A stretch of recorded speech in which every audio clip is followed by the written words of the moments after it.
intend to do. Are you concerned that 2 Democrats already have opposed the $15 minimum I'm feeling wage? pretty good that we're going to win. Democrats overrule parliament's areas to get the wage increase.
Hello.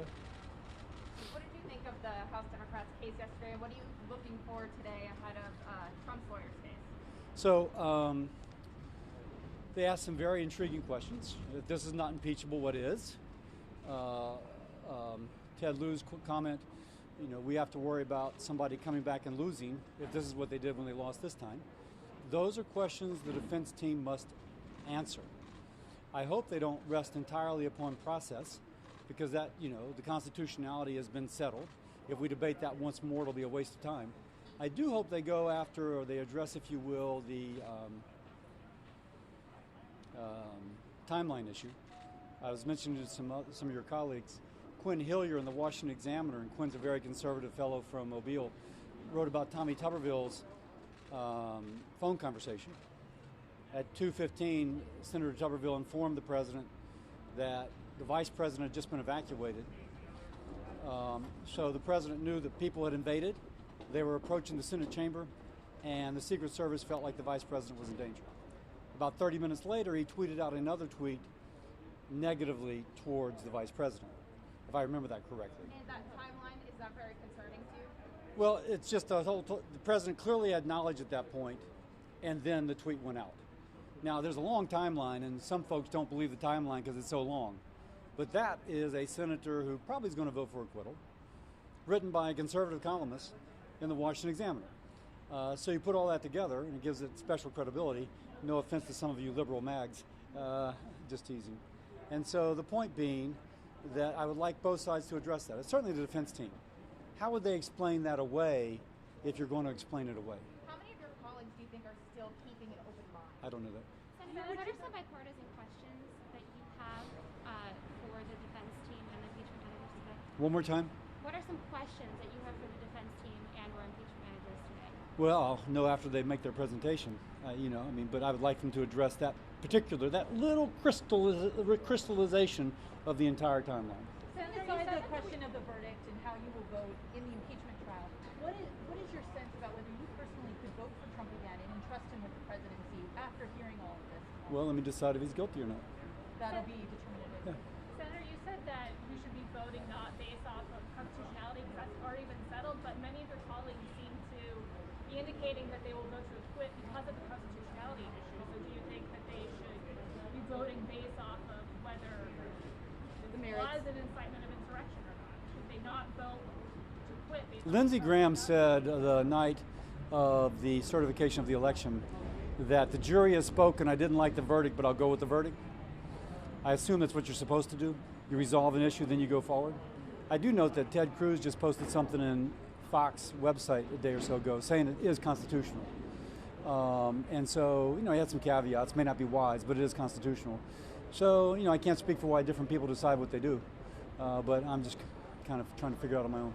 And what has been the reaction from your constituents? Have you been getting Mixed. a lot of pushback? Mixed.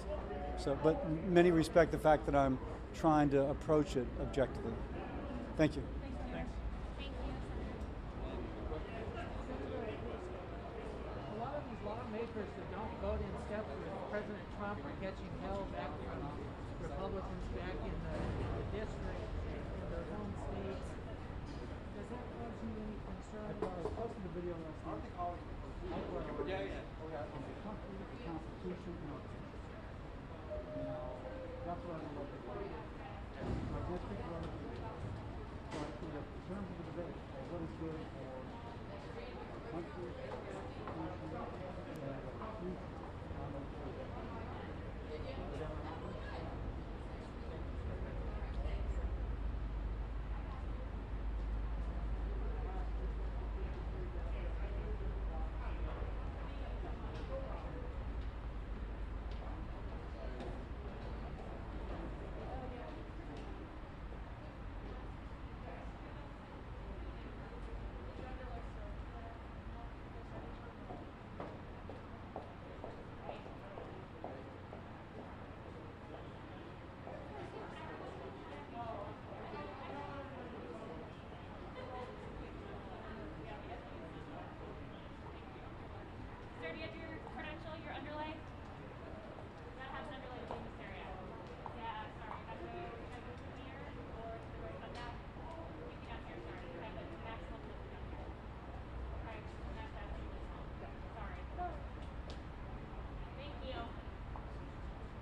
took me.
The Senate will convene as a court of impeachment, and the chaplain, Dr. Barry Black, will lead the Senate in prayer.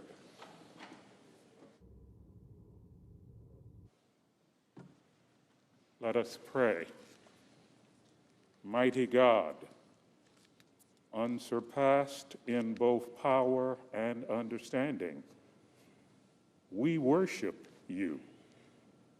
Lord, when there is nowhere else to turn, we lift our eyes to you.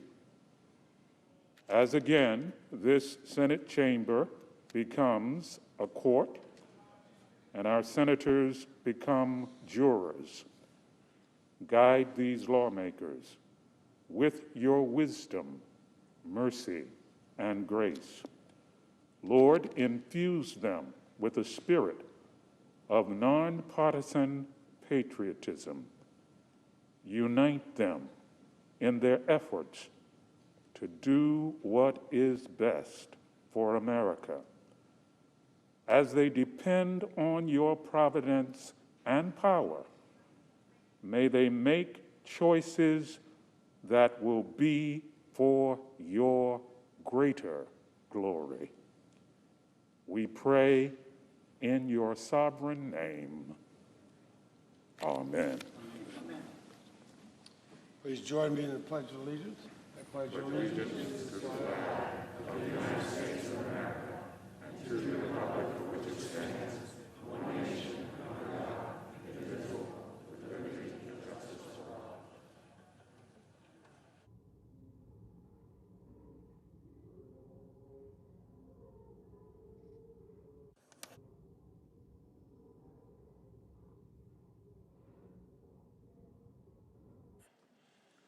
And Senators, will you please be seated? And if there is no objection, the journal proceedings of the trial are approved to date. I'd ask the Sergeant at Arms to make the proclamation. Hear ye, hear ye, hear ye. All persons are commanded to keep silence on pain of imprisonment while the Senate of the United States is sitting for the trial of the article of impeachment exhibited by the House of Representatives against Donald John Trump, former President of the United States.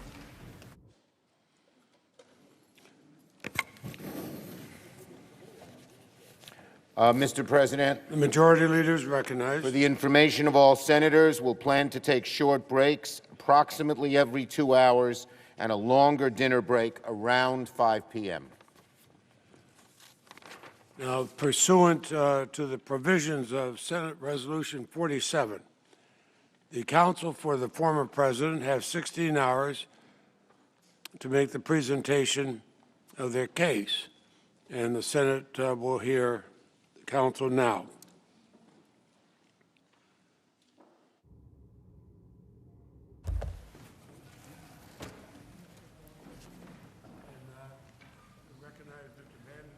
begin the presentation of the case for the former president. Go ahead.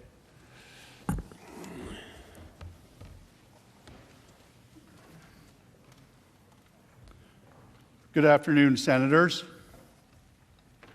Mr. President. The article of impeachment now before the Senate is an unjust and blatantly unconstitutional act of political vengeance. This appalling abuse of the Constitution only further divides our nation when we should be trying to come together around shared priorities. Like every other politically motivated witch hunt the left has engaged in over the past 4 years, this impeachment is completely divorced from the facts, the evidence, and the interests of the American people. The Senate should promptly and decisively vote to reject it. No thinking person could seriously believe that the President's January 6th speech on the ellipse was in any way an incitement to violence or insurrection. The suggestion is patently absurd on its face. Nothing in the text could ever be construed as encouraging, condoning, or enticing unlawful activity of any kind. Far from promoting insurrection against the United States, the President's remarks explicitly encouraged those in attendance to exercise their rights peacefully and patriotically. Peaceful and patriotic protest is the very antithesis of a violent assault on the nation's capital. The House impeachment article slanderously alleges that the President intended for the crowd at the ellipse to, quote, interfere with the joint session's solemn constitutional duty to certify the results of the 2020 presidential election. This is manifestly disproven by the plain text of the remarks. The President devoted nearly his entire speech to an extended discussion of how legislators should vote on the question at hand. Instead of expressing a desire that the joint session be prevented from conducting its business, the entire premise of his remarks was that the democratic process would and should play out according to the letter of the law, including both the Constitution and the Electoral Count Act.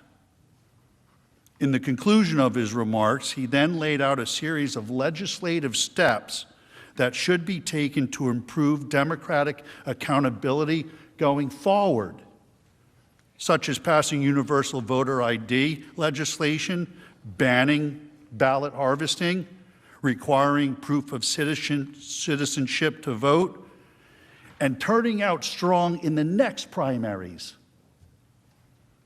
Not only these are not the words of someone inciting a violent insurrection.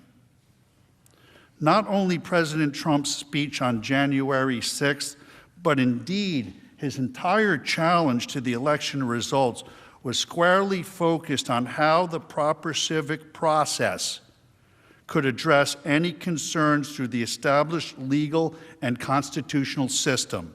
The President brought his case before state and federal courts, the U.S. Supreme Court, the state legislatures, the Electoral College, and ultimately the U.S. Congress.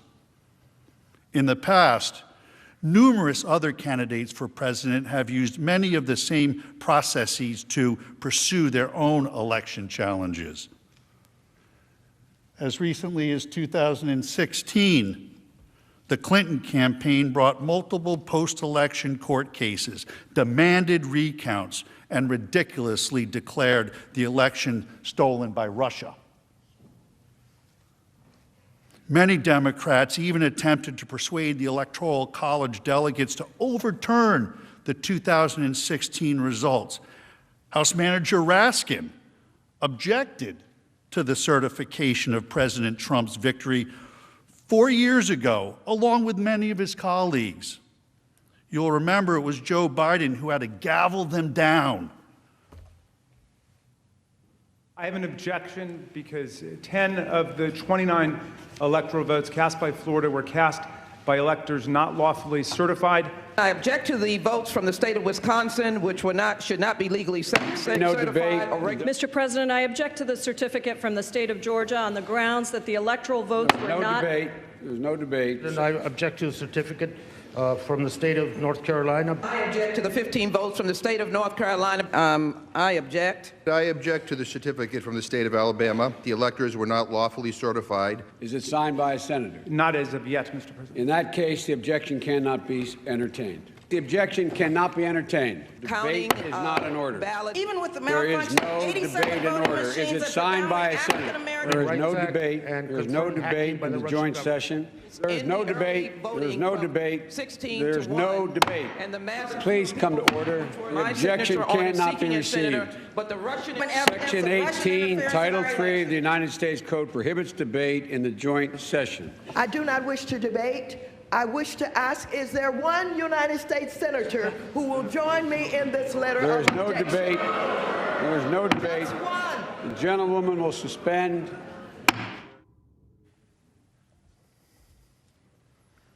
In 2000, the dispute over the outcome was taken all the way to the Supreme Court, which ultimately rendered a decision. To litigate questions of election integrity within this system is not incitement to resurrection. It is the democratic system working as the founders and lawmakers have designed. To claim that the president in any way wished, desired, or encouraged lawless or violent behavior is a preposterous and monstrous lie. In fact, the first two messages the president sent via Twitter once the incursion of the Capitol began were, "Stay peaceful and no violence, because we are the party of law and order." The gathering on January 6th was supposed to be a peaceful event. Make no mistake about that. And the overwhelming majority of those in attendance remained peaceful. As everyone knows, the president had spoken at hundreds of large rallies across the country over the past 5 years. There had never been any mob-like or riotous behaviors, and in fact, a significant portion of each event was devoted to celebrating the rule of law, protecting our Constitution, and honoring the men and women of law enforcement. Contrast the president's repeated condemnations of violence with the rhetoric from his opponents. I am your president of law and order and an ally of all peaceful protesters. The vast majority of the protests have been peaceful. Republicans stand for law and order, and we stand for justice. I just don't even know why there aren't uprisings all over the country, and maybe there will be. My administration will always stand against violence, mayhem, and disorder. There needs to be unrest in the streets for as long as there's unrest in our lives. I stand with the heroes of law enforcement. And you push back on them, and you tell them they're not welcome anymore, anywhere. We will never defund our police. Together we will ensure that America is a nation of law and order. We were in high school, I'd take him behind the gym and beat the hell out of him. I think you need to go back and punch him in the face. Feel like punching him. We just want law and order. Everybody wants that. I want to tell you, Gorsuch, I want to tell you, Kavanaugh, you have released the whirlwind, and you will pay the price. We want law and order. We have to have law and order. Show me where it says that protests are supposed to be polite and peaceful. We believe in safe streets, secure communities, and we believe in law and order.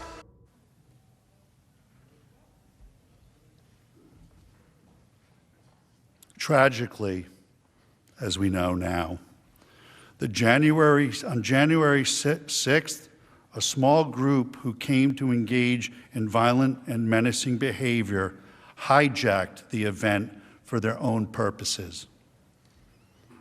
According to publicly available reporting, it is apparent that extremists of various different stripes and political persuasions pre-planned and premeditated an attack on the Capitol. One of the first people arrested was a leader of Antifa. Sadly, he was also among the first to be released. From the beginning, the president has been clear. The criminals who infiltrated the Capitol must be punished to the fullest extent of the law. They should be imprisoned for as long as the law allows. The fact that the attacks were apparently premeditated, as alleged by the House managers, demonstrates the ludicrousness of the incitement allegation against the president. You can't incite what was already going to happen. Law enforcement officers at the scene conducted themselves heroically and courageously, and our country owes them an eternal debt. But there must be a discussion of the decision by political leadership regarding force posture and security in advance of the event. As many will recall, last summer, the White House was faced with violent rioters night after night. They repeatedly attacked Secret Service officers and at one point pierced a security wall, culminating in the clearing of Lafayette Square. Since that time, there has been a sustained negative narrative in the media regarding the necessity of those security measures on that night, even though they certainly prevented many calamities from occurring. In the wake of the Capitol attack, it must be investigated whether the proper force posture was not initiated due to the political pressure stemming from the events at Lafayette Square. Consider this.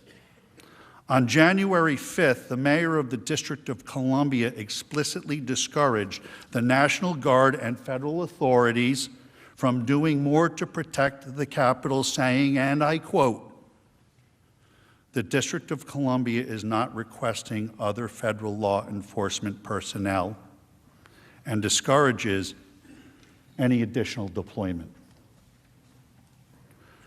This sham impeachment also poses a serious threat to freedom of speech for political leaders of both parties at every level of government.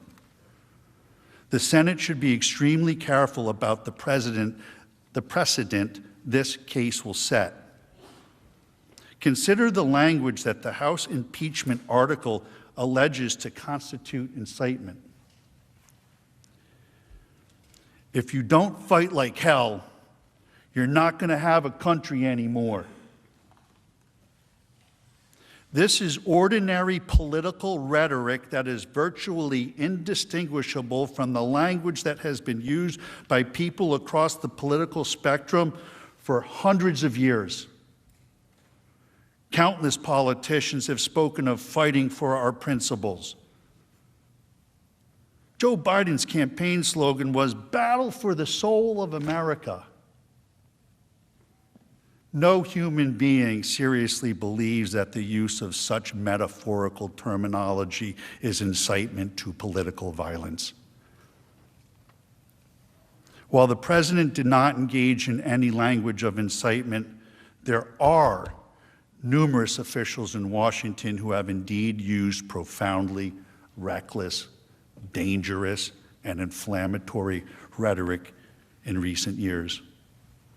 The entire Democratic Party and national news media spent the last 4 years repeating, without any evidence, that the 2016 election had been hacked, and falsely and absurdly claimed the President of the United States was a Russian spy. Speaker Pelosi herself said that the 2016 election was hijacked and that Congress has a duty to protect our democracy. She also called the president an imposter and a traitor, and recently referred to her colleagues in the House as the enemy within. Moreover, many Democrat politicians endorsed and encouraged the riots that destroyed vast swaths of American cities last summer, when violent left-wing anarchists conducted a sustained assault on a federal courthouse in Portland, Oregon. Speaker Pelosi did not call it an insurrection. Instead, she called the federal law enforcement officers protecting the building stormtroopers. When violent mobs destroyed public property, she said, people will do what they do. The Attorney General of the state of Massachusetts stated, yes, America is burning, but that's how forests grow. Representative Anya Presley declared, there needs to be unrest in the streets for as long as there is unrest in our lives. The current Vice President of the United States, Kamala Harris, urged supporters to donate to a fund that bailed out violent rioters and arsonists out of jail. One of those was released and went out and committed another crime, assault. He beat the bejesus out of somebody. She said of the violent demonstrations, everyone beware. They're not going to stop before Election Day in November, and they're not going to stop after Election Day. They're not going to let up, and they should not. Such rhetoric continued even as hundreds of police officers across the nation were subjected to violent assaults at the hands of angry mobs. A man claiming to be inspired by the junior senator from Vermont came down here to Washington, D.C. to watch a softball game and kill as many senators and congressmen as he could. It cannot be forgotten that President Trump did not blame the junior senator. The senior senator from Maine has had her house surrounded by angry mobs of protesters. When that happened and unnerved her, one of the House managers, I forget which one, tweeted, "Cry me a river."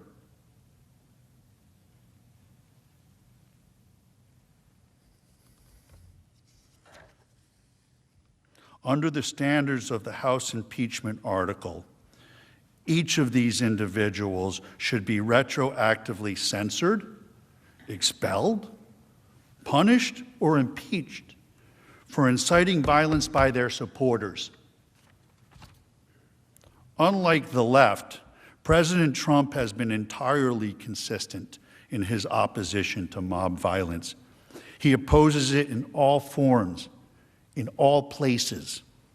Just as he's been consistent that the National Guard should be deployed to protect American communities wherever protection is needed. For Democrats, they have clearly demonstrated that their opposition to mobs and their view of using the National Guard depends upon the mob's political views. Not only is this impeachment case preposterously wrong on the facts, no matter how much heat and emotion is injected by the political opposition, it is also plainly unconstitutional. In effect, Congress would be claiming that the right to disqualify a private citizen, no longer a government official, from running for public office. This would transform the solemn impeachment process into a mechanism for asserting congressional control over which private citizens are and are not allowed to run for president. In short, this unprecedented effort is not about Democrats opposing political violence. It is about Democrats trying to disqualify their political opposition. It is constitutional cancel culture. History will record this shameful effort as a deliberate attempt by the Democrat Party to smear, censor, and cancel not just President Trump, but the 75 million Americans who voted for him. Now is not the time for such a campaign of retribution. It is the time for unity and healing and focusing on the interests of the nation as a whole. We should all be seeking to cool temperatures, calm passions, rise above partisan lines.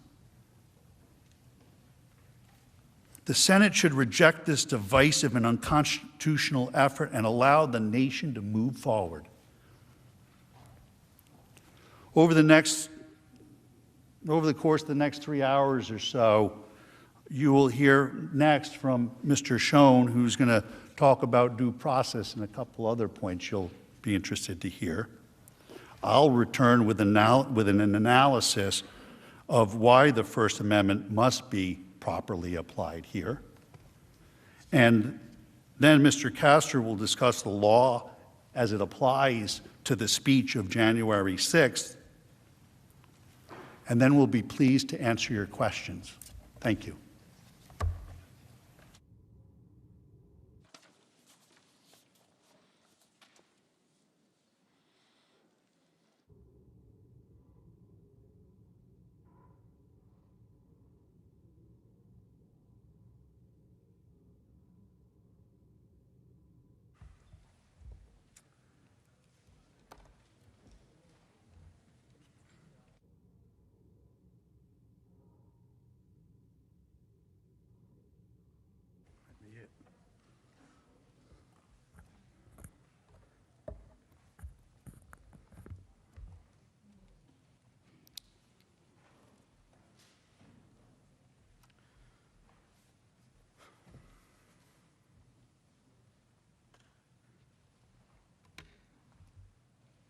President. Mr. Schoen.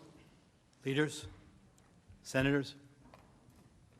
Throughout the course of today, my colleagues and I will explain in some detail the simple fact that President Trump did not incite the horrific, terrible riots of January 6th. We'll demonstrate that, to the contrary, the violence and looting goes against the law and order message he conveyed to every citizen of the United States throughout his presidency, including on January 6th. First, though, we would like to discuss the hatred, the vitriol, the political opportunism that has brought us here today. The hatred that the House managers and others on the left have for President Trump has driven them to skip the basic elements of due process and fairness and to rush an impeachment through the House claiming, quote, urgency, close quotes. But the House waited to deliver the articles to the Senate for almost 2 weeks, only after Democrats had secured control over the Senate. In fact, contrary to their claim that the only reason they held it was because Senator McConnell wouldn't accept the article, Representative Clyburn made clear that they had considered holding the articles for over 100 days to provide President Biden with a clear pathway to implement his agenda. Our Constitution and any basic sense of fairness require that every legal process with significant consequences for a person's life, including impeachment, requires due process under the law, which includes fact-finding and the establishment of a legitimate evidentiary record with an appropriate foundation. Even last year's impeachment followed committee hearings and months of examination and investigation by the House. Here, President Trump and his counsel were given no opportunity to review evidence or question its propriety. The rush to judgment for a snap impeachment in this case was just one example of the denial of due process. Another, perhaps even more vitally significant example was the denial of any opportunity ever to test the integrity of the evidence offered against Donald J. Trump in a proceeding seeking to bar him from ever holding public office again, and that seeks to disenfranchise some 75 million voters, American voters. On Wednesday this week, countless news outlets repeated the Democrat talking point about the power of never before seen footage. Let me ask you this. Why was this footage never seen before? Shouldn't the subject of an impeachment trial, this impeachment trial, President Trump, have the right to see the so-called new evidence against him? More importantly, the riot and the attack on this very building was a major event that shocked and impacted all Americans. Shouldn't the American people have seen this footage as soon as it was available? For what possible reason did the House managers withhold it from the American people and President Trump's lawyers? For political gain? How did they get it? How were they the ones releasing it? It is evidence in hundreds of pending criminal cases against the rioters. Why was it not released through law enforcement or the Department of Justice? Is it the result of a rushed snap impeachment for political gain without due process? House Manager Raskin told us all yesterday that your job as jurors in this case is a fact-intensive job. But of course, as several of the House managers have told you, we still don't have the facts. Speaker Pelosi herself on February 2nd called for a 9/11-style commission to investigate the events of January 6th. Speaker Pelosi says that the commission is needed to determine the causes of the events. She says it herself. If an inquiry of that magnitude is needed to determine the causes of the riot, and it may very well be, then how can these same Democrats have the certainty needed to bring articles of impeachment and blame the riots on President Trump? They don't. The House managers, facing a significant lack of evidence, turned often to press reports and rumors during these proceedings, claims that would never meet the evidentiary standards of any court. In fact, they even relied on the words of Andrew Feinberg, a reporter who recently worked for Sputnik, the Russian propaganda outlet. You saw it posted. By the way, the report they cited was completely refuted. The frequency with which House managers relied on unproven media reports shocked me as I sat in this chamber and listened to this. And there's a lot that we don't know yet about what happened that day. According to those around him at the time, reportedly responded. Trump reportedly reports across all major media outlets. Major news networks, including Fox News, reportedly summoned. Reportedly not accidental. According to reports, President Trump was reportedly spoke to the guard. And was widely reported. Media reports? According to reports, reportedly. As any trial lawyer will tell you, reportedly is a euphemism for, I have no real evidence. Reportedly is not the standard in any American setting in which any semblance of due process is afforded an accused. Reportedly isn't even, here is some circumstantial evidence. It is exactly as reliable as, I Googled this for you. And if you're worried that you might ever be tried based on this type of evidence, don't be. You get more due process than this when you fight a parking ticket. One reason due process is so important with respect to evidence offered against an accused is that it requires an opportunity to test the integrity, the credibility, the reliability of the evidence. Here, of course, former President Trump was completely denied any such opportunity. And it turns out there is significant reason to doubt the evidence the House managers have put before us. Let me say this clearly. We have reason to believe the House managers manipulated evidence and selectively edited footage. If they did, and this were a court of law, they would face sanctions from the judge. I don't raise this issue lightly. Rather, it is a product of what we have found in just the limited time we have had since we first saw the evidence here with you this week. We have reason to believe that the House managers created false representations of tweets, and the lack of due process means there was no opportunity to review or verify the accuracy. Consider these facts. The House managers, proud of their work on the snap impeachment, staged numerous photo shoots of their preparations. In one of those, Manager Raskin is seen here at his desk reviewing two tweets side by side. The image on his screen claims to show that President Trump had retweeted one of those tweets. Now, members of the Senate, let's look closely at this screen, because obviously Manager Raskin considered it important enough that he invited the New York Times to watch him watching it. Now, what's wrong with this image? Actually, there are three things very wrong with it. Look at the date on the very bottom of the screen on Manager Raskin's computer screen when we zoom into the picture. The date that appears is January 3rd, 2020, not 2021. Why is that date wrong? Because this is not a real screenshot that he's working with. This is a recreation of a tweet, and you got the date wrong when you manufactured this graphic. You did not disclose that this is a manufactured graphic and not a real screenshot of a tweet. Now, to be fair, the House managers caught this error before showing the image on the Senate floor, so you never saw it when it was presented to you. But that's not all. They didn't fix this one. Look at the blue check mark next to the Twitter username of the account retweeted by the president. It indicates that this is a verified account, given the blue check by Twitter to indicate it is run by a public figure. The problem? The user's real account is not verified and has no blue check mark, as you can see. Were you trying to make her account seem more significant, or were you just sloppy?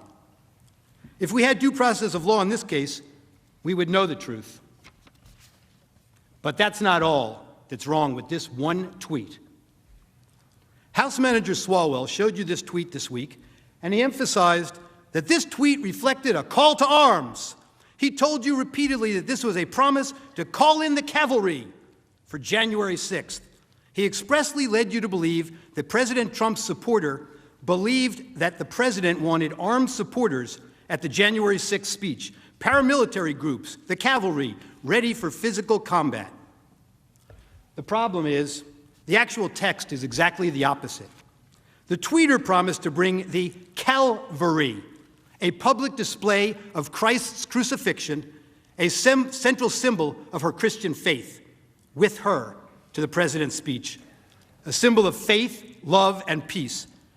They just never want to seem to read the text and believe what the text means. You'll see this reported in the media last evening also.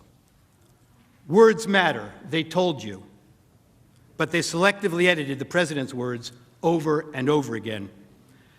They manipulated video, time-shifting clips, and made it appear the president's words were playing to a crowd when they weren't. Let's take a look. After this, we're going to walk down, and I'll be there with you. We're going to walk down. We're going to walk down to the Capitol. You want, but I think right here, we're going to walk down to the Capitol, and we're going to cheer on our brave senators and congressmen and women, and we're probably not going to be cheering so much for some of them, because you'll never take back our country with weakness. You have to show strength, and you have to be strong. We have come to demand that Congress do the right thing and only count the electors who have been lawfully slated. Lawfully slated. I know that everyone here will soon be marching over to the Capitol building to peacefully and patriotically make your voices heard. And we are going to walk down to the Capitol. They showed you that part. Why are we walking to the Capitol? Well, they cut that off. To cheer on some members of Congress, and not others, peacefully and patriotically. The Supreme Court ruled in Brandenburg that there's a very clear standard for incitement. In short, to paraphrase, whether the speech was intended to provoke imminent lawless action, and was it likely to do so. Go to the Capitol and cheer on some members of Congress, but not others. They know it doesn't meet the standard for incitement, so they edited it down. We heard a lot this week about fight like hell, but they cut off the video before they showed you the president's optimistic, patriotic words that followed immediately after. We fight like hell, and if you don't fight like hell, you're not going to have a country anymore. Our exciting adventures and boldest endeavors have not yet begun. My fellow Americans, for our movement, for our children, and for our beloved country, and I say this despite all that's happened, the best is yet to come. There's that famous quote, like one of the House managers said, "A lie will travel halfway around the world before the truth has a chance to put its shoes on." Well, this lie traveled around the world a few times, made its way into the Biden campaign talking points, and ended up on the Senate floor. The Charlottesville lie.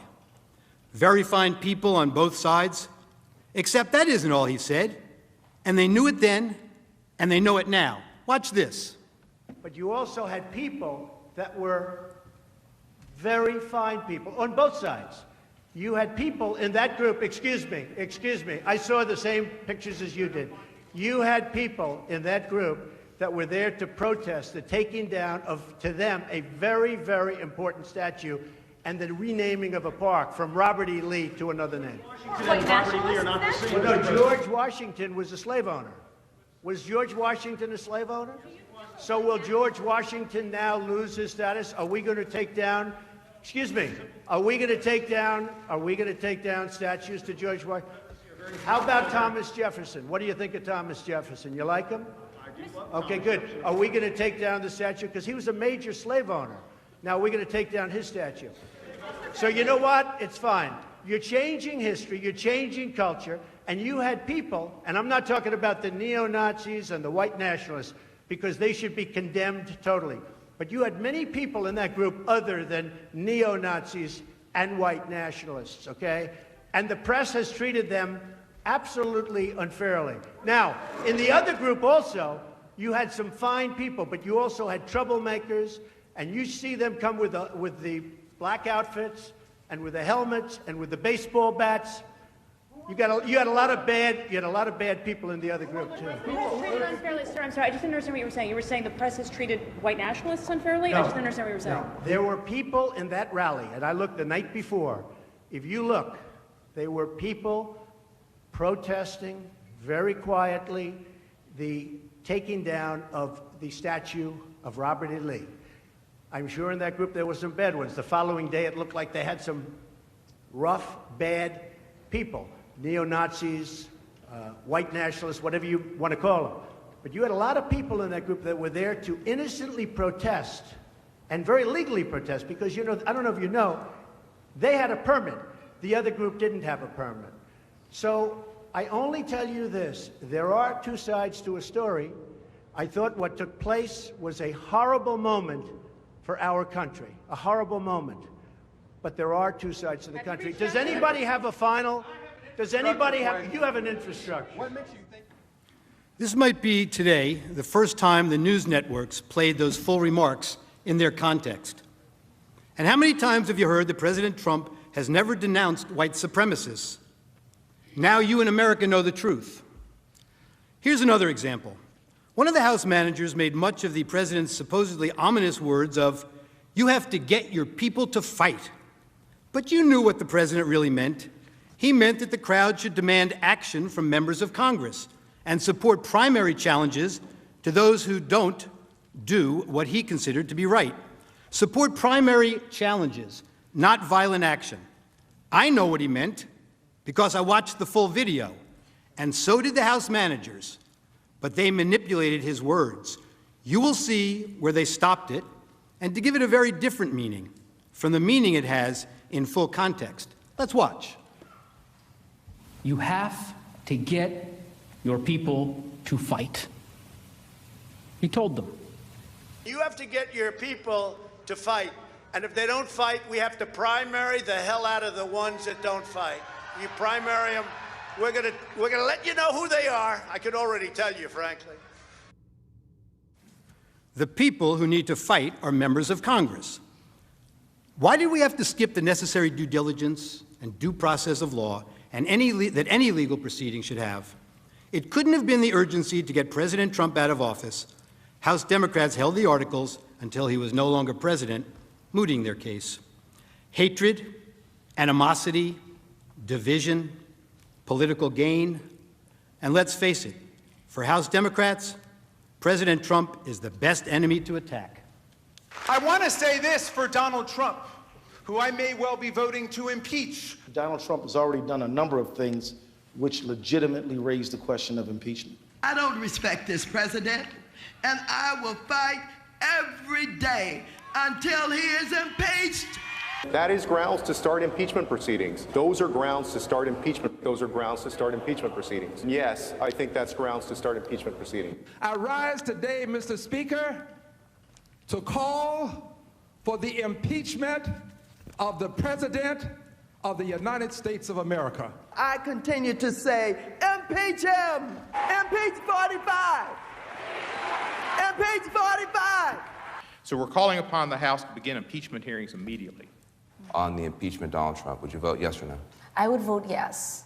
I would vote to impeach. Because we're going to go in there, we're going to impeach the motherfucker. But the fact is, I introduced articles of impeachment in July of 2017. If we don't impeach this president, he will get reelected. My oath requires me to be for impeachment, have an impeachment hearing. He needs the scarlet eye on his chest. The representatives should begin impeachment proceedings against this president. It is time to bring impeachment charges against him. Bring impeachment charges. My personal view is that he richly deserves impeachment. I'm here at an impeachment rally, and we are ready to impeach the... Well, we can impeach him every day of the week for anything he does. That same hatred and anger has led House managers to ignore their own words and actions and set a dangerous double standard. The House managers spoke about rhetoric, about a constant drumbeat of heated language. Well, as I'm sure everyone watching expected, we need to show you some of their own words. I just don't even know why there aren't uprisings all over the country. Maybe there will be. There needs to be unrest in the streets for as long as there's unrest in our lives. You got to be ready to throw a punch. You have to be ready to throw a punch. Donald Trump, I think you need to go back and punch him in the face. That I thought he should have punched him in the face. I feel like punching him. I'd like to take him behind the gym if I were in high school. If we were in high school, I'd take him behind the gym and beat the hell out of him. No, I wish we were in high school. I could take him behind the gym. I will go and take Trump out tonight. Take him out now. When was the last time an actor assassinated a president? They're still going to have to go out and put a bullet in Donald Trump. Show me where it says that protests are supposed to be polite and peaceful. And you push back on them, and you tell them they're not welcome anymore, anywhere. I have thought an awful lot about blowing up the White House. Please, get up in the face of some Congress people. People will do what they do. I want to tell you, Gorsuch, I want to tell you, Kavanaugh, you have released the whirlwind, and you will pay the price. We're going to go in there, we're going to impeach the... Well, this is just a warning to you Trumpers. Be careful. Walk lightly. And for those of you who are soldiers, make them pay. If you had to be stuck in an elevator with either President Trump, Mike Pence, or Jeff Sessions, who would it be? Does one of us have to come out alive?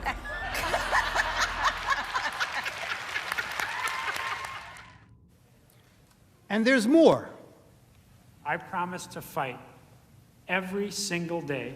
One, I'm a fighter and I'm relentless. But I'm a fighter and I'm relentless. A fighter and I'm relentless. I will fight like hell. But the way I see it now is that we pick ourselves up and we fight back. That's what I think it's all about.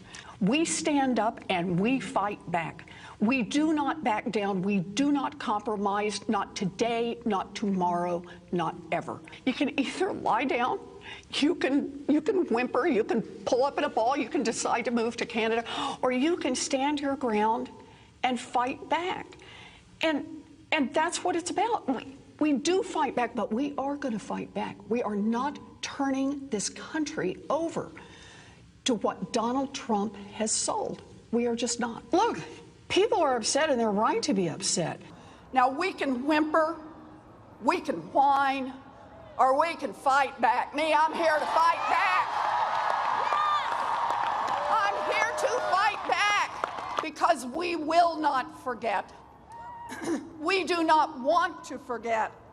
We will use that vision to make sure that we fight harder, we fight tougher, and we fight more passionately than ever. We still have a fight on our hands. Fight hard for the changes Americans are demanding. Get in the fight, to winning the fight, fighting. Please, fighting. We'll use every tool possible to fight for this change. We'll fight to fighting hard. Serious about fighting and fight. We got to get on our front foot and fight back.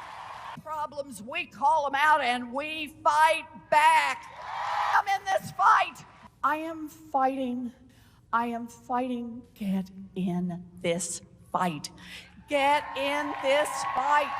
Get in this fight. And fighting, we all need to be in the fight. We all need to stay in the fight. We stay in this fight. We fought back. I am not afraid of a fight. I am in this fight all the way. You don't get what you don't fight for. Our fight. We are in this fight for our lives. This is the fight of our lives. But we are going to make sure that this fight does not end tonight. This is a fight for our lives, the lives of our friends and family members and neighbors. It is a fight, and it is a fight that we're going to work to make sure continues. It's a fight. It is a fight. It is a fight, and that's what this fight is for. Well, I'm wired to fight anyone who isn't doing their job for us. I'm John Tester, and you're damn right. I approve this message. And I'll have lots of fights ahead of us, and I'm ready to stand up and keep fighting. We have to fight. We're going to fight. We're going to fight. We need to fight, and we need to fight. We're going to fight. We got a few more fights. We're going to take the privilege of a few more fights, and we have the biggest fight of all. I will never stop fighting. I will fight like hell to fight back against anyone. We need to say loud and clear that we are ready to fight. It's a bare-knuckles fight. Now they're going to have to actually fight back against people. The fight has to be conducted. It's so important that we need to fight. Fight that fight. We have been fighting. I was fighting very hard. Time is of the essence, both in terms of the fight. I think we should be fighting. Well, I really believe we need to fight. We're simply not going to take this line down. We're going to keep fighting. So I'm telling all my colleagues, this is the fight of our life. Whose side are you on? Who are you fighting for? They're fighting, I'm fighting. We're both fighting. We will fight back. We're not going to just take this line down. I'm just going to keep the fight up. What we have to do right now is fight as hard as we can. We have to rise up and fight back. And so we're going to fight, and we're going to continue to fight. I am going to be fighting like hell. Keep fighting, or we kept fighting and we did, so we're going to keep fighting. We have to be fighting every single day. We have to fight back, and we have no choice but to do that. I think we're doing the right thing to do that. Fighting. And I'm fighting. Well, our job right now is to fight. It's really important. I'm going to keep fighting. I'm asking for the support of people across the country to fight back. And you got to be fierce in fighting. Keep fighting. Brown have been fighting. I've told President Biden I will fight like mad. I'll tell you what, now more than ever, we have to fight like hell. We have these battles on the floor of the Senate. I'm going to go down and battle, and I'm going to be down there on the floor fighting. Right. But we Democrats are fighting as hard as we can. Democrats are fighting as hard as we can. Credit it in any way, but we're fighting back. What we've got to do is fight in Congress, fight in the courts, fight in the streets, fight online, fight at the ballot box. Fighting and pushing around the clock, fighting, continue to be brave and be strong and keep fighting. We're getting people engaged in the fight. We're fighting. We've got to keep fighting and keep focused. Continue to fight. Fight. This is going to be a fight. We'll also fight him and challenge him in every way that we can, in the Congress, in the courts, and in the streets. To continue fighting, we each have an important role to play in fighting. In this fight, like so many before it, it has been a fight. The American people are going to have to fight. And about the importance of fighting, I will always fight. Fighting. But we always must fight. Joe Biden has a deep, deep-seated commitment to fight and to fight. And about the importance of fighting. We always must fight, to fight, to fight, and to fight. As our willingness to fight continued the fight, as Joe Biden says, to fight. It's about fighting of what we're fighting for. We will tell them about what we did to fight. Really about a fight. But truly, I do believe that we're in a fight. I believe that we are in a fight. I believe we are in a fight. I believe we are in a fight. So there's a fight in front of us. A fight for all of these things. And so we're prepared to fight for that. We know how to fight. Our ongoing fight of fight. We know how to fight. We like a good fight. We were born out of a fight. This is what is our fight right now. There's the fight, there's the fight, there's the fight, and then there's the fight to defend. Back in the fight. Our mission is to fight. That is the guiding purpose of House Democrats, fighting. He has never forgotten who he is fighting for. Marched and fought, and we just have to fight. But this is a fight for our country.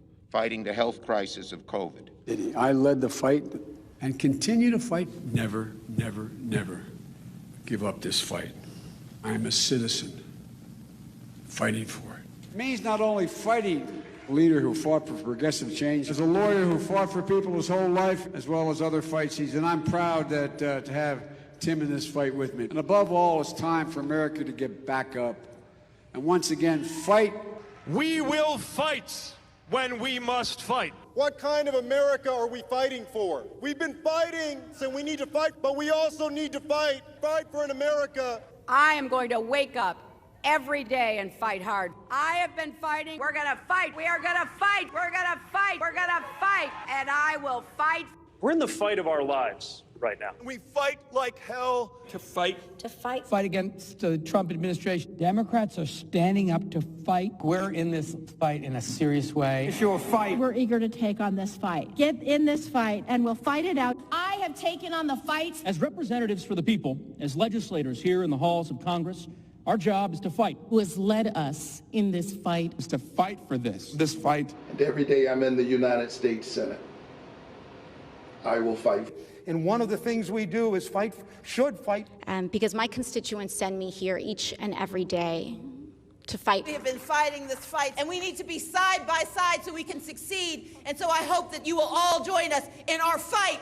And if we fight, and as the next governor of Georgia, I will never stop fighting. We can show the old guard something new, and we can fight. My fight, those fights, to fight an administration requiring us to fight, and fight we will. Their fight, and their fight, and their fight. The fight is a fight, and so when we fight the fight that we are in, when we are fighting this fight, we fight this fight. The strength of who we are is we will fight. And we will fight, the fight, we will fight. We are in a fight. The fight.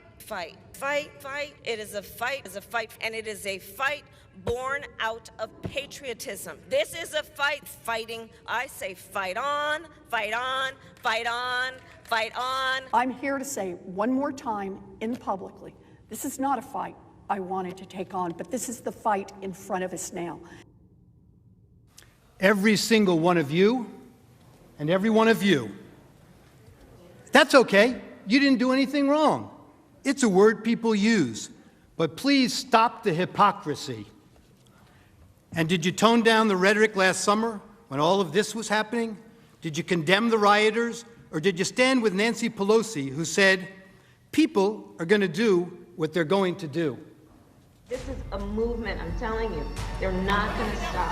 And everyone beware, because they're not going to stop. They're not going to stop before Election Day in November, and they're not going to stop after. And please, show me where it says that protests are supposed to be polite and peaceful. I just don't even know why there aren't uprisings all over the country. Maybe there will be. It was a violent night in St. Louis. They shot and killed David in cold blood. Destroying property which can be replaced is not violence. This is an apartment complex on fire. And it just collapsed. The building just collapsed. I have nowhere to go now. These people did this for no reason. This is just a snapshot of some of the damage that people will be waking up to. Going up, but police clearly... I'm proud of New York, and I'm proud of the protests. There is damage everywhere you look. Honestly, it looks like a war zone. Heartwarming to see so many people turn out peacefully. They keep doing it day after day after day. In fact, our country is a nation of protests. The Patriots were protesters. St. John's Church is on fire. Do you disavow the violence from Antifa? That's a myth. I hope someone burns down your whole precinct with all y'all inside. It is not, generally speaking, unruly. And you push back on them. And you tell them they're not welcome anymore, anywhere. They're not going to let up, and they should not. You claim that it's wrong to object to the certification of election results. You, along with your allies in the media, attempted to cancel and censor members of this chamber who voiced concerns and objected to certification. Manager Raskin, you'd been in Congress only 3 days when you objected in 2017. It's one of the first things you did when you got here. I have an objection because 10 of the 29 electoral votes cast by Florida were cast by electors not lawfully certified. Is the objection in writing and signed not only by the member of the House of Representatives, but also by a senator? It is in writing, Mr. President. Is it signed by a senator? Not as of yet, Mr. President. In that case, the objection cannot be entertained. Mr. President, I object to the certificate from the state of Georgia on the grounds that the electoral votes were not... No debate. There's no debate. I object to a certificate from the state of North Carolina based on violations of the Voting Rights Act. There's no debate in the joint session. I object because people are horrified by the overwhelming evidence Section 18, Title 3 of the United States Code prohibits debate. I object. Objected to the counting of the electoral votes of the state of Ohio. I object to the certificate from the state of Alabama. The electors were not lawfully certified. I object to the 15 votes from the state of North Carolina because of the massive voter suppression and the closing of polling booths. There is no debate. There is no debate. 16 There to is 1, no debate. And the massive voter suppression that occurred to African Americans. The gentleman will suspend. I have an objection to the electoral votes. The objection is in writing, and I don't care that it is not signed by a member of the Senate. I do not wish to debate. I wish to ask, is there one United States senator who will join me in this letter There of is no objection? debate. The objection is signed by a member of the House, but not yet by a member of the Senate. Well, it is over.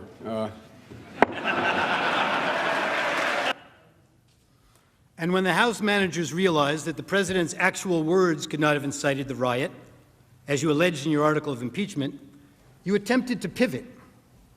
You said that raising the issue of election security and casting doubt on the propriety of our elections was dangerous. One of the House managers, Mr. Cicilline, told you that this is not about the words Mr. Trump used in isolation. Rather, it is about the big lie, the claim that the election was stolen. The House managers told you that it's the big lie that incited the riot, and that the big lie was President Trump's claim that the election was not a fair election, or that the election was stolen. Claiming an election was stolen, you were told, are words that are insightful to a candidate's followers and cause people to respond violently. Claiming an election was stolen or not legitimate is something that a candidate should never do because he or she knows or should know that such a claim and such words can actually incite violent insurrection, you were told.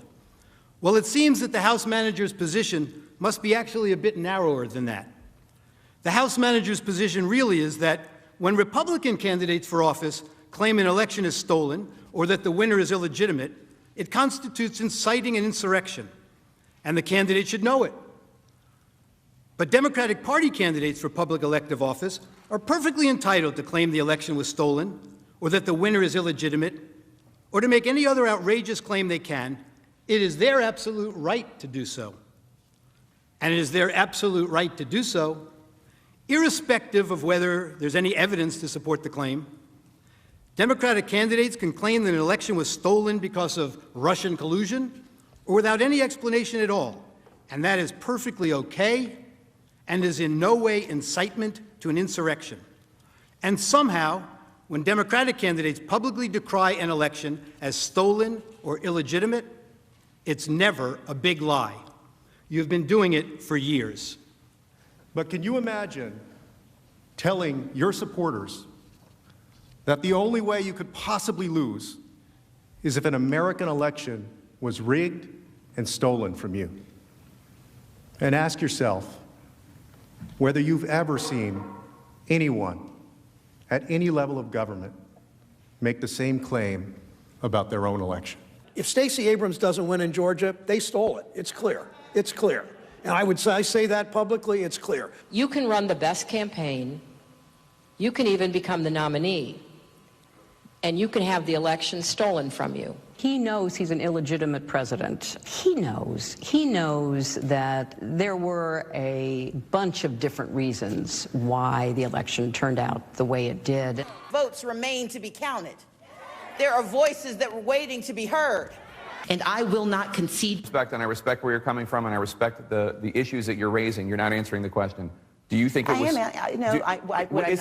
You're not using the word legitimate. There are still legitimate concerns over the integrity of our elections and of ensuring the principle of one person, one vote. I agree with tens of millions of Americans who are very worried that when they cast the ballot on an electronic voting machine, that there is no paper trail to record that vote. But constantly shifting vote tallies in Ohio and malfunctioning electronic machines which may not have paper receipts have led to additional loss of confidence by the public. This is their only opportunity to have this debate while the country is listening, and it is appropriate to do so.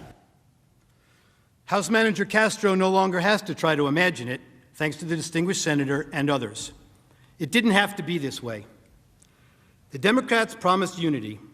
They promised to deliver the very COVID relief in the form of $2,000 stimulus checks that President Trump called for. They should have listened to their own words of the past. I leave you with the wise words of Congressman Jerry Nadler. The effect of impeachment is to overturn the popular will of the voters. We must not overturn an election and remove a president from office, except to defend our system of government or our constitutional liberties against a dire threat. And we must not do so without an overwhelming consensus of the American people. There must never be a narrowly voted impeachment or an impeachment supported by one of our major political parties and opposed by the other.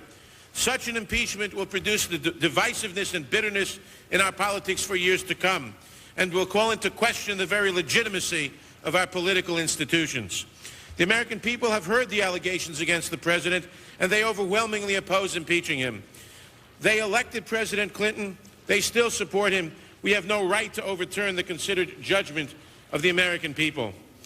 Mr. Speaker, the case against the president has not been made. There is far from sufficient evidence to support the allegations, and the allegations, even if proven true, do not rise to the level of impeachable offenses. Mr. Speaker, this is clearly a partisan railroad job.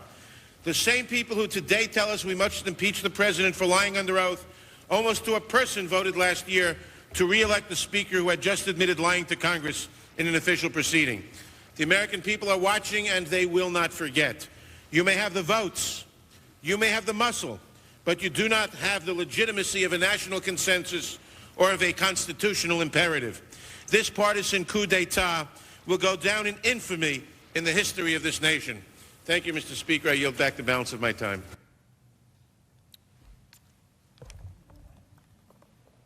Thank you.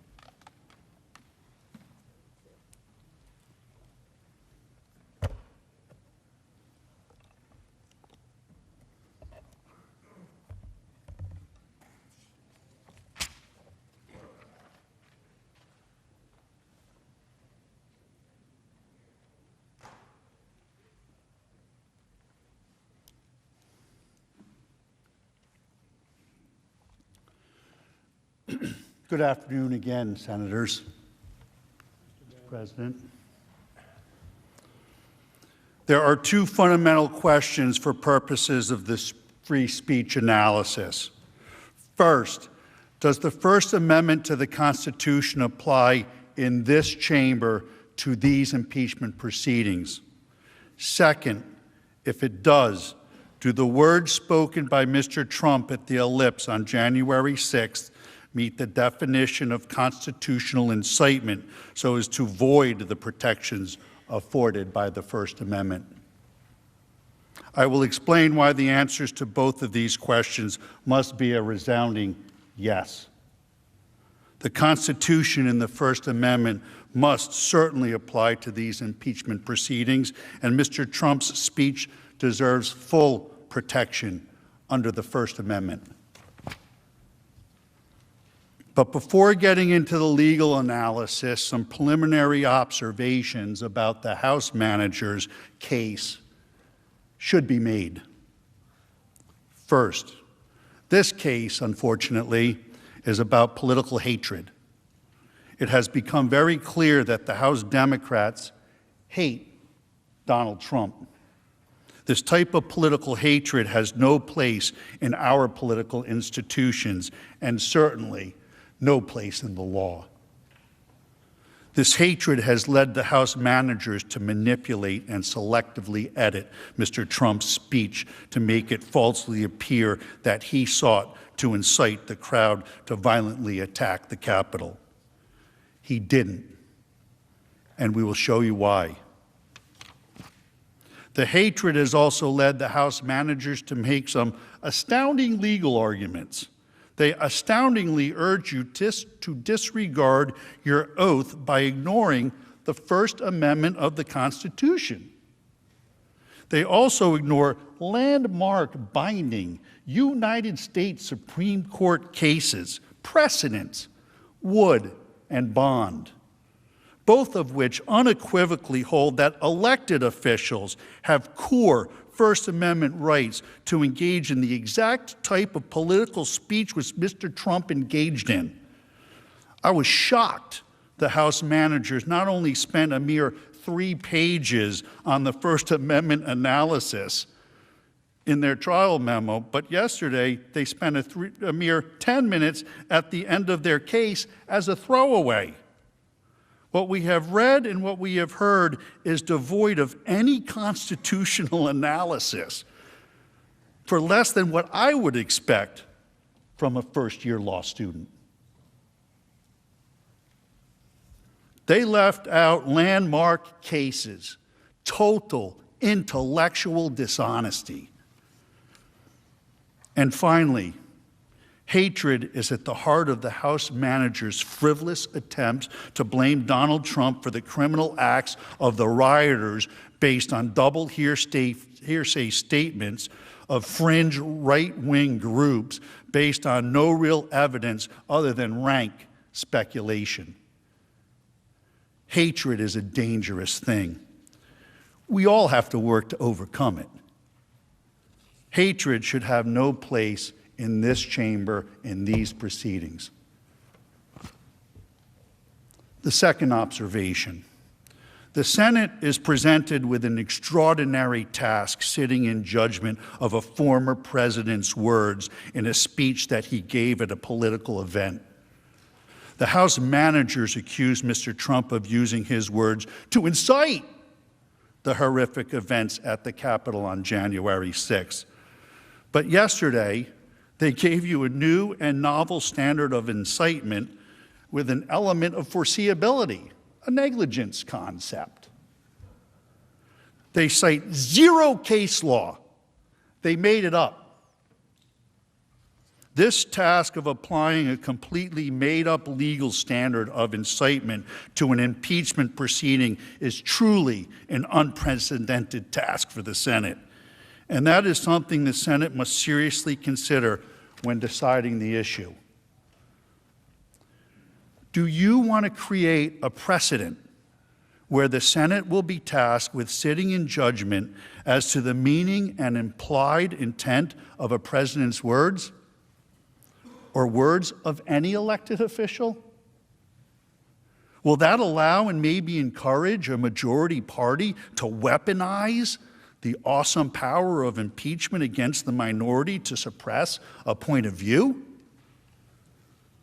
Will the Senate then have to deal with constant articles of impeachment by a majority party accusing minority presidents or other elected officials of so-called insightful or false speeches?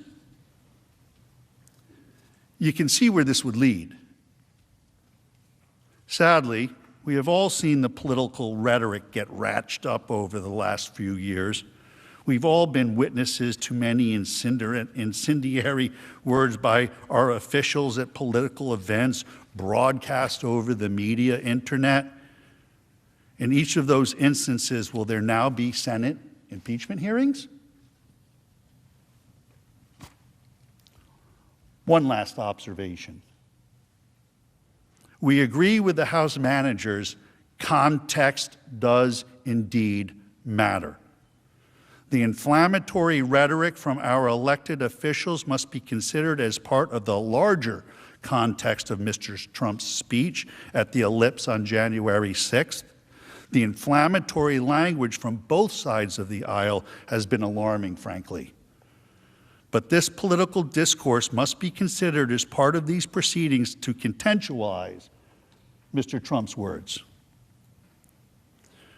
We have some video to play that highlights some of what I'm talking about. I preface this video by noting I am not showing you this video as some excuse for Mr. Trump's speech. This is not whataboutism. I am showing you this to make the point that all political speech must be protected. I just don't even know why there aren't uprisings all over the country, and maybe there will be. There needs to be unrest in the streets for as long as there's unrest in our lives. You got to be ready to throw a punch. You have to be ready to throw a punch. Donald Trump, I think you need to go back and punch him in the face. That I thought he should have punched him in the face. I feel like punching him. I'd like to take him behind the gym if I were in high school. If we were in high school, I'd take him behind the gym and beat the hell out of him. No, I wish we were in high school. I could take him behind the gym. I will go and take Trump out tonight. Take him out now. Okay. When was the last time an actor assassinated a president? They're still going to have to go out and put a bullet in Donald Trump. Show me where it says that protests are supposed to be polite and peaceful. And you push back on them, and you tell them they're not welcome anymore, anywhere. I have thought an awful lot about blowing up the White House. Please, get up in the face of some Congress people. People will do what they do. I want to tell you, Gorsuch, I want to tell you, Kavanaugh, you have released the whirlwind, and you will pay the price. We're going to go in there, we're going to impeach the This is just a warning to you Trumpers. Be careful. Walk lightly. And for those of you who are soldiers, make them pay. If you had to be stuck in an elevator with either President Trump, Mike Pence, or Jeff Sessions, who would it be? Does one of us have to come out alive?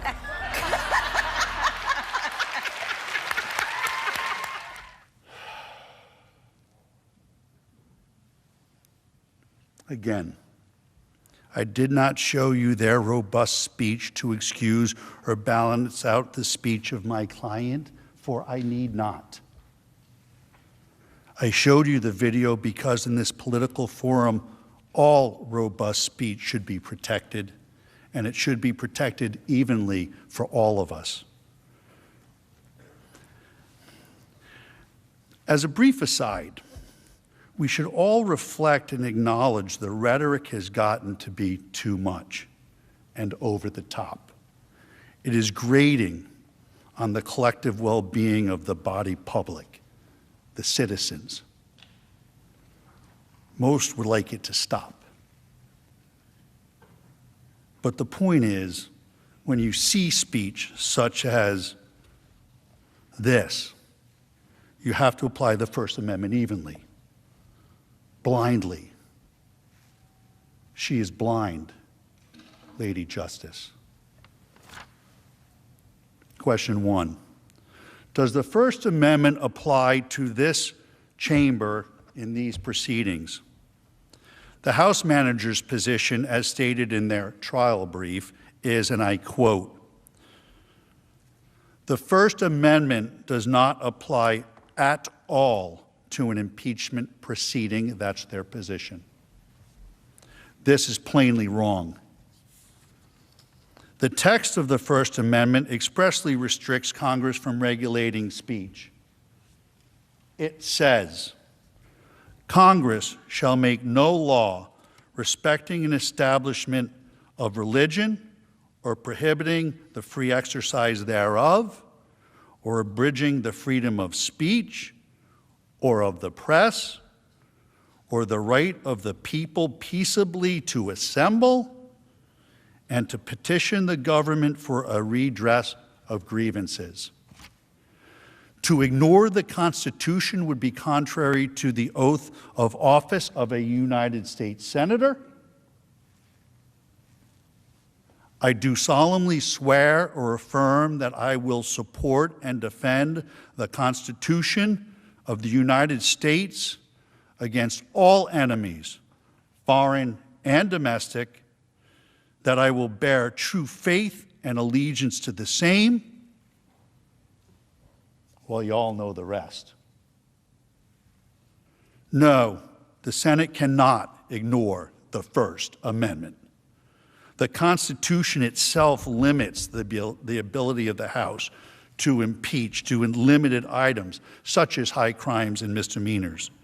The position advanced by the House managers is essentially an unlimited impeachment standard without constitutional guardrails, unmoored to any specific legal test other than the unbridled discretion of Congress. This is distinctly not the intent of the framers. The framers were aware of the danger of any impeachment process that would make the president the mere creature of the legislature, a quote directly from the framers while debating the impeachment process on the floor of the Constitutional Convention of 1787. The framers were fearful that any impeachment process that gave Congress full discretion on the standard for impeachment would constitute nothing less than a violation, quote, a violation of the fundamental principle of good government. One founding father, James Wilson, wrote extensively on the impeachment process. Mr. Wilson was a renowned legal scholar at the time, a law professor at the University of Pennsylvania in Philadelphia. He was a major force in drafting and adopting the Constitution in 1787. He served as one of the first six Supreme Court justices, 1789 to 1798. He was appointed by President George Washington. In fact, Wilson taught the first course on the new Constitution to President Washington and his cabinet, the first in the nation's history, in Philadelphia, at the University of Pennsylvania in 1789. Wilson, in his law lectures, the first of their kind under the Constitution, plainly states that the Senate may not ignore the Constitution in impeachment proceedings. He states that lawful and constitutional conduct may not be used as an impeachable offense. Let me say that again. He states that lawful and constitutional conduct may not be used as an impeachable offense. Read along with me. The doctrine of impeachments is of high import in the constitutions of free states. On one hand, the most powerful magistrate should be amenable to the law. On the other hand, elevated characters should not be sacrificed merely on account of their elevation. No one should be secure while he violates the Constitution and the laws. Everyone should be secure while he observes them. To be clear, James Wilson is saying that the Constitution does indeed apply when judging whether to convict an official by impeachment. If the complaint of conduct is constitutional, it cannot be impeachable. Are we to ignore the words and teachings of James Wilson? The House managers surely want you to. The House managers have made several references to this letter, signed by 140 partisan law professors, calling Mr. Trump's First Amendment defense legally frivolous. This is really an outrageous attempt to intimidate Mr. Trump's lawyers. Whenever a lawyer advances a truly frivolous argument, they may violate professional ethical rules and could be subject to discipline. This letter is a direct threat to my law license, my career, and my family's financial well-being. These law professors should be ashamed of themselves, and so should the House managers. How dare you? Do you really hate Donald Trump so much that you're willing to destroy good, hard-working people's lives, people that are only doing their jobs, and frankly, as counsel for an accused fulfilling a constitutional role? It's astounding, really. I'm a citizen, not a politician. I know these First Amendment arguments are not anywhere close to frivolous. They are completely meritorious. Interestingly, the law professor's letter was issued on February 5th, 3 days before we even filed our legal brief in this matter, and they ignored landmark, bedrock Supreme Court cases directly addressing this issue. In our brief, we have a direct quote from James Wilson, the founding father supporting our position. The direct quote was documented in the founding fathers' original legal papers. Do I have those with me? On the subject. He was the primary draftsman of the Constitution who taught the new Constitution to President Washington. He says so long as acts of elected officials like Mr. Trump are constitutionally protected, he should not be impeached. We have landmark U.S. Supreme Court decisions, Wood and Bonds, which I'll explain in detail, supporting our position. All of this the House managers and the partisan law professors completely and misleadingly ignore. Frivolous? Hardly. The letter is a bully tactic, and I think evidence is the House managers know they have a problem with the First Amendment defense on the merits, so they're resorting to such tactics. The House manager's suggestion that the First Amendment does not apply to this impeachment process is completely untenable. Ignoring the First Amendment would conflict with the senator's oath of office. It would also conflict with well-settled Supreme Court precedent and ignore the intent of the framers of the Constitution, such as James Wilson. Above all else, ignoring the Constitution would adopt the new Raskin common sense doctrine we heard yesterday, eroding hundreds of years of First Amendment protections. We are here under the Constitution. It is illogical what the House managers say. The Constitution does apply to this constitutional impeachment process. It's double talk, nonsense, illogical. If the House managers had their way, they would ignore all of the Constitution. Does that include the Sixth Amendment? The right to counsel? They would have Mr. Trump sitting here without lawyers. And who would be next? It could be anyone. One of you. Or one of you.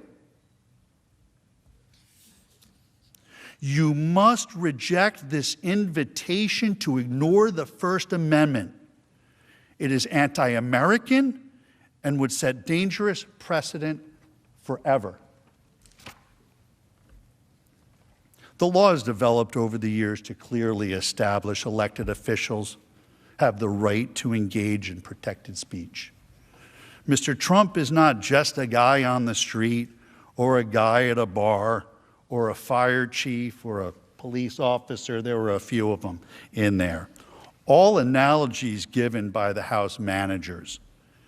These sideways analogies are wrong.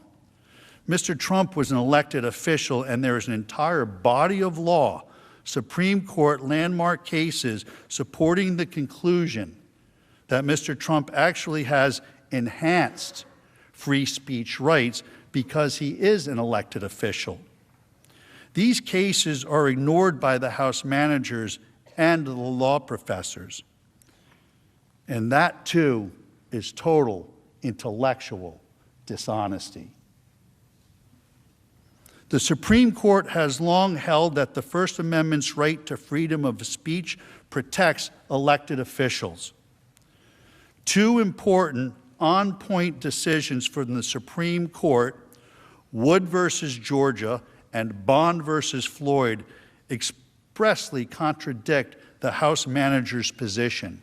The House managers do not even cite those cases in their brief. They barely acknowledged them in their reply, and they were mum on them yesterday. In Wood versus Georgia, the Supreme Court addressed a case involving a sitting sheriff whose reelection was being investigated by a grand jury impaneled by a judge based on allegations of irregular Negro bloc voting. It was in the 60s. The sheriff spoke publicly in multiple press releases calling the grand jury investigations racist, illegitimate, and an attempt to intimidate voters. He even urged the grand jurors on how to decide the issues and not let its high office be a party to any political attempt to intimidate voters. The sheriff viewed the grand jury as challenging the legitimacy of his election. The sheriff even sent a letter to the grand jurors with these allegations, which is an extraordinary step since laws in most states, including Georgia, prohibit attempts to influence or intimidate jurors. The sheriff was charged and convicted of contempt of court and obstruction of the grand jury. But the Supreme Court, in a decision written by Justice Brennan, reversed.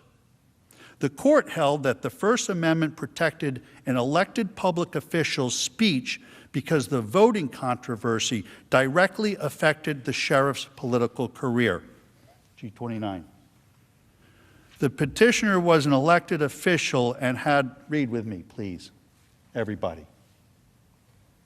The petitioner was an elected official and had the right to enter the field of political controversy, particularly where his political life was at stake. The role that elected officials play in our society makes it all the more imperative that they be allowed freely to express themselves on matters of current public importance.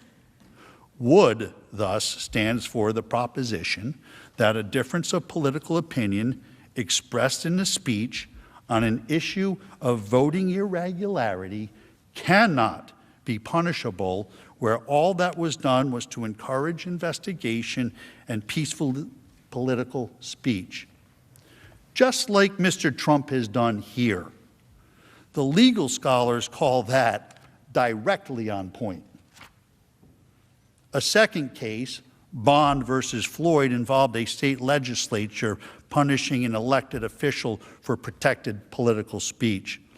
Bond is particularly instructive here, too. In Bond, the Supreme Court squarely addressed the question of an elected official's punishment by a legislature for statements alleged to have incited public violation of the law, the burning of draft cards. The court unequivocally rejected the idea advanced here by the House managers, that an elected official is entitled to no protection under the First Amendment.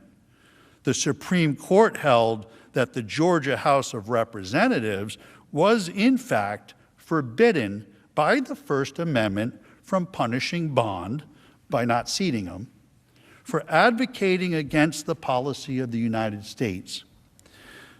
There are three fundamental holdings in Bond. One, the manifest function of the First Amendment in a representative government requires that legislators be given the widest latitude to express their views on issues of policy. Two, just as erroneous statements must be protected to give freedom of expression the breathing space it needs to survive, so statements criticizing public policy and the implementation of it must be similarly protected. Third holding, legislators have an obligation to take positions on controversial political questions so that their constituents can be fully informed by them and be better able to assess their qualifications. Please read along with me. Their qualifications for office. Also, so they may be represented in governmental debates by the person they have elected to represent them. Mr. Trump enjoys this same First Amendment protection from Congress. The First Amendment's protections guarantee free speech addressing the electoral integrity issues essential to his career that Mr. Trump has consistently advocated. The House managers argue that the First Amendment, and I quote, does not shield public officials who occupy sensitive policy-making positions from adverse actions when their speech undermines important governmental interests. That is flat wrong. They are, in essence, attempting to treat Mr. Trump as their employee. This is not the law under Wood and Bond. Mr. Trump was elected by the people. He is an elected official. The Supreme Court says elected officials must have the right to freely engage in public speech. Indeed, the Supreme Court expressly rejected the House managers' argument in Wood versus Georgia, holding that the sheriff was not a civil servant, but an elected official who had core First Amendment rights which could not be restricted. That's Wood v. Georgia, page 395, footnote 21. The House managers do not mention Wood or Bond in the trial brief or anywhere else. Why? Why not? Because it does not fit their narrative or their story. They want to punish Mr. Trump for engaging in constitutionally protected free speech, and they do not want you to consider the issue. But you must. Question 2. Does Mr. Trump's speech deserve protection under the First Amendment?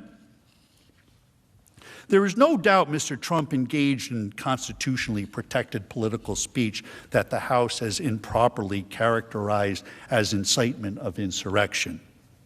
The fatal flaw of the House's argument is that it seeks to mete out governmental punishment, impeachment, based on First Amendment political speech. Speech for political purposes is the kind of activity to which the First Amendment offers its strongest protection.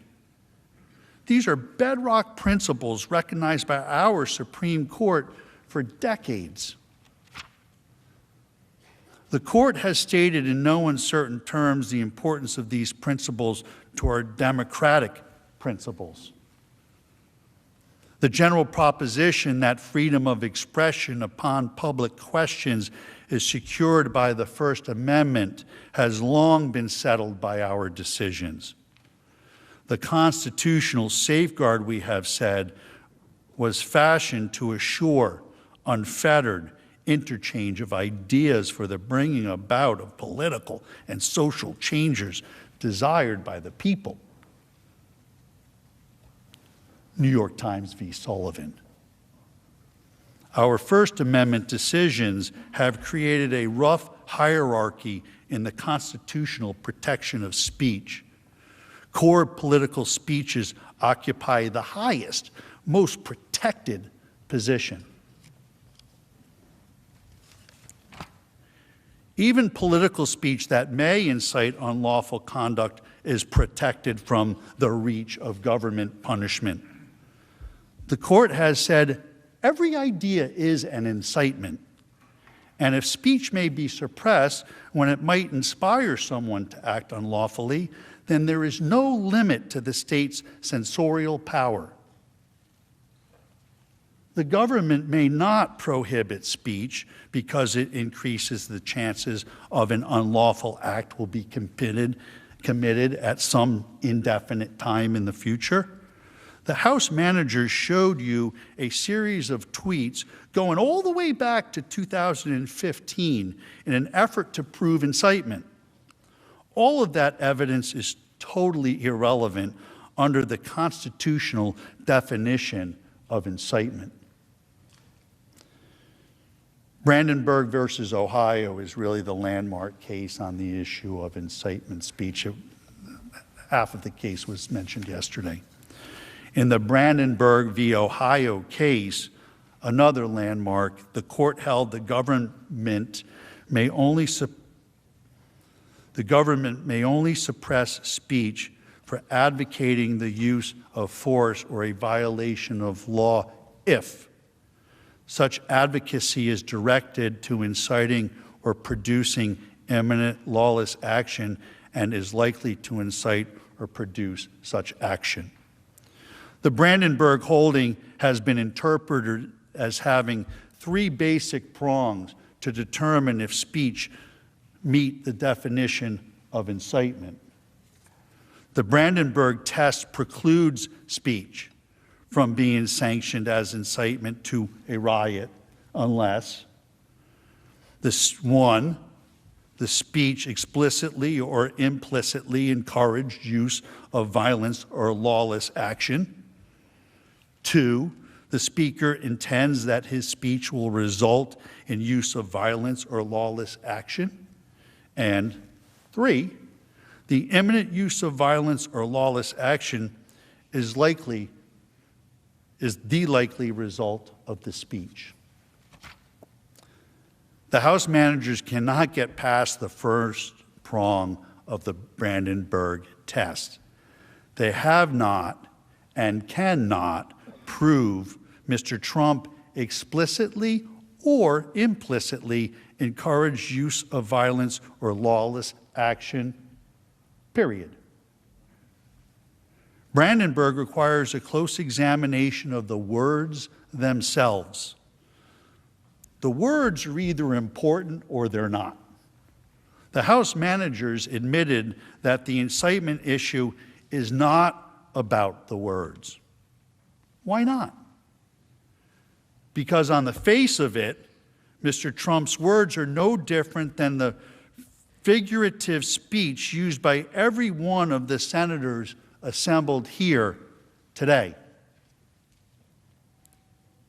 If it is not about the words, but about the big lie of a stolen election, then why isn't House Manager Raskin guilty since he tried to overturn the 2016 election? The more the House managers speak, the more hypocrisy gets revealed. Hypocrisy. Even though they say it's not about the words, the law under Brandenburg requires a close analysis of the words to determine incitement. So we need to look at those words. Mr. Trump did the opposite of advocating for lawless action. The opposite.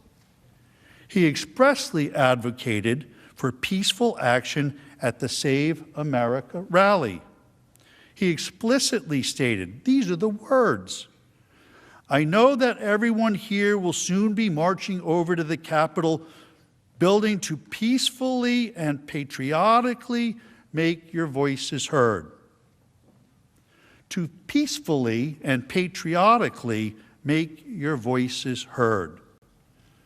That is how this president has spoken for years when he condemns violence, lawlessness, and rioters. The House managers have played manipulated, selectively edited parts of Mr. Trump's speech. They focus heavily on the word fight. The president used the word fight 20 times in his speech. They picked only 2. Why? Why not the other 18? Because they don't tell the story the way they want to tell it. Here are all of them. Listen to the context. And Rudy, you did a great job. He's got guts. You know what? He's got guts, unlike a lot of people in the Republican Party. He's got guts. He fights. He fights. And I'll tell you, thank you very much, John. Fantastic job. I watched. That's a tough act to follow, those two. There's so many weak Republicans, and we have great ones. Jim Jordan and some of these guys, they're out there fighting. The House guys are fighting. But it's incredible. Many of the Republicans, I helped them get in. I helped them get elected. Get rid of, how do you say I want to get rid of America first? Even if you're going to do it, don't talk about it, right?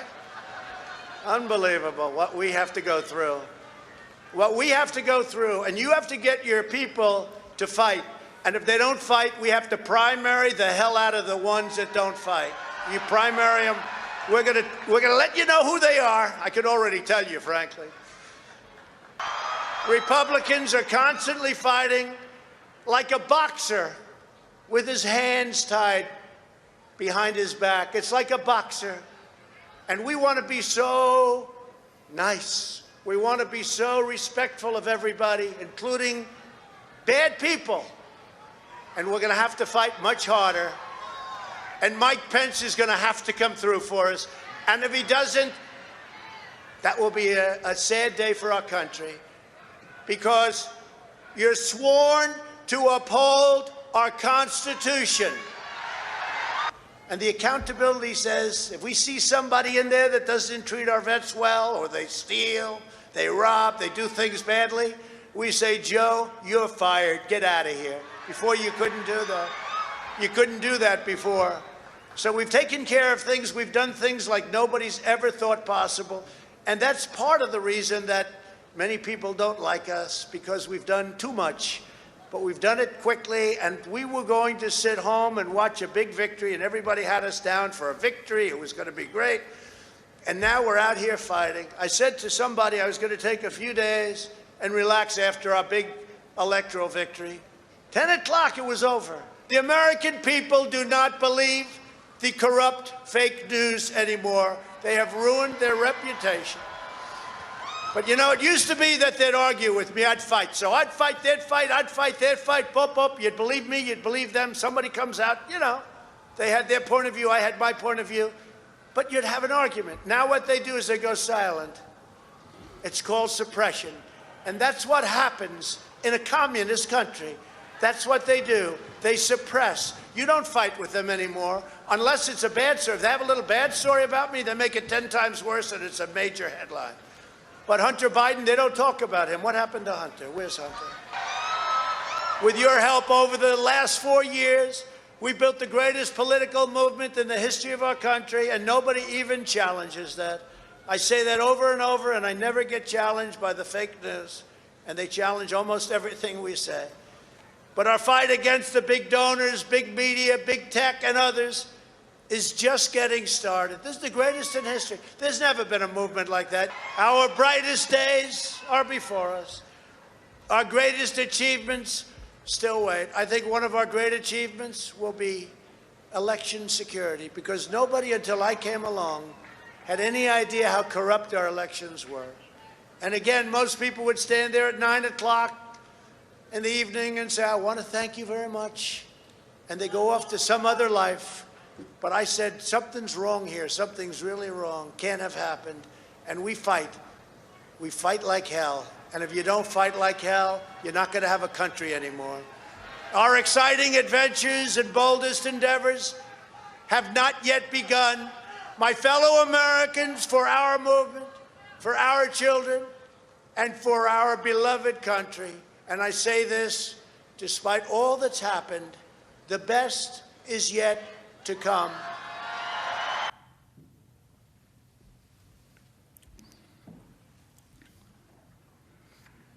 A boxer fighting with his hand tied behind his back, members of Congress fighting, Rudy being Rudy. These are the metaphorical, rhetorical uses of the word fight. We all know that, right? Suddenly, the word fight is off limits. Spare us the hypocrisy and false indignation. It's a term used over and over and over again by politicians on both sides of the aisle. And of course, the Democrat House managers know that the word fight has been used figuratively in political speech forever. But don't take it from me. It's best to listen to them. Our mission is to fight. Our job is to fight. We are in a fight. We are in a fight. We are in a fight. Democrats are fighting as hard as we can. Democrats are standing up to fight. We know how to fight. We like a good fight. Democrats are going to fight like hell. We fight like hell. I'm going to fight like hell. I will fight like hell. We're going to fight like hell. I'm going to fight like hell. Fight like hell. I will fight like hell. We have to fight like hell. And I know many other senators and members of the House will fight like hell. We are going to fight like hell. We're going to fight like hell. Fight like hell. And we just have to fight. We're going to fight. We are going to fight. We're going to fight. We're going to fight. Because you'll fight. To fight. Political revolution. That means that millions have got to stand up and fight. And fight and fight. Stand up and fight back. To fight. And continue to fight. And once again, fight back in the fight. We're fighting back. My fight. To fight an administration. You don't get what you don't fight for. We'll also fight him and challenge him in every way that we can. Fight in Congress, fight in the courts, fight in the streets. In the Congress, in the courts, and in the streets. There's the fight, there's the fight, there's the fight, and then there's the fight to defend. We're eager to take on this fight. The American people are going to have to fight. Get in this fight. Get in this fight. Around the clock fighting. We've got to keep fighting and keep focused. We will fight when we must fight. We've been fighting, and we need to fight, but we also need to fight. It's always going to be an uphill fight. This is going to be a fight. We always must fight. We're in the fight of our lives. And we're going to be in for the fight of our lives. This is the fight of our life. The fight of their lives. We are in this fight for our lives. We cannot ever give up fighting.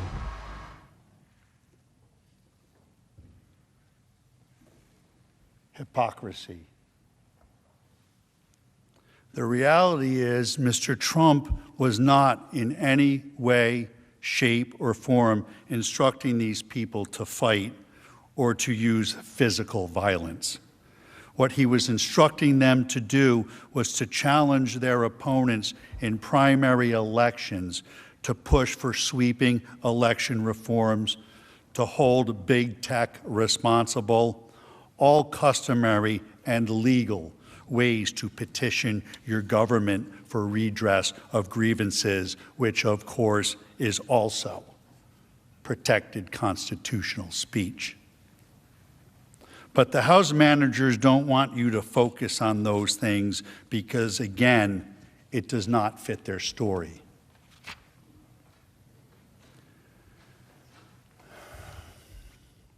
In the end, I leave you with this quote from Benjamin Franklin. Freedom of speech is a principal pillar of a free government.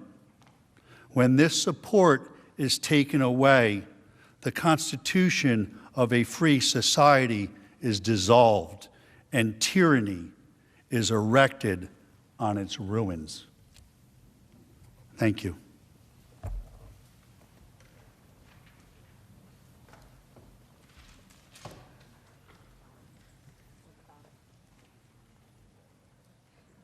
Mr. President, the majority leader. I ask unanimous consent the Senate recess for a 15-minute break. Without objection.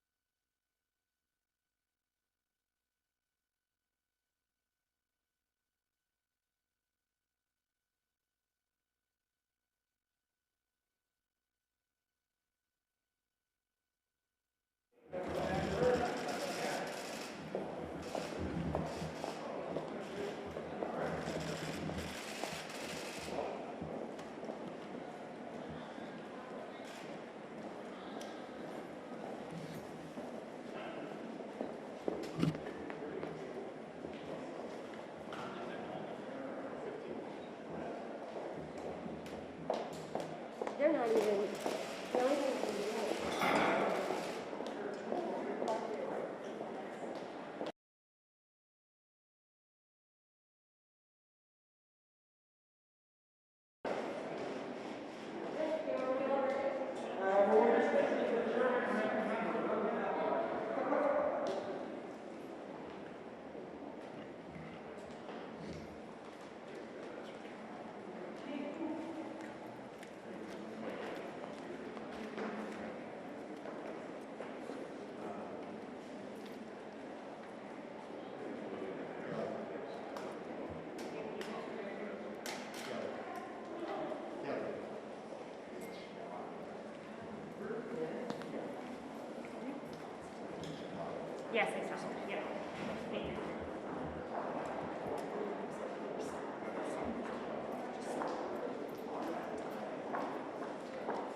none of us, if a fight had broken out or a riot had broken out, would have, as President Trump did, failed to act in any way to restrain or turn back our supporters from doing that. So I don't think it's apples to apples at all. Do you think we'll get a clarification on a timeline of when Trump learned about Pence's life was in danger, and then he then sent a tweet? Do you think we'll get clarification from the defense team?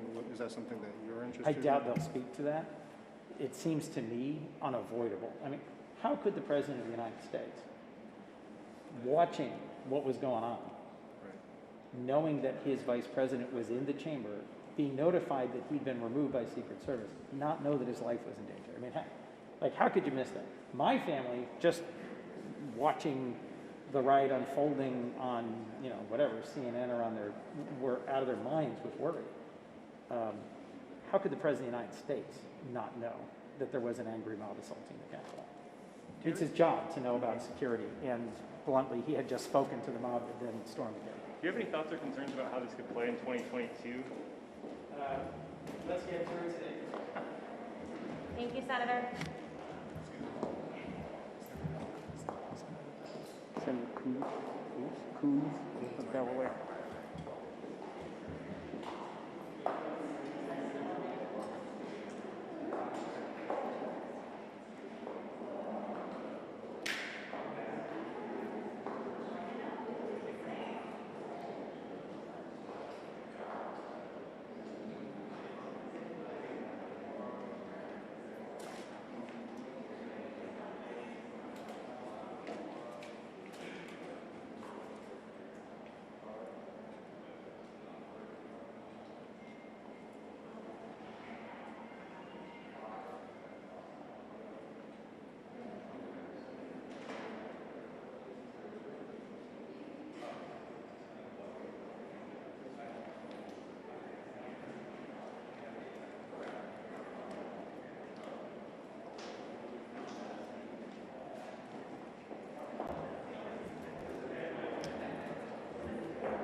Senator, don't forget to take your devices to the floor.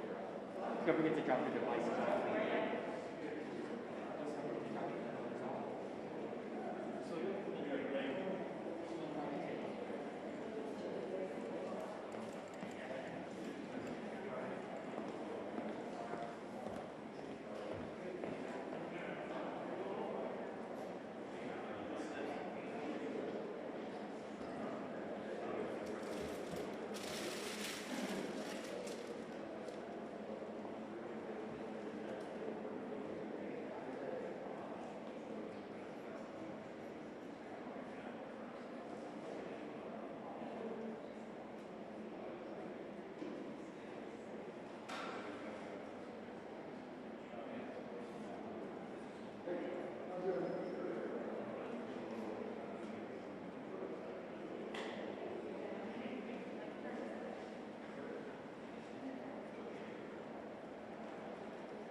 at 3 and one leaving when she finished.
See ya.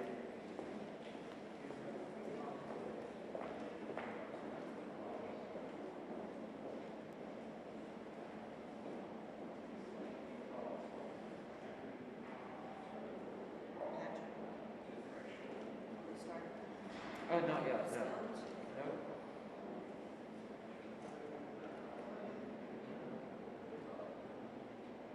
But Lee is going to the shower.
Senate will be in order. Senators will take their seats.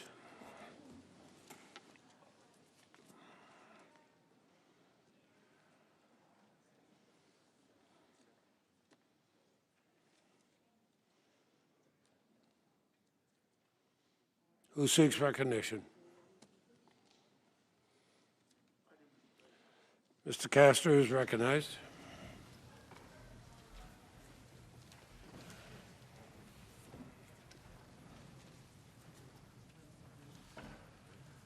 Mr. President, Mr. members Castor. of the Senate, good afternoon. It has been my great privilege over the past couple of weeks to lead this outstanding team of lawyers and dedicated professionals in the defense of the 45th President of the United States. One of the most difficult things in leading such a talented group is deciding who's responsible for what and the strategy and the order in which we will present our evidence. And you have heard from Mr. Vanderveen and Mr. Sean on the importance of the First Amendment and the importance of due process of law.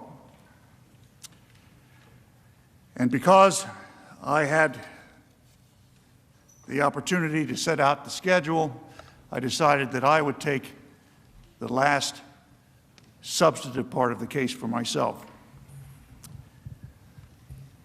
You can take that two ways. The first, perhaps, is the best, and that would be that it's almost over. The second is that perhaps you have to wait another hour for it to be over. The reason why I chose this section, and believe me, it was a very difficult decision to make because I thought that the other arguments presented by Mr. Schoen and Mr. Vanderveen were outstandingly researched, thoroughly vetted, and wonderfully and articulately presented by them.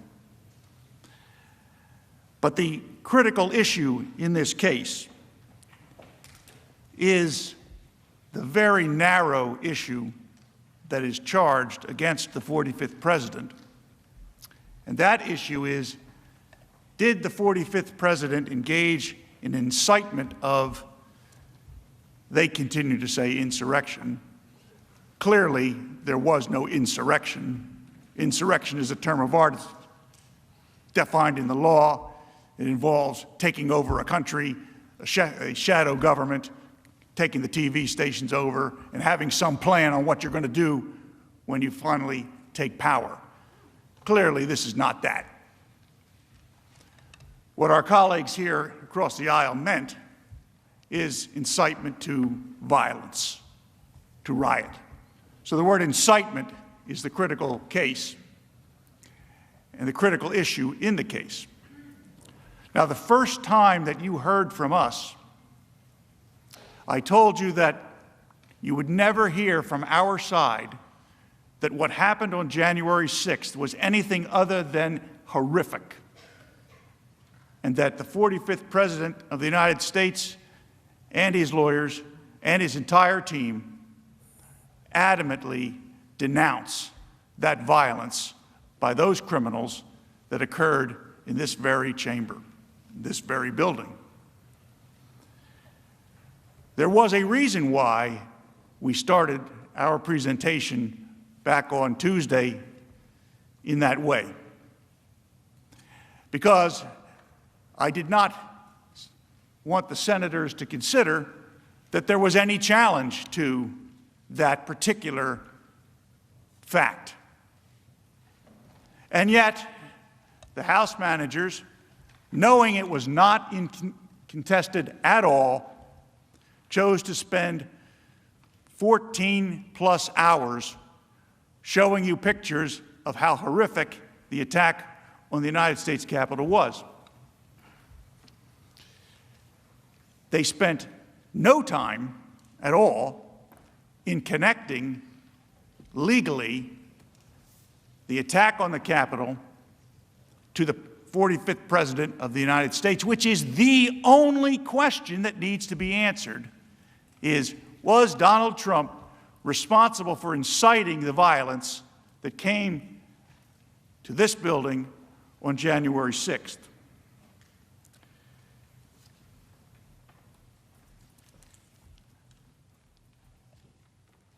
Now, by any measure, President Trump is the most pro-police, anti-mob rule president this country has ever seen. His real supporters know this. He made it clear throughout his presidency. He made it clear during the violence this past summer. He made it clear on January 6th. But politics changes things. Politics has created and interposed an element that should not be here. It has interposed the element of hatred. And the political world changes when hatred becomes part of the dynamic. As we wrote in our answer to the original charging document, and I hope that this is a phrase that lives on long after we are all departed, and that I hope someday this becomes the mantra by which all of us operate who work for the benefit of the public. That political hatred has no place in the American justice system, and most certainly no place in the Congress of the United States.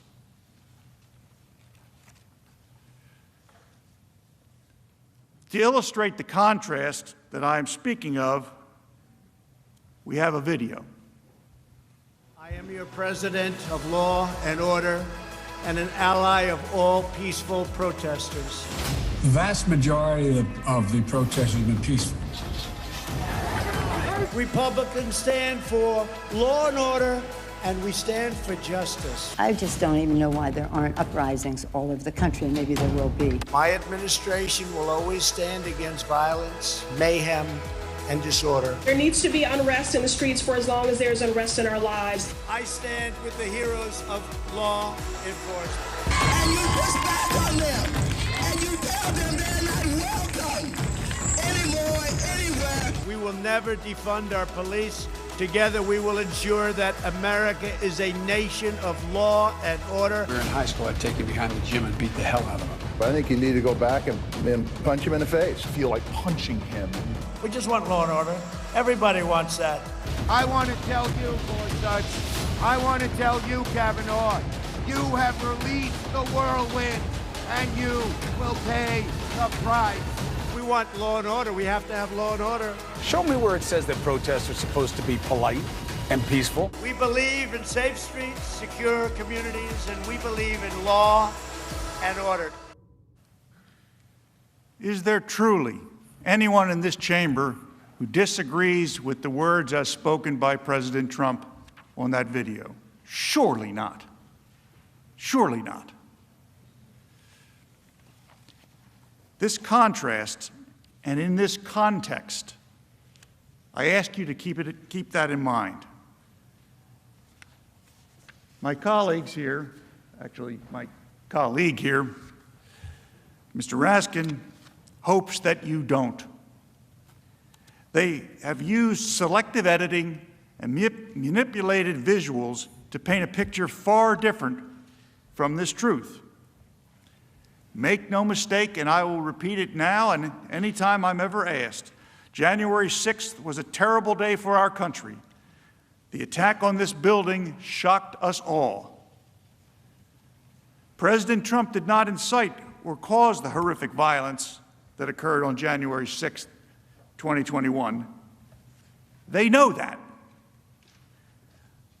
We know the president did not incite the riot because of his plain words that day, as Mr. Van der Veen elucidated on a few moments ago. We know the president could not have incited the riots because of the timeline of the events of that day.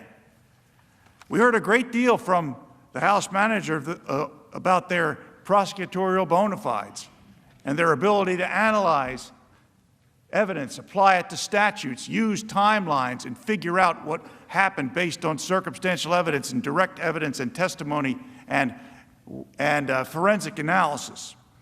I can't recall any of the House managers who got up that didn't make some reference to prosecutorial bona fides.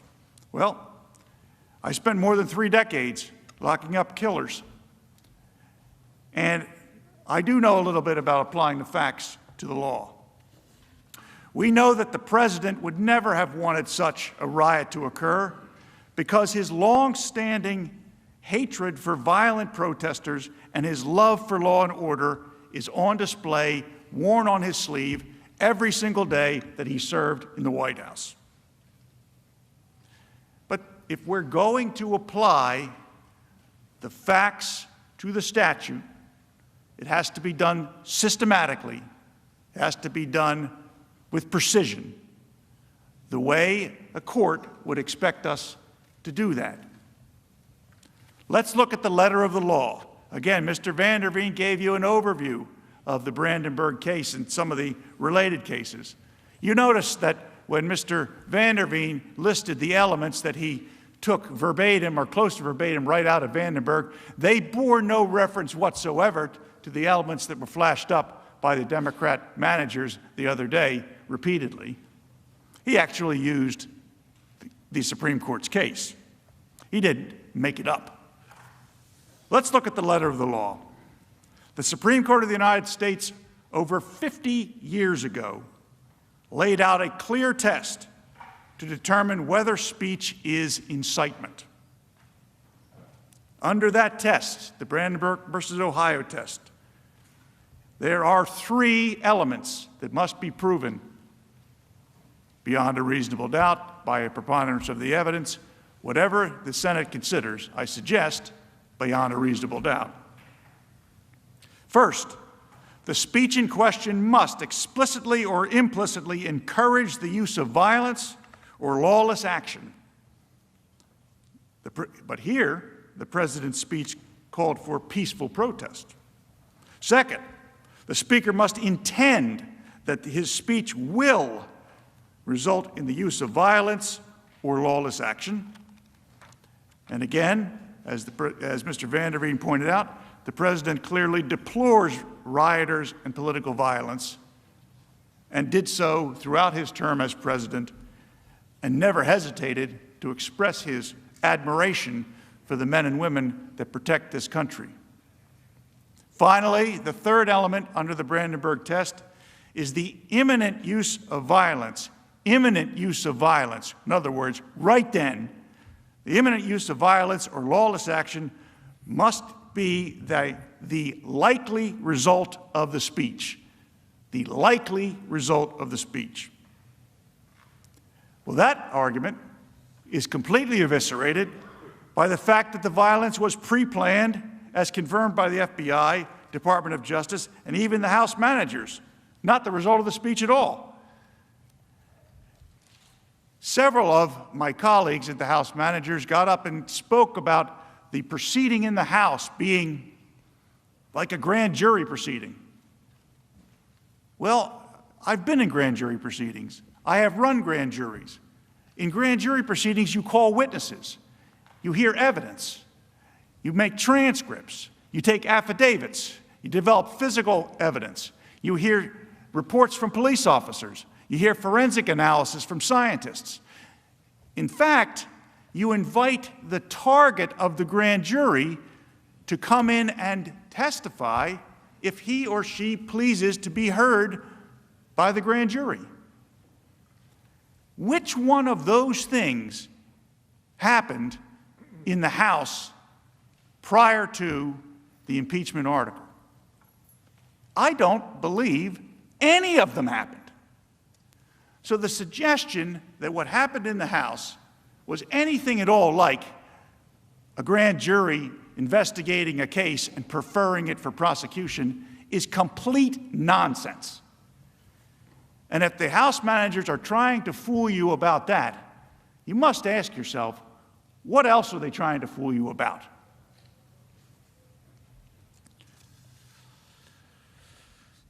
Let's look more closely at the president's speech. We have mentioned this line before, but it is so critical we need to talk about it again. The president asked that the attendees at his rally peacefully make their voices heard. I know that everyone here will soon be marching over to the Capitol building to peacefully and patriotically make your voices heard.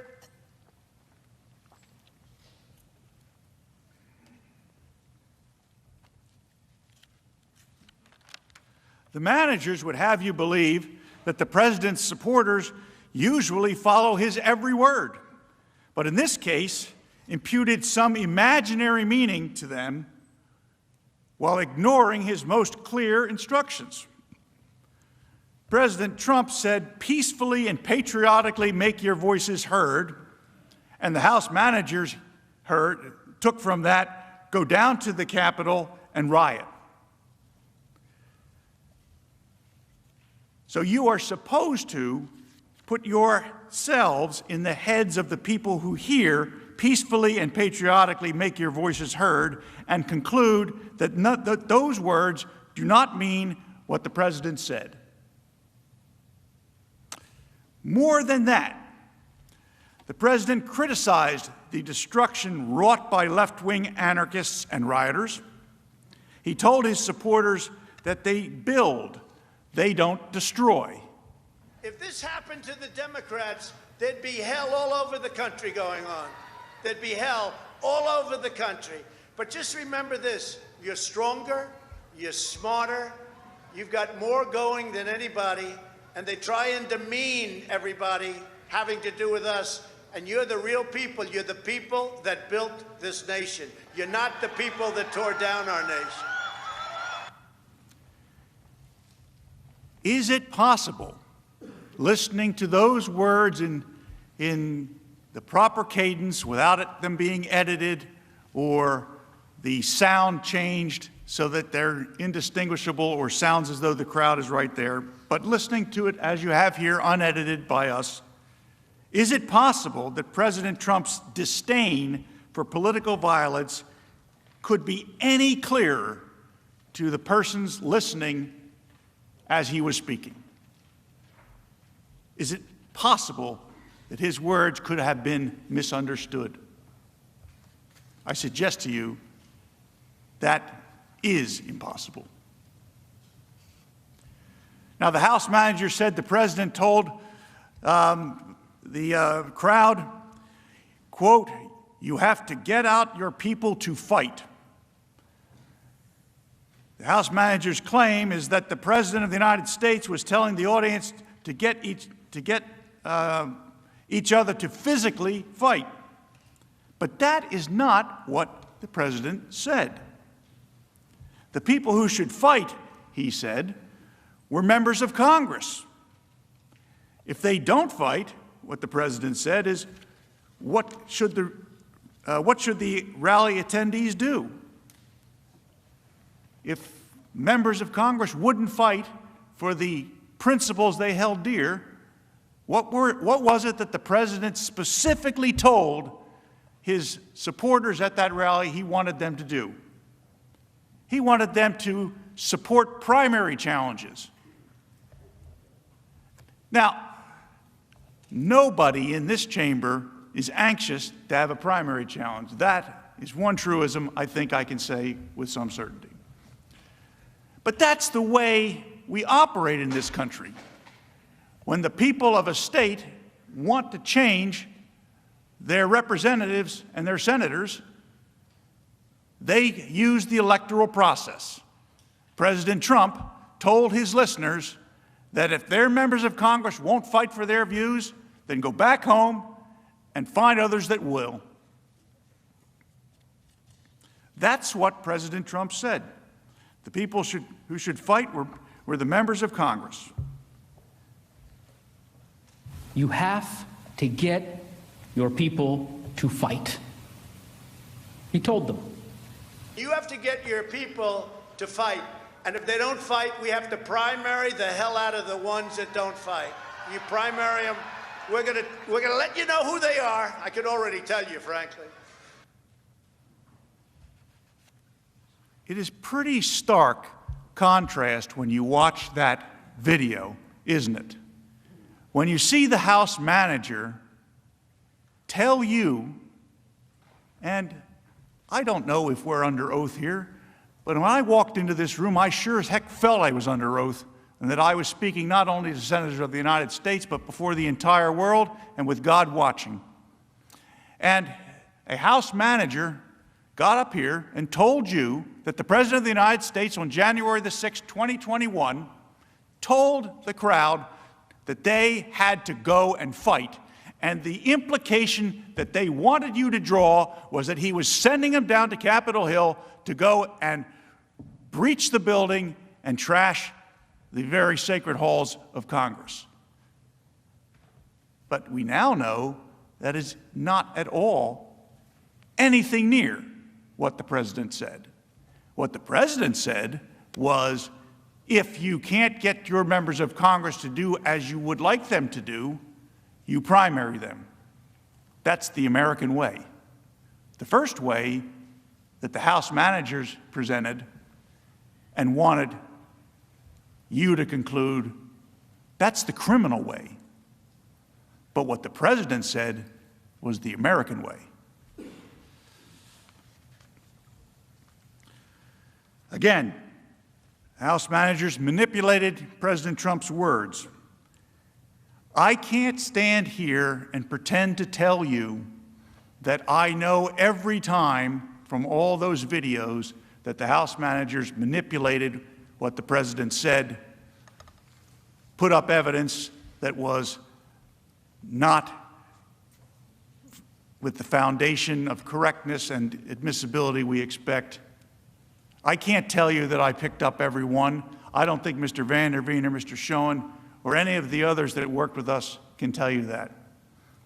But what I can tell you is that there were an awful lot of times, and I know at least some of you were judges in previous lives, and if one of the lawyers was able to create the impression that one side intentionally presented false or misleading evidence, that judge would give an instruction called falsus in uno, falsus in omnibus. False in one thing, false in everything. In other words, if they're trying to fool you about one thing, not only might they be trying to fool you in something else, but under that maxim of the law, you may conclude they're trying to fool you in everything else.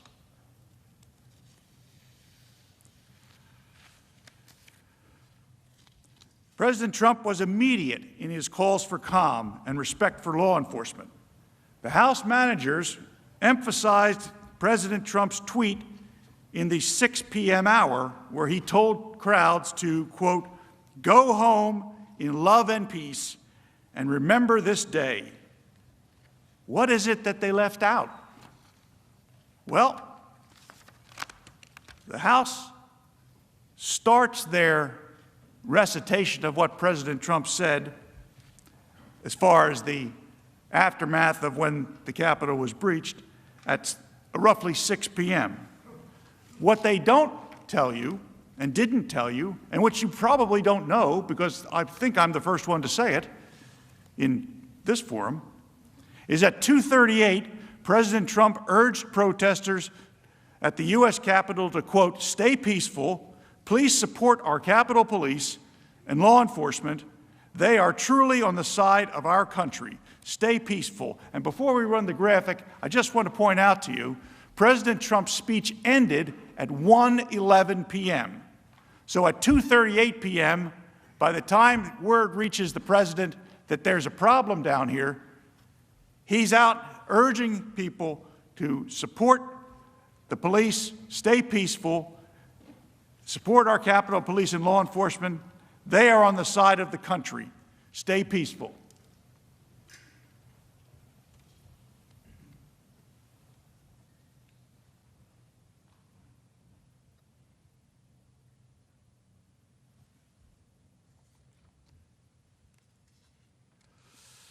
At 3:13 p.m., President Trump urged protesters at the U.S. Capitol to remain peaceful.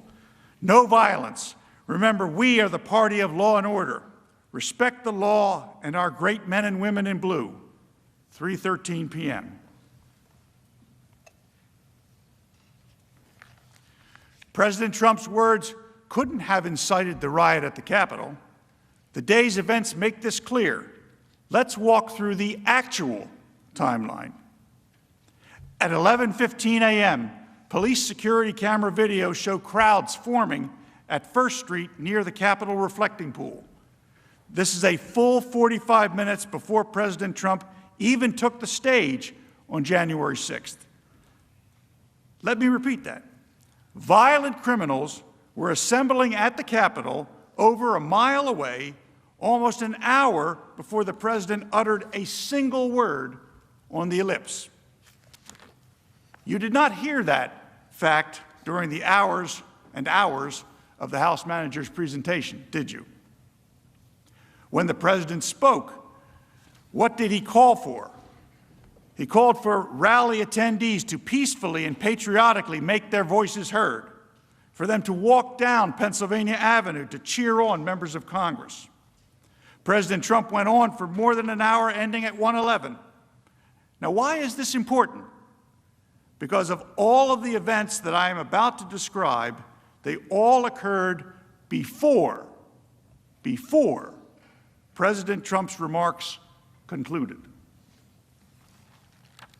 At 12:49 p.m., the first barriers at the U.S. Capitol grounds were pushed over and the crowd entered the restricted area.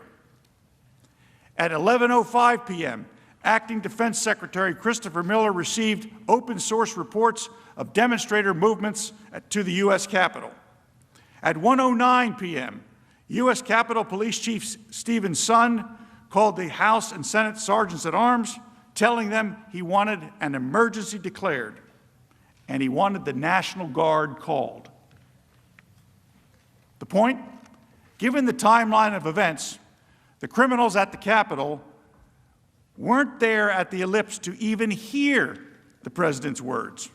They were more than a mile away, engaged in their pre-planned assault on this very building. This was a pre-planned assault, make no mistake, and that is a critical fact. Watch this.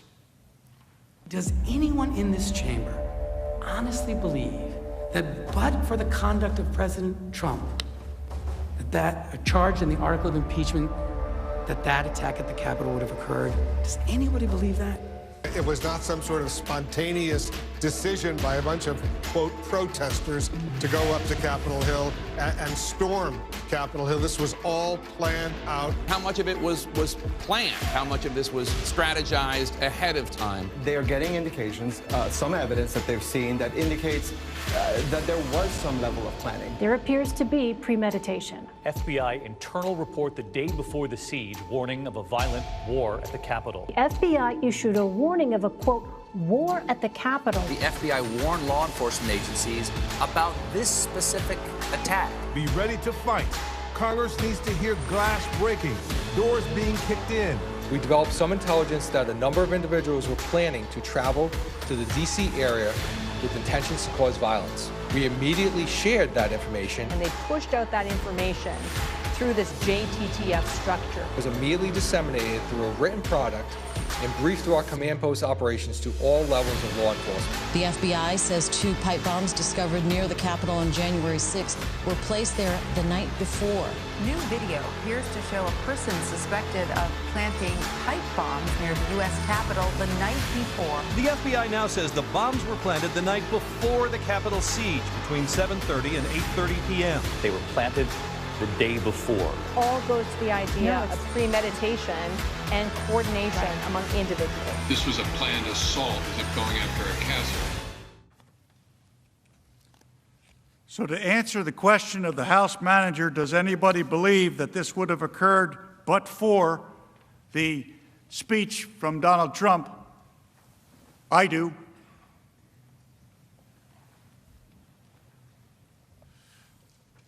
All of these facts make clear the January 6th speech did not cause the riots. The president did not cause the riots. He neither explicitly or implicitly encouraged the use of violence or lawless action, but in fact called for peaceful exercise of every American's First Amendment rights to peacefully assemble and petition their government for redress of grievances. In other words, the Brandenburg Standard is not made out. The House managers admitted many facts are unknown.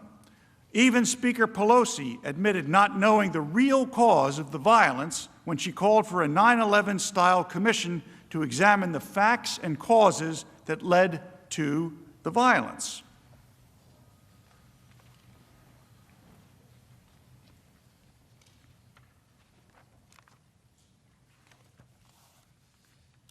On the screen is Speaker Pelosi's call for the 9/11 Commission.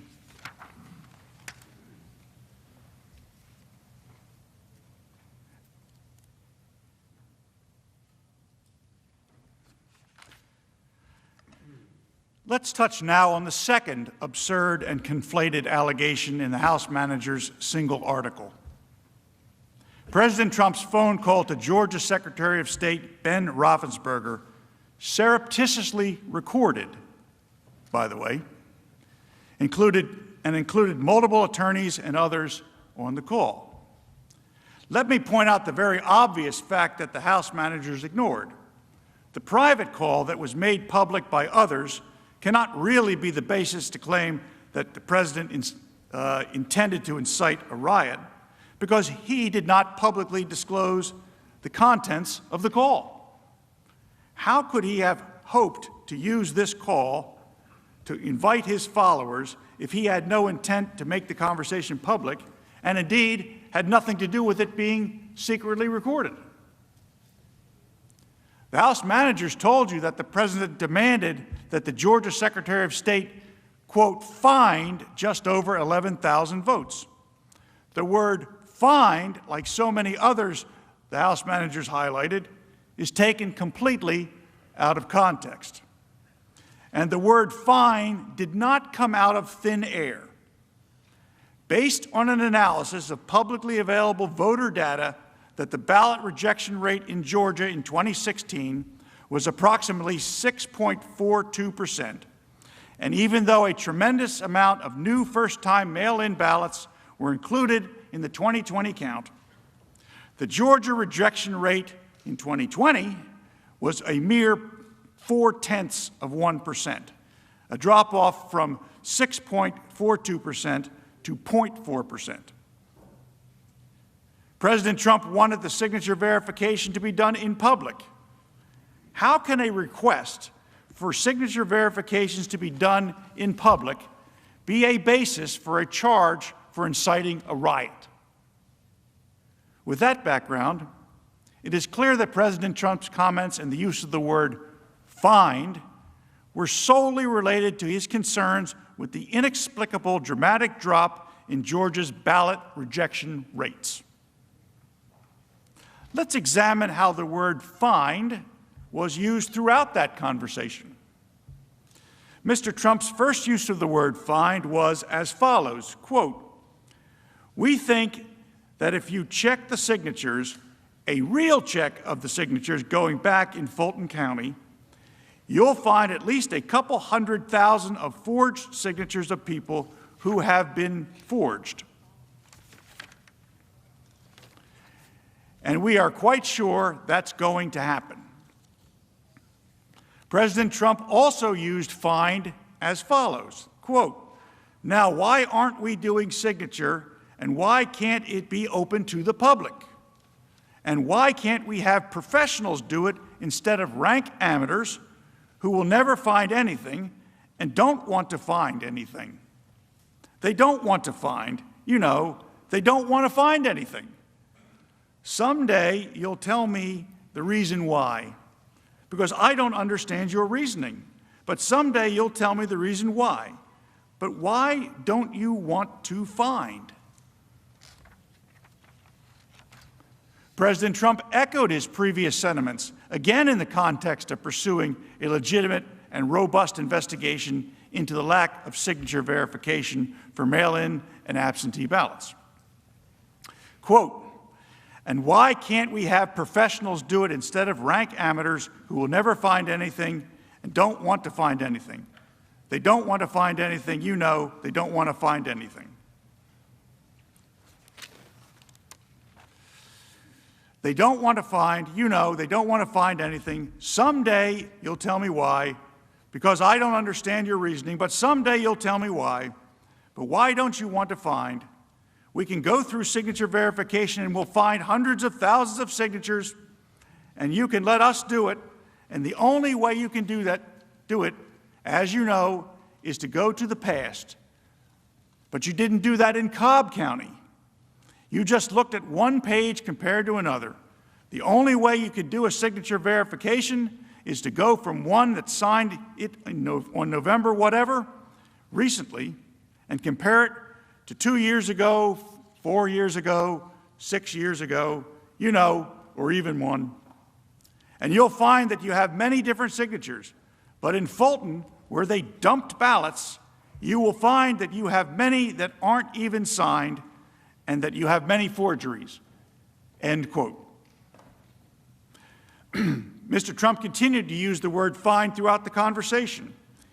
Each and every other time in the context of his request that Mr. Raffensperger undertake a review of signature verifications and his concerns generally with ballot integrity and his reported electoral deficit, here are a few examples. Quote, but why wouldn't you want to find the right answer, Brad? Instead of keep saying that the numbers are right, because those numbers are so wrong. Another example, quote, we think that if you check the signatures, a real check of the signatures, going back in Fulton County, you'll find at least a couple 100,000 of forged signatures of people who have been forged, and we are quite sure that's going to happen, end quote.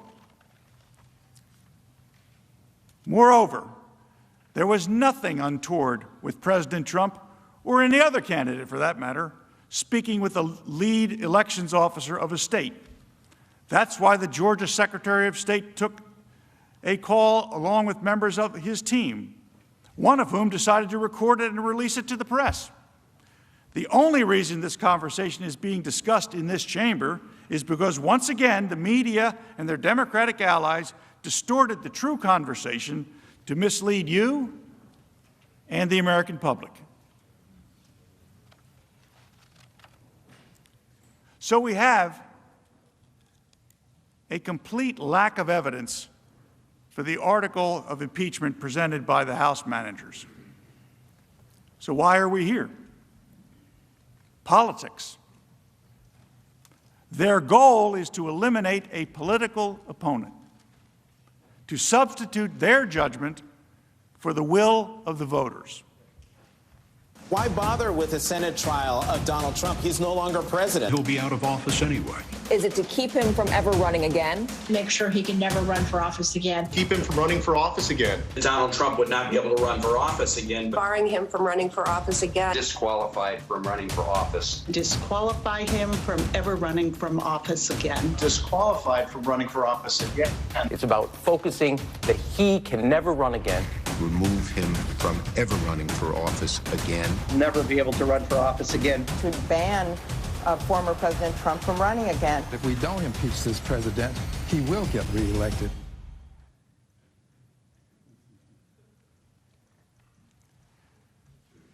The goal is to eliminate a political opponent, to substitute their judgment for the will of the voters. Members of the Senate, our country needs to get back to work. I know that you know that. But instead, we are here. The majority party promised to unify and deliver more COVID relief. But instead, they did this. We will not take most of our time today, us of the defense, in the hopes that you will take back these hours and use them to get delivery of COVID relief to the American people. Let us be clear. This trial is about far more than President Trump. It is about silencing and banning the speech the majority does not agree with. It is about canceling 75 million Trump voters and criminalizing political viewpoints. That is what this trial is really about. It's the only existential issue before us. It asks for constitutional cancel culture to take over in the United States Senate. Are we going to allow canceling and banning and silencing to be sanctioned in this body? To the Democrats who view this as a moment of opportunity, I urge you instead to look to the principles of free expression and free speech. I hope, truly, that the next time you are in the minority, you don't find yourself in this position. To the Republicans in this chamber, I ask, when you are next in the majority, please resist what will be an overwhelming temptation to do this very same thing to the opposing party.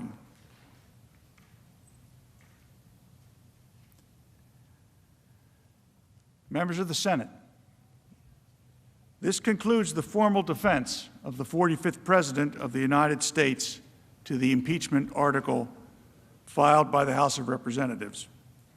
I understand that there is a procedure in place for questions, and we await them. Thereafter, we will close on behalf of President Trump. Mr. President, we yield the balance of our time. And I ask unanimous consent. We take a 15-minute recess. Without objection, the Senate will stand in recess.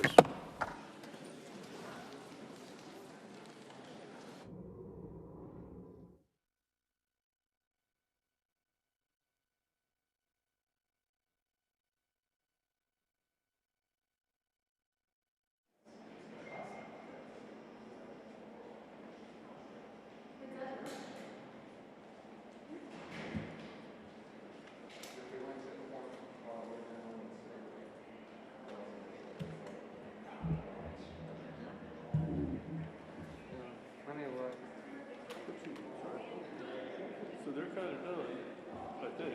Really? Well, they got the questions thing. Here comes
The President's lawyers blew the House manager case out of the water.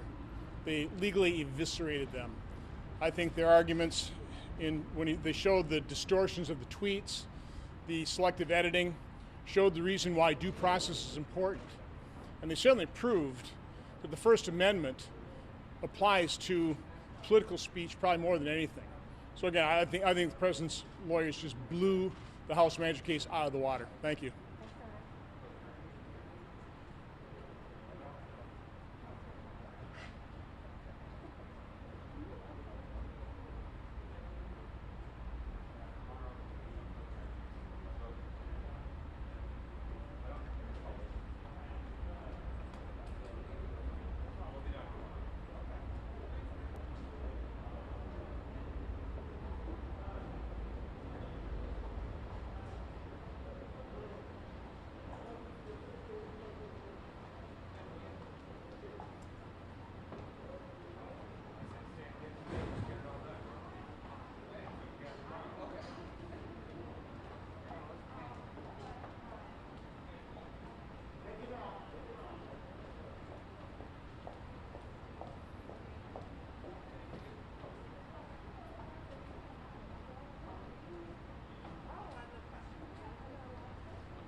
I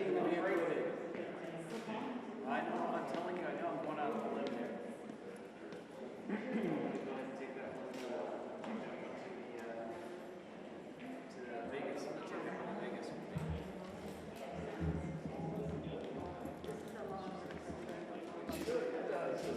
Shoot somebody on Fifth Avenue and She's everybody's person.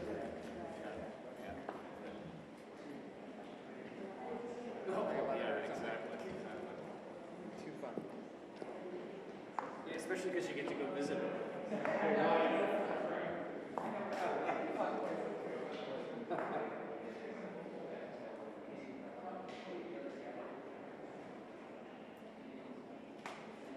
Whoa.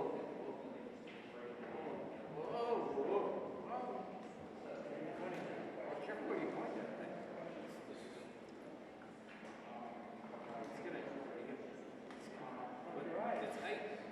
You know there are 5 very, very small monofoot wires running through that cable. Very prone to breaking. Actually, how you do it.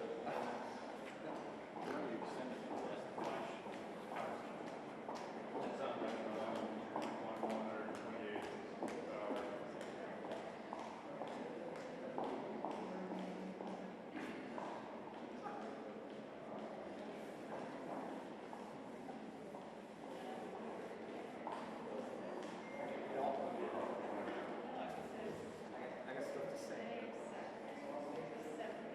Do this with a slow shutter speed. It's very hard.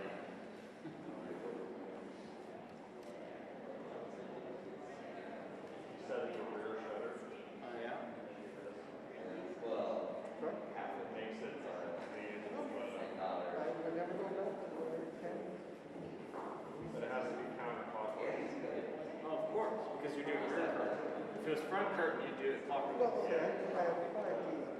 But even the replacement, your replacement,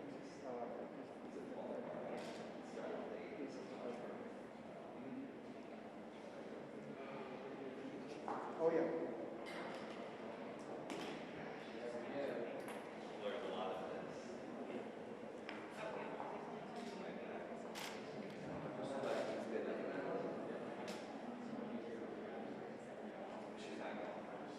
Inner break at 6. 5. And then do 4 hours of witness pose. 3 more hours. I heard somebody downstairs when I was getting a sandwich saying it was 8 o'clock.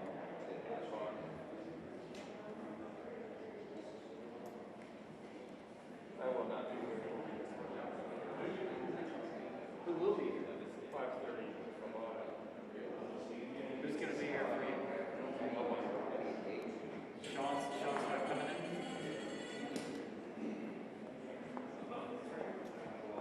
Stepping when it does, but we can stop ringing. Hello?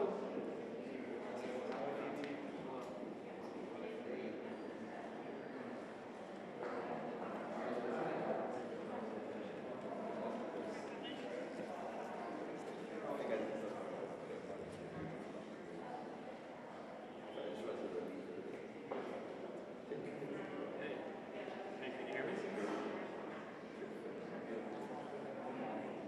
Oh, you know, 4:30 should be fine.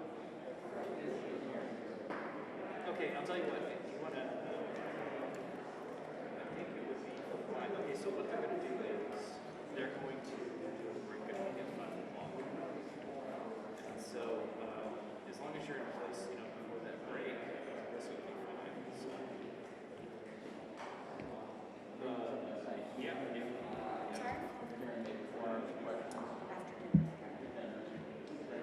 Do you need an excursion to get to 317? you riders, stop. Stop what you're doing. Right now. Stop right now. He didn't do that. I'd also like to know whether the president's team believes that there was a free and fair election and that Joe Biden is the duly elected president of the United States.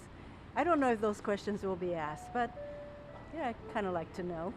Do you have a problem with some of the Republican senators seem to be working with the Trump legal team, having private meetings in between the sessions? Well, that goes to show that this is an impeachment trial, and so it is what the senators determined to be the president having incited an insurrection, and whether to us that constitutes a high crime and misdemeanor leading to an impeachment conviction.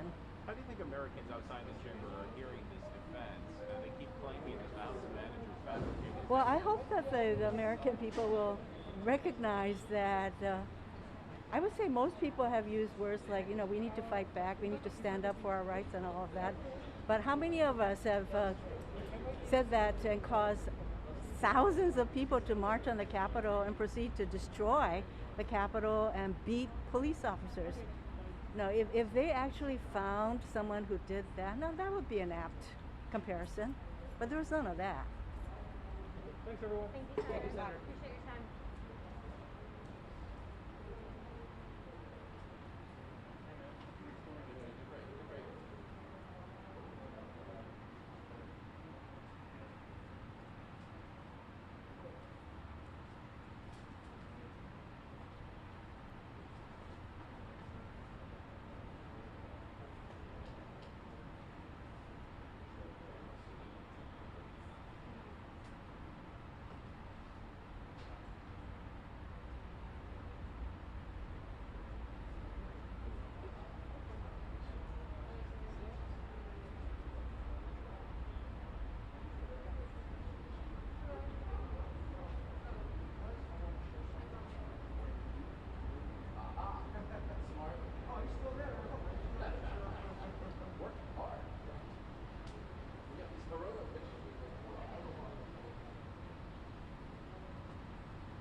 work tomorrow.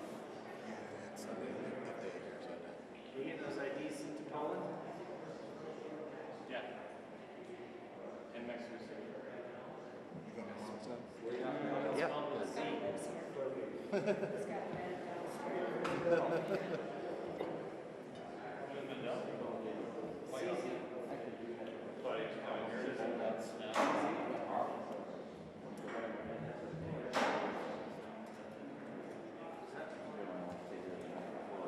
Inauguration.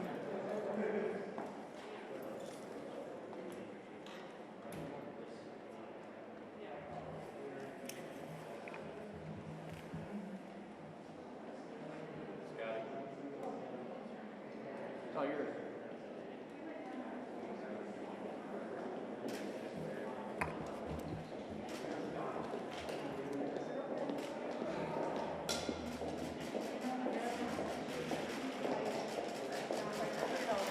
I'm gonna go this way. Okay, I'll see you. Okay.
Here we go.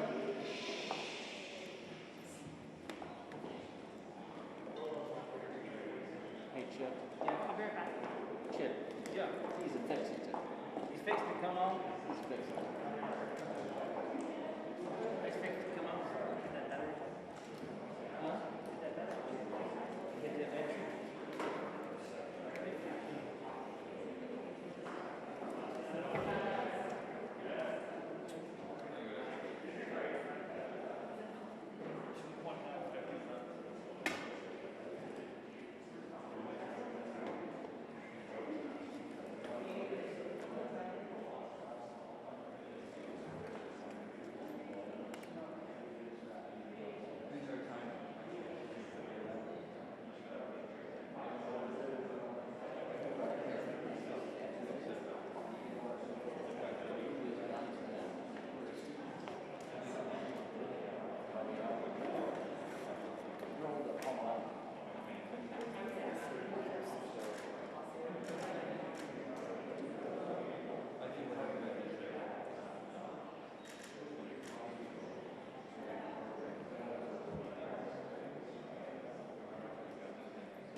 says he works for Post. I don't know. That's the White House guy. Isn't that their White House guy? I don't think he should be put in charge of anything. I thought he was the official Trump photographer. What? Oh, okay. The official Trump. I took a picture of them together. So, yeah. Actually, more than one picture. They're like the same height. It said that he matches Trump with a younger self.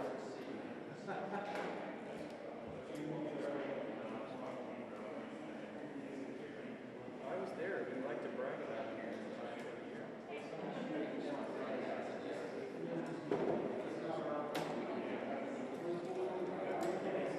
47. The senators provide up to 4 hours during which senators may submit questions in writing directed either to the managers on the part of the House of Representatives or counsel for the former president. Majority Leader. President, I ask unanimous consent that the answers within the 4-hour question period be limited to 5 minutes each, and if the questions are directed to both parties, the times be equally divided. Furthermore, that questions alternate sides for posing questions for as long as both sides have questions. Without objection, is so ordered. Mr. President, I have a question at the desk, for the desk. The senator will submit it.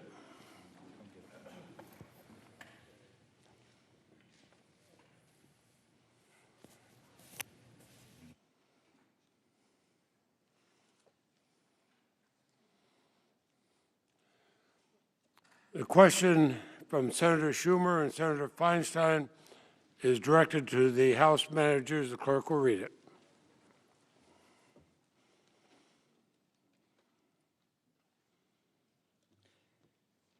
Isn't it the case that the violent attack and siege on the Capitol on January 6 would not have happened if not for the conduct of President Trump?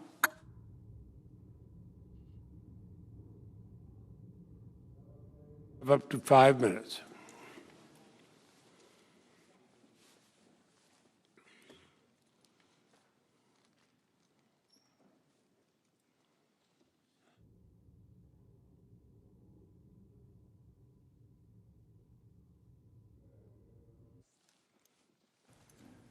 To answer your question very directly, Donald Trump summoned the mob. He assembled a mob and he lit the flame. Everything that followed was because of his doing. And although he could have immediately and forcefully intervened to stop the violence, he never did. In other words, this violent, bloody insurrection that occurred on January 6th would not have occurred but for President Trump. The evidence we presented at trial makes this absolutely clear. And this attack, as we said, didn't come from one random speech, and it didn't happen by accident, and that mob didn't come out of thin air. Before the election, Donald Trump spread lie after lie about potential fraud. An election, remember, that hadn't even happened yet. Months before the election took place, he was saying it was rigged, that it was going to be stolen, all to make his supporters believe that the only way he was going to lose is if the election was stolen, if the election was rigged. And when he did lose, he spent week after week inciting his supporters to believe that their votes had been stolen and that the election was fraudulent and that it was their patriotic duty to fight like hell to stop the steal and take their country back. And remember, this is in the United States where our vote is our voice. You tell somebody that an election victory is being stolen from them, that's a combustible situation. And he gave them clear direction on how to deal with that. For example, on December 19th, 18 days prior to January 6th, President Trump told them how and where to fight for it. He first issued his call to action for January 6th. This was a save the date sent 18 days before the event on January 6th. And it wasn't just a casual one-off reference or a singular invitation. For the next 18 days, he directed all of the rage he had incited to January 6th, and that was for him what he saw as his last chance to stop the transfer of power, to stop from losing the presidency. And he said things like, quote, "fight to the death," and January 6th will be a, quote, wild and, quote, historic day. And this was working. They got the message. In the days leading to the attack, report after report, social media post after social media post confirmed that these insurgents were planning armed violence. But they were planning it because he had been priming them, because he had been amping them up. That's why they were planning it. And these posts, confirmed by reports from the FBI and Capitol Police, made clear that these insurgents were planning to carry weapons, including guns, to target the Capitol itself. And yet, Donald Trump, from January 5th to the morning of his speech, tweeted 34 times, urging his supporters to get ready to stop the steal. He even, on the eve of the attack, warned us that it was coming. He warned us that thousands were descending into D.C. and would not take it anymore.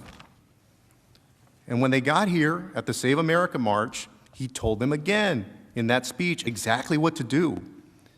His lawyer opened with, quote, "Let's have trial by combat." That was Rudy Giuliani. And Donald Trump brought that message home. In fact, he praised Rudy Giuliani as a fighter. And President Trump used the words fight or fighting 20 times in that speech. Remember, you've just told these people, these thousands of people, that somebody has stolen your election, your victory. You're not going to get the president that you love.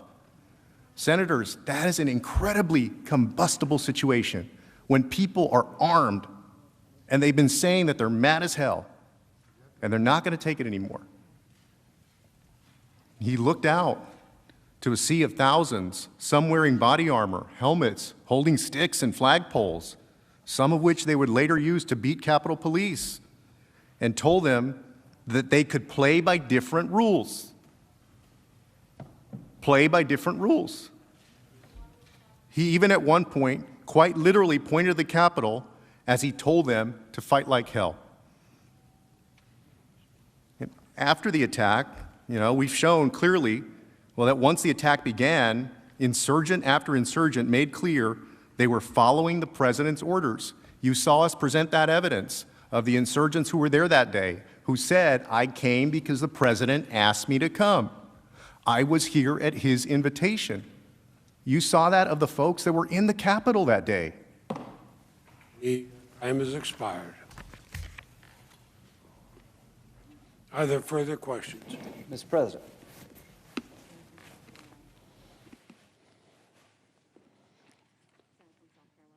Senator from South Carolina, have a question? Thank you very much, Mr. President. Submit it. I send a question to the desk on behalf of myself, Senator Cruz, Marshall, and Kramer to council.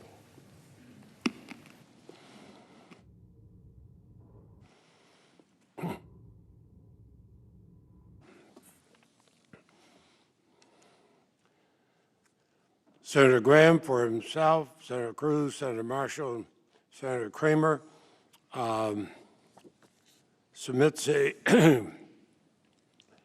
a question for the counsel for Donald Trump. Clerk will read it.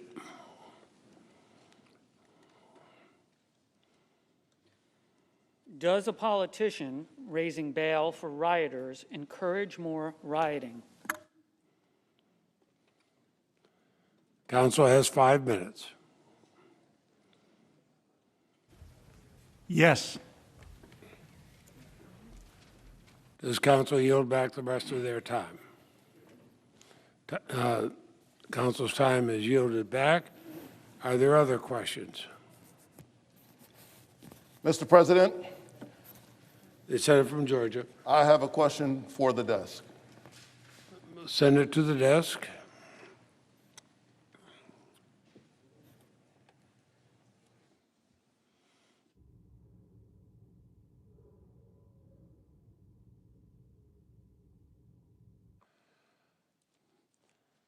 The Senator from Georgia, Senator Warnock, has a question for the House managers. Clerk will read the question.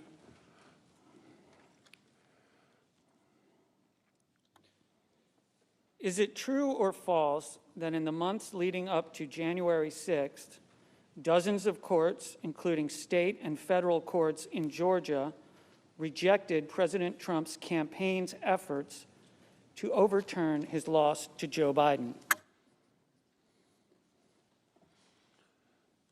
House Manager is recognized for 5 minutes. Mr. President, Senators, that is true. That's true. I want to be clear, though, that we have absolutely no problem with President Trump having pursued his belief that the election was being stolen or that there was fraud or corruption or unconstitutionality. We have no problem at all with him going to court to do it. And he did, and he lost in 61 straight cases, in federal court and state court, in the lowest courts in the land, in the U.S. Supreme Court. He lost it. He lost in courts in Pennsylvania, Arizona, Georgia, Michigan, Minnesota, Nevada, and Wisconsin. All of them said the same thing.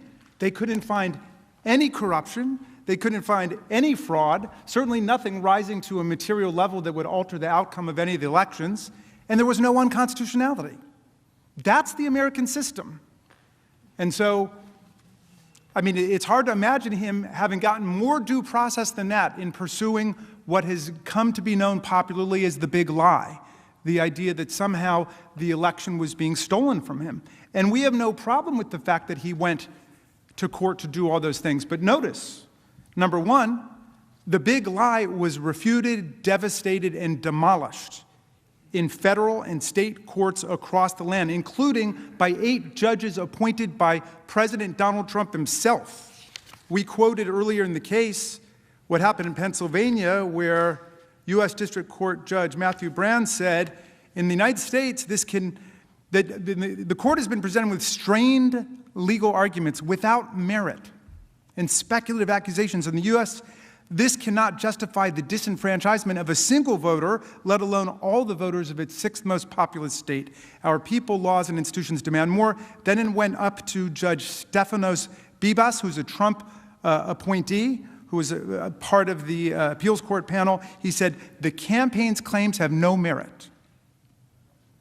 The number of ballots it specifically challenges is far smaller than the 81,000 vote margin of victory, and it never claims fraud or that any votes were cast by illegal voters. Plus, tossing out millions of mail-in ballots would be drastic and unprecedented, disenfranchising a huge swath of the electorate and upsetting all of the down-ballot races, too, which incidentally weren't being challenged, even though it was the exact same ballot that had been brought. So the problem was when the president went from his judicial combat, which was fine, to intimidating and bullying state election officials and state legislators, and then finally, as Representative Cheney said, summoning a mob, assembling a mob, and then lighting the match for an insurrection against the Union. When he crossed over from nonviolent means, no matter how ridiculous or absurd, that's fine, he's exercising his rights, to inciting violence. That's what this trial is about.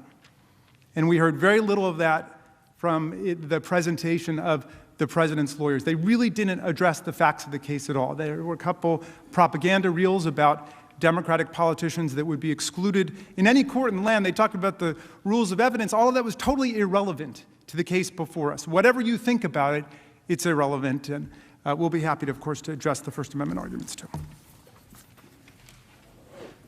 Mr. President. The Senator from Maine. Mr. President, I send a question to the desk.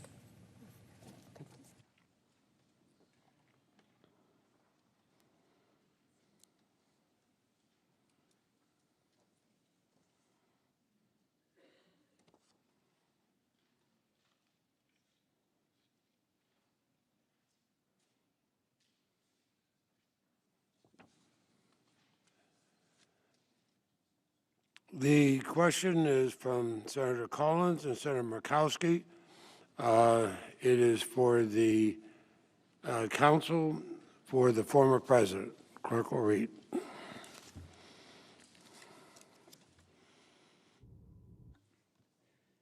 Exactly when did President Trump learn of the breach of the Capitol? What specific actions did he take to bring the rioting to an end? And when did he take them? Please be as detailed as possible.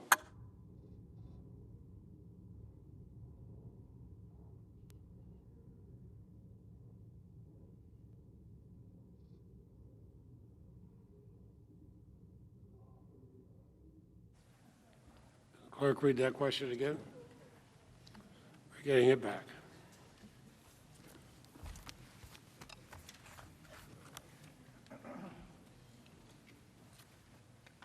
Exactly when did President Trump learn of the breach of the Capitol? And what specific actions did he take to bring the rioting to an end? And when did he take them? Please be as detailed as possible. Mr. Van der Veen. The House managers have given us absolutely no evidence one way or the other onto that question. We're able to piece together a timeline, and it goes all the way back to December 31st, January 2nd. There is a lot of interaction between the authorities and getting folks to have security beforehand. On the day, we have a tweet at 2:38, so it was certainly sometime before then. With the rush to bring this impeachment, there's been absolutely no investigation into that. And that's the problem with this entire proceeding.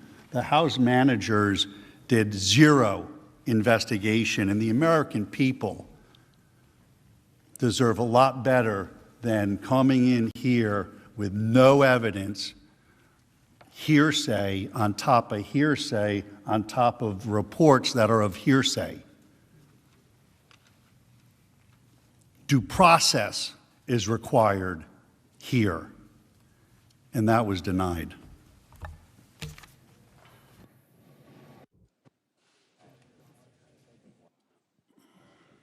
Mr. President. And the Senator from Nevada. Mr. President, I send a question to the desk.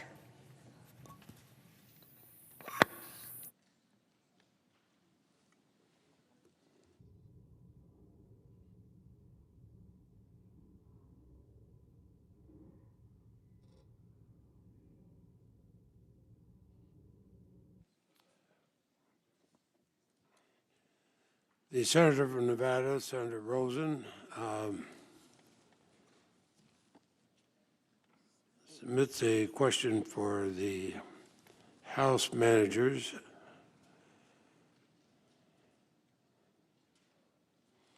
And the clerk will read it.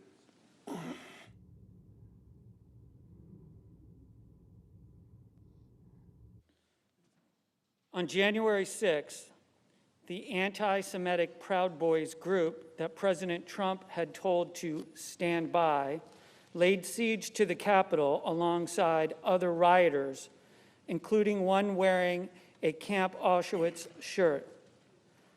Is there evidence that President Trump knew or should have known that his tolerance of anti-Semitic speech, hate speech, combined with his own rhetoric, could incite the kind of violence we saw on January 6th?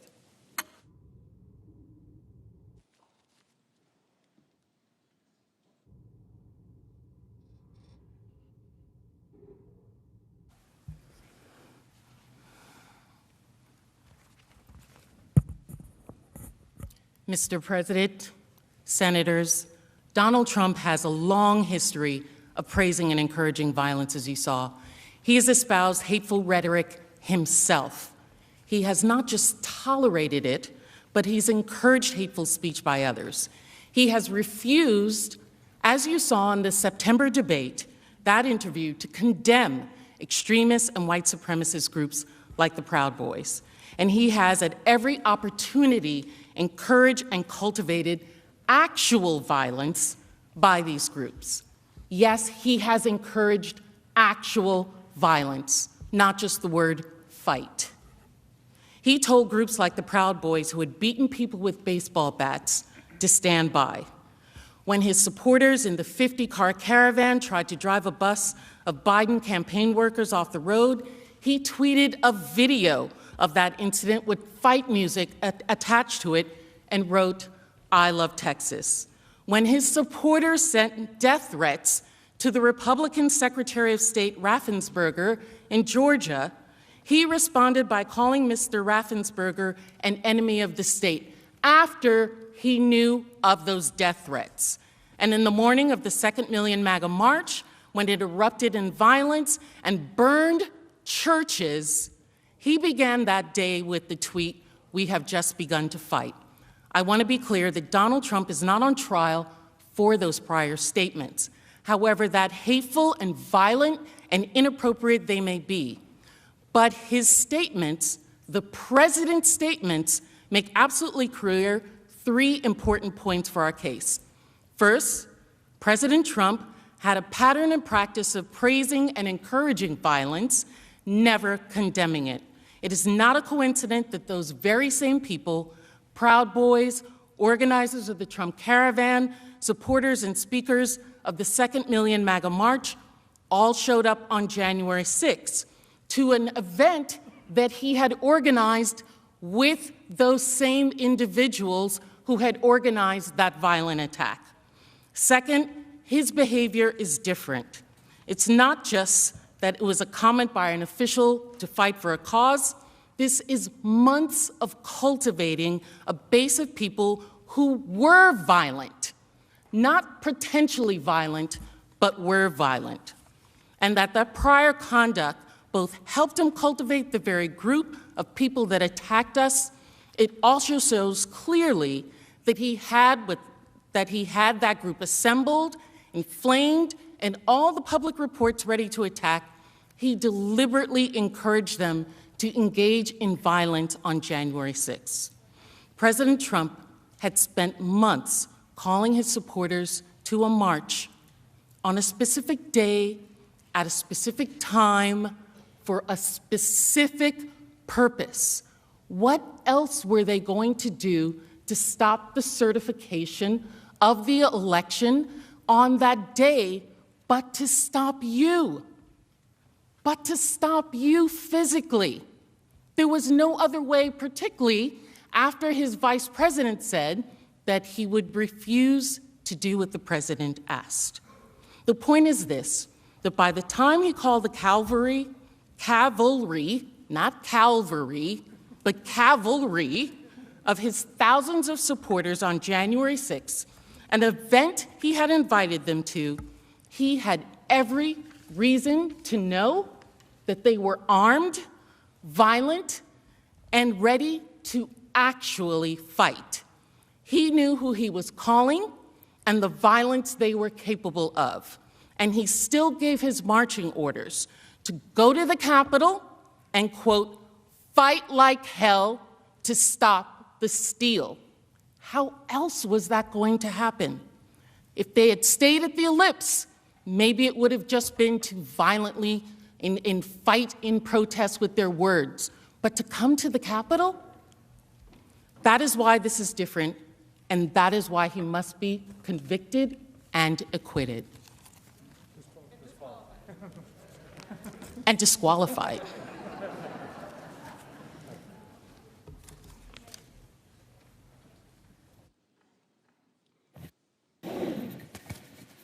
Mr. President, on behalf of Senator Scott of South Carolina and myself, I'd like to submit a question to the desk. Senator from Tennessee shall submit it. Thank you.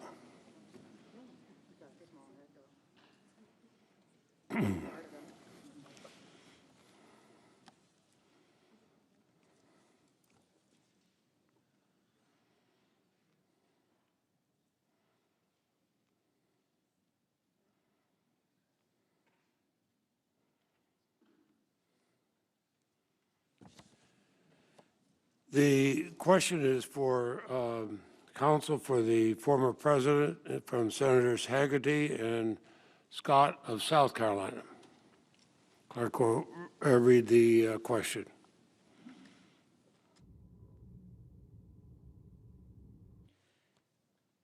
Given that more than 200 people have been charged for their conduct at the Capitol on January 6th, that our justice system is working to hold the appropriate persons accountable, and that President Trump is no longer in office, isn't this simply a political show trial that is designed to discredit President Trump and his policies and shame the 74 million Americans who voted for him?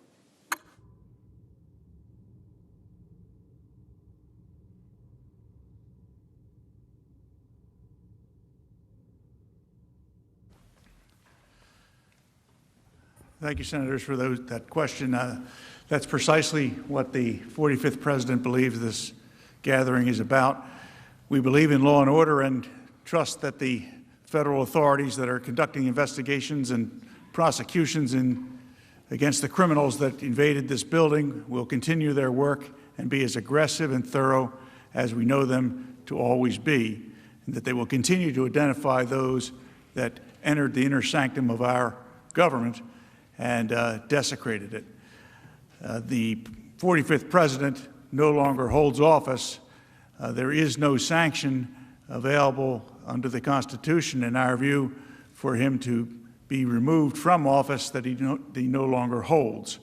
The only logical conclusion is that the purpose of this gathering is to embarrass the 45th President of the United States and in some way try to create an opportunity for senators to suggest that he should not be permitted to hold office in the future, or at the very least, publicize this throughout the land to try to damage his ability to run for office when and if he is acquitted, and at the same time, tell the 74 million people who voted for them that their choice was the wrong choice.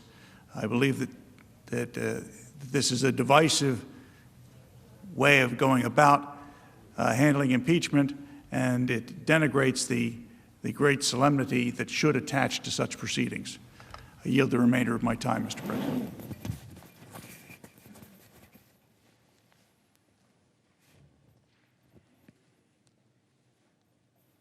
Mr. President. Senator from Massachusetts. Mr. President, I send a question to the House managers to the desk because the President's lawyers did not answer the question when it was posed to them. The Senator will send the question. Debate's not allowed.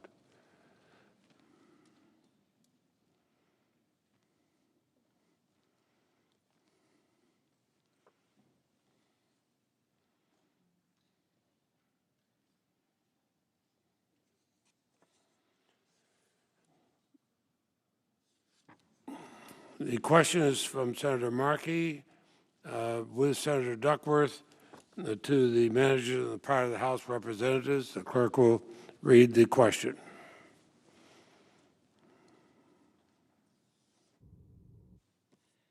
Exactly when did the President learn of the breach at the Capitol, and what steps did he take to address the violence? Please be as detailed as possible.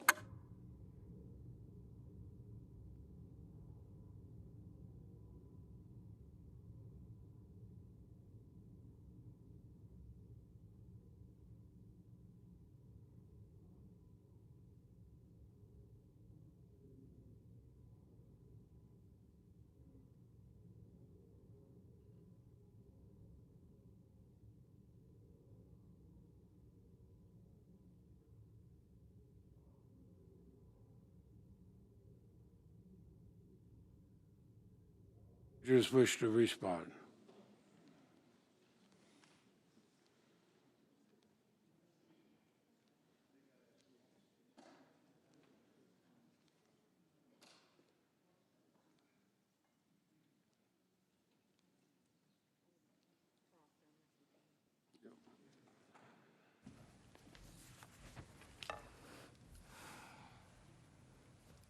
Mr. President, Senators, this attack was on live TV, on all major networks in real time.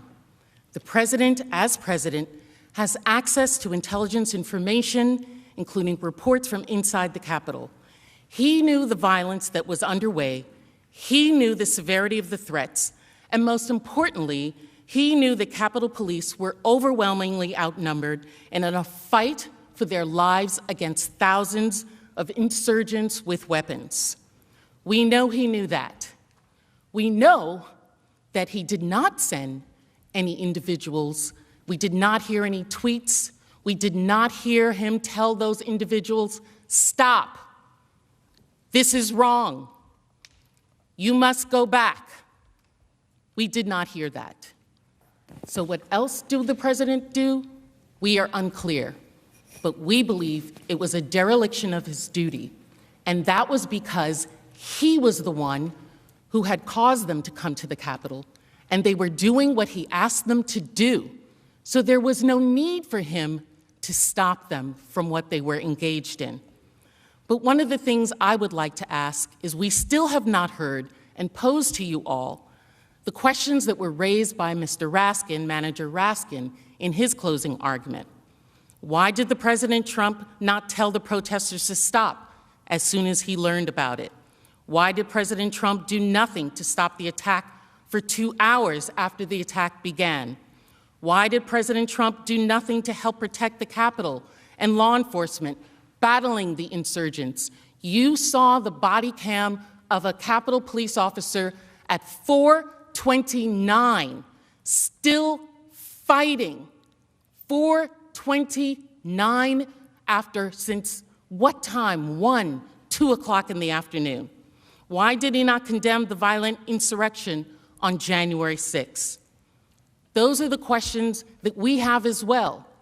And the reason this question keeps coming up is because the answer is nothing.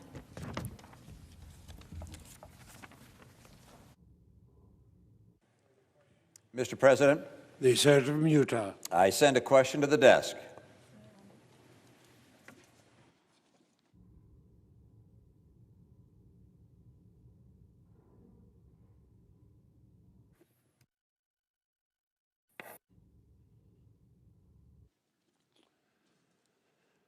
The Senator from Utah, Mr. Romney, on behalf of himself and Senator Collins. Submits a question, and the clerk will read it.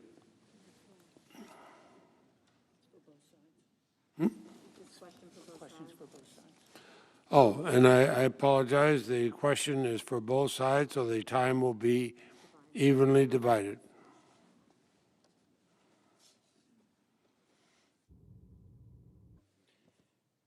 When President Trump sent the disparaging tweet at 2:24 p.m. regarding Vice President Pence, was he aware that Vice President had been removed from the Senate by the Secret Service for his safety?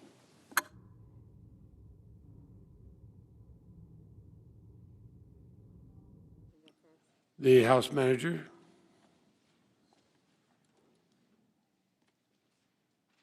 And time will be evenly divided between. Of course. Would the clerk read the question again? When President Trump sent the disparaging tweet at 2:24 p.m. regarding Vice President Pence, was he aware that the Vice President had been removed from the Senate by the Secret Service for his safety?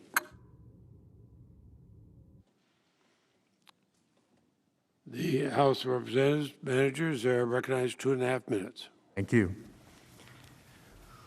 Well, let me tell you what he said at 2:24 p.m. He said Mike Pence didn't have the courage to do what should have been done to protect our country and our Constitution. The USA demands the truth. And you know by now what was all over the media.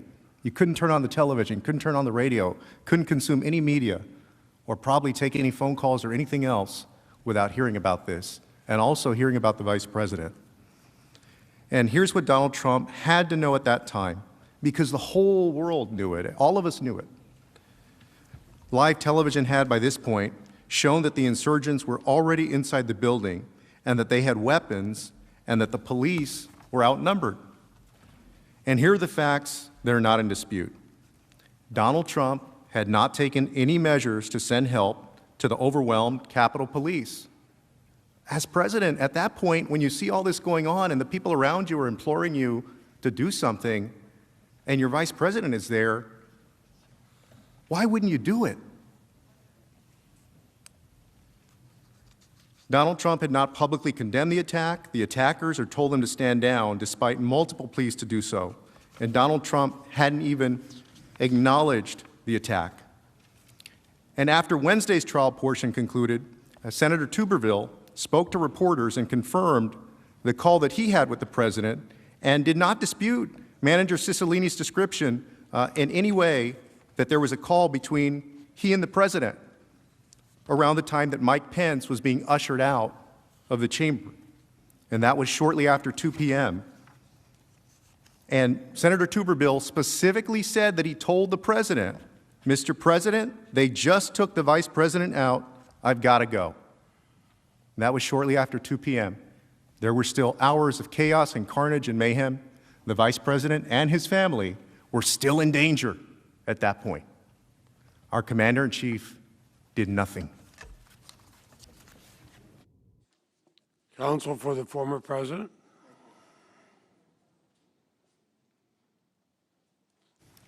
The answer is no. At no point was the president informed the vice president was in any danger, because the House rushed through this impeachment in 7 days with no evidence. There is nothing at all in the record on this point, because the House failed to do even a minimum amount of due diligence. What the president did know is that there was a violent riot happening at the Capitol. That's why he repeatedly called via tweet and via video for the riots to stop, to be peaceful, to respect Capitol Police and law enforcement, and to commit no violence, and to go home. But to be clear, this is an article of impeachment for incitement. This is not an article of impeachment for anything else.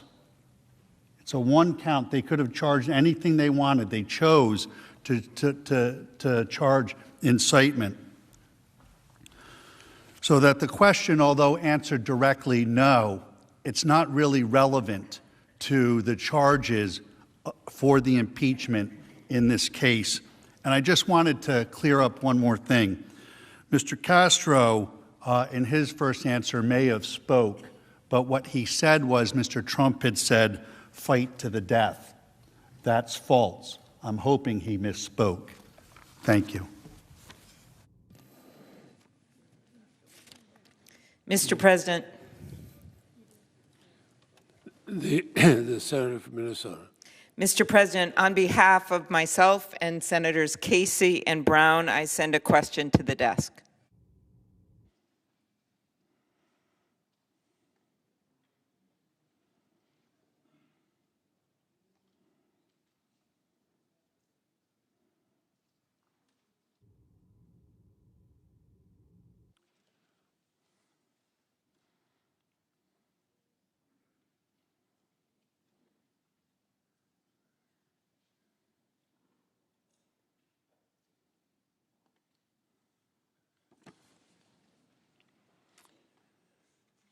It's a question from Senator Klobuchar, Senator Casey, Senator Brown to the House managers. The clerk will report.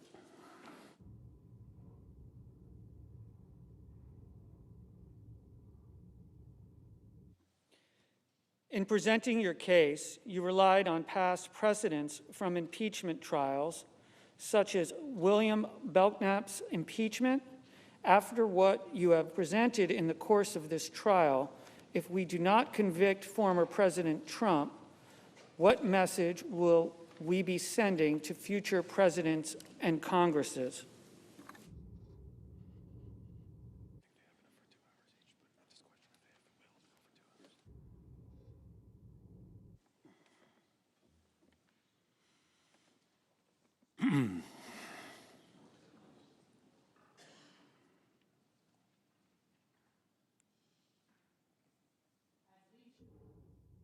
President Trump engaged in a course of conduct that incited an armed attack on the Capitol.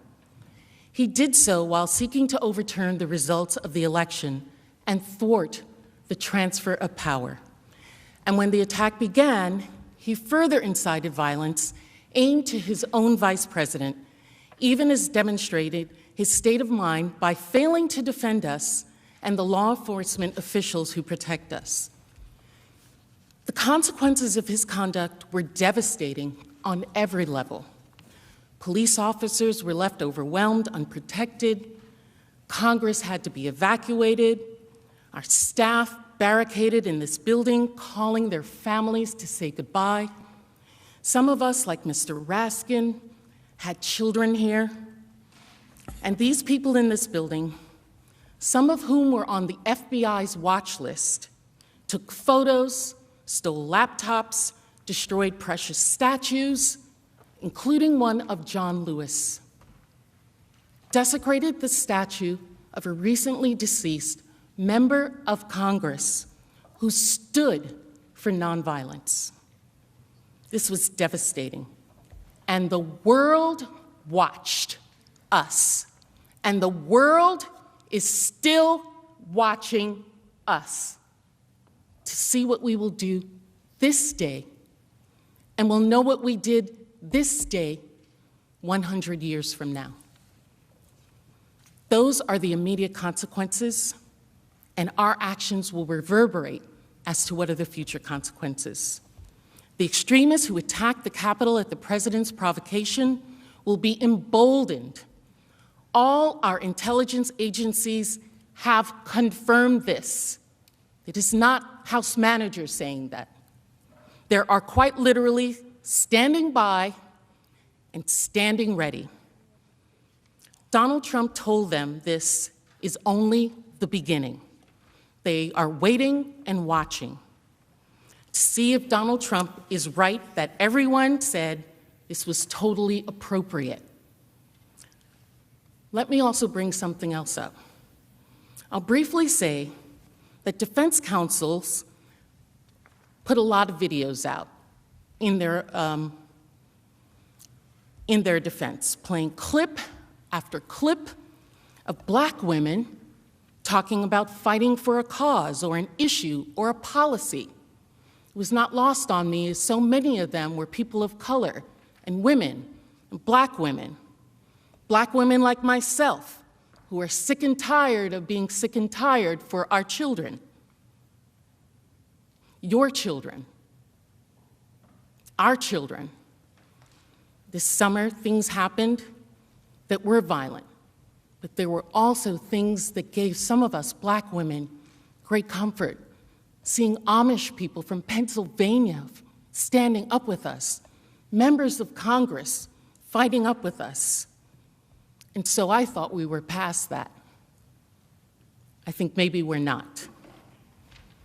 There are long-standing consequences, decisions like this that will define who we are as a people, who America is. We have in this room made monumental decisions. You all have made monumental decisions. We've declared wars, passed civil rights acts, ensured that no one in this country is a slave. Every American has the right to vote, unless you live in a territory. At this time, some of these decisions are even controversial, but history has shown that they define us as a country and as a people. Today is one of those moments, and history will wait for our decision.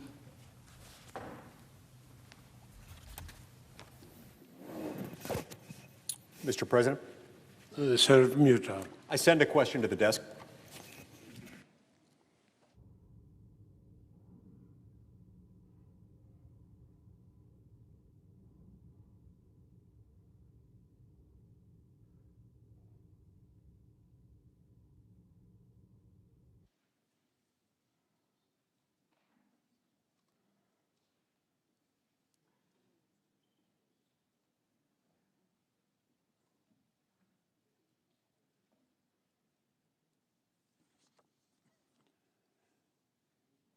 The Senator from Utah, Mr. Lee, sends a question on behalf of himself, Senator Hawley, Senator Crapo, Senator Blackburn, Senator Portman, and the question is for the counsel for the former president. Clerk will read.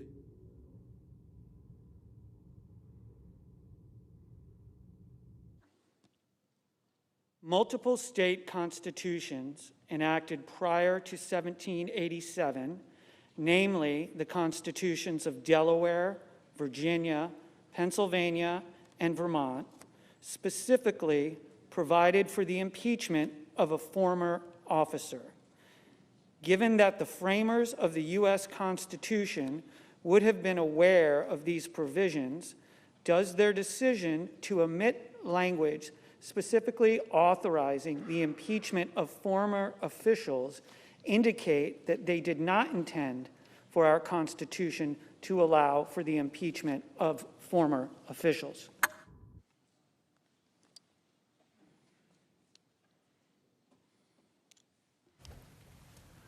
Good question. And the answer is yes, of course they left it out. The framers were very smart men, and they went over draft after draft after draft on that document. And they reviewed all the other drafts of all of the state constitutions, all of them. And they picked and chose what they wanted, and they discarded what they did not. And what they discarded was the option for all of you to impeach a former elected official. I hope that's answering your question. Thank you. Mr. President. The Senator from California. Mr. President, I send a question to the desk.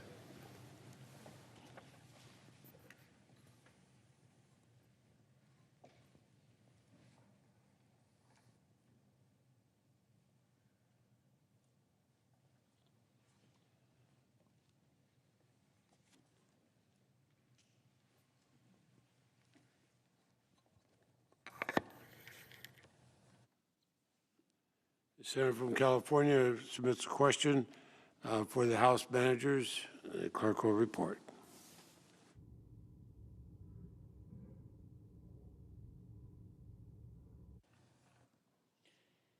Having been on the front lines of combating the big lie over the past 4 years as California's chief elections officer, it is clear that President Trump's plot to undermine the 2020 election was built on lies and conspiracy theories.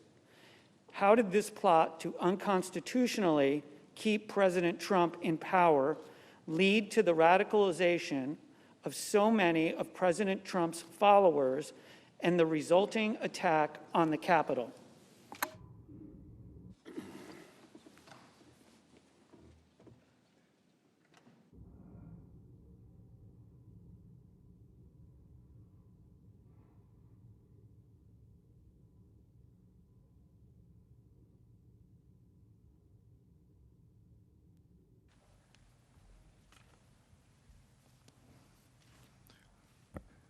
Senators, Donald Trump spent months inciting his base to believe that their election was stolen.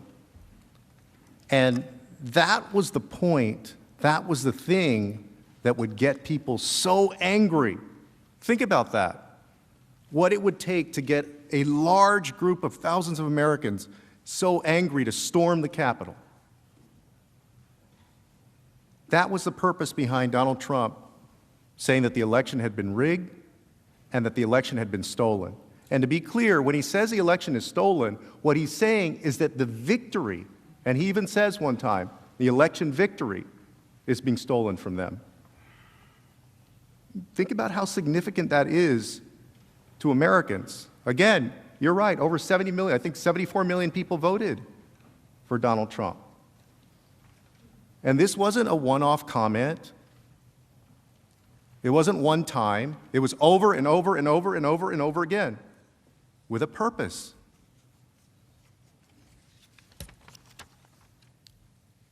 And we're not having this impeachment trial here because Donald Trump contested the election. As I said during the presentation, nobody here wants to lose an election. We all run our races to win our elections. But what President Trump did was different. What our commander-in-chief did was the polar opposite of what we're supposed to do. We let the people decide the elections, except President Trump. He directed all of that rage that he had incited to January 6th, the last chance. This again, to him, this was his last chance. This was certifying the election results. He needed to whip up that mob, amp them up enough to get out there and try to stop the election results, the certification of the election. And y'all, they took over the Senate chamber to do that.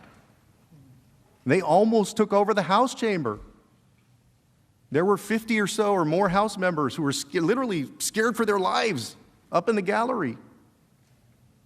A woman who bought into that big lie died because she believed the president's big lie. This resulted in a loss of one of his supporters' lives. A Capitol police officer died that day. Other of President Trump's supporters. 2 Capitol police officers ended up taking their own lives. Defense counsel, their defense is basically everything President Trump did is okay, and he could do it again. Is that what we believe? That there is no problem with that? That it's perfectly fine if he does the same thing all over again? This is dangerous. He's inciting his base. He was using the claim of a rigged election. We have never seen somebody do that over and over and over again, tell a lie, say 6 months ahead of time that it's a rigged election. There is a dangerous consequence to that. When you've got millions of followers on Twitter and millions of followers on Facebook, and you've got that huge bully pulpit from the White House, and you're the President of the United States, there is a cost to doing that. People are listening to you in a way that, quite honestly, they're not listening to me, and they're not listening to all of us in this room. You know, I just want to clear up, the defense counsel made a point about something that I read earlier. The defense counsel suggested I misspoke. And I just want to clarify for the record that the tweet I referenced, let me read you the tweet directly. If a Democrat presidential candidate had an election rigged and stolen with proof of such acts at a level never seen before, the Democrat senators would consider it an act of war and fight to the death. Mitch and the Republicans do nothing, just want to let it pass. No fight. So Donald Trump was equating what Democrats would do if their election was stolen. He said they'd fight to the death. Why do you think he sends that tweet? Because he's trying to say, hey, the other side would fight to the death, so you should fight to the death. I mean, do we read that any other way?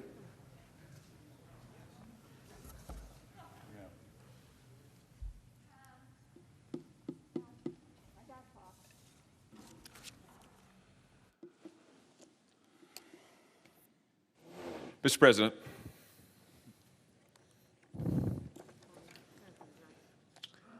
The Senator from Missouri. Mr. President, on my behalf and on behalf of Senator Kramer, I send a question to the desk.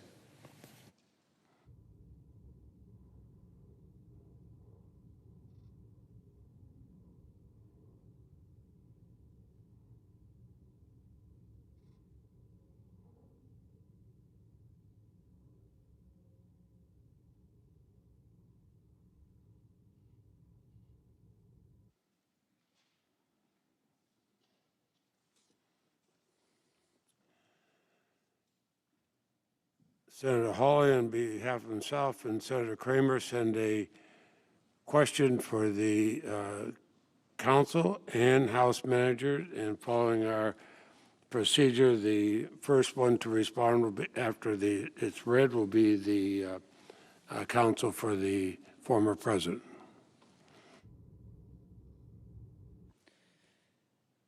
If the Senate's power to disqualify is not derivative of the power to remove a convicted president from office, could the Senate disqualify a sitting president but not remove him or her?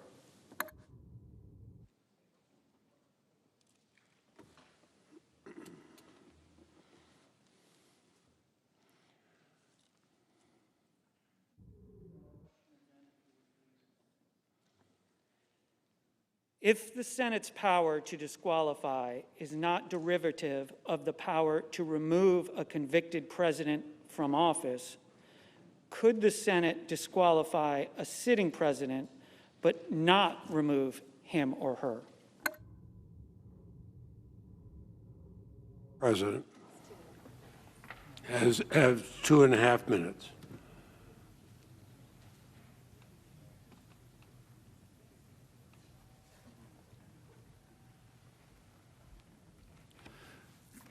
No. But I can't let this rest. Mr. Castro attributed a statement the time before last that he was up here that Donald Trump had told his people to fight to the death.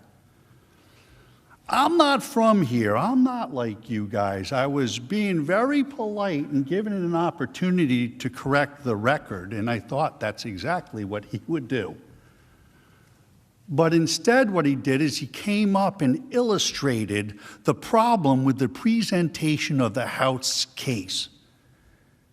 It's been smoke and mirrors, and worse, it's been dishonest. He came up and tried to cover when he got caught, as they were caught earlier today with all of the evidence, checking tweets, switching dates, everything they did. And bear in mind, I had 2 days to look at their evidence. And when I say 2 days, I mean they started putting in their evidence, so I started to be able to get looking at it. That is not the way this should be done. But what we discovered was he knew what he was doing. He knew that the president didn't say that to his people. What he said was if it happened to the Dems, this is what they would do. In his speech that day, you know what he said? He said, if this happened to the Democrats, if the election was stolen from the Democrats, all hell would break loose. But, he said to his supporters, we are smarter, we are stronger, and we're going to do what they did all summer long. So what he did was he misrepresented a tweet to you to put forth the narrative that is wrong. It's wrong, it's dishonest, and the American people don't deserve this any longer. You must acquit.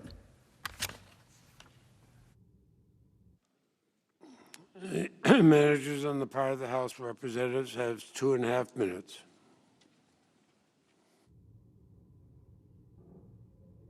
And that was profoundly inaccurate and irrelevant to what the question is. So I'm going to get back to the question. So under Article 2, Section 4, a president who is in office must be convicted before removal, and then must be removed before disqualification. Okay. But if the president is already out of office, then he can be separately disqualified, as this president is. But these powers have always been treated as separate, which is why I think there have been 8 people who've been convicted and removed, and just 3 of them disqualified. And as you know, there's a totally separate process within the Senate for doing this. The Constitution requires 2/3 vote for conviction, but for disqualification, it's a majority vote. It's a separate thing. So people could vote to convict and then vote not to disqualify. If they felt that the evidence demonstrated that the president was guilty of incitement to insurrection, they could vote to convict. But if they felt that they didn't want to exercise the further power established by the Constitution to disqualify, they wouldn't have to do that, and that could be something that's taken up separately by the Senate by majority vote. Mr. President.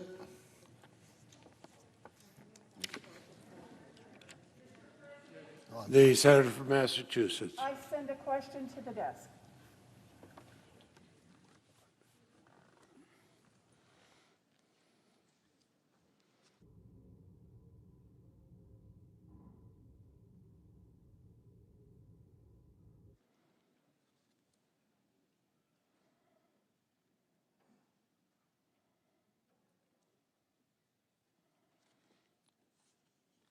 The senator from Massachusetts has a question for the House managers. The clerk will read the question.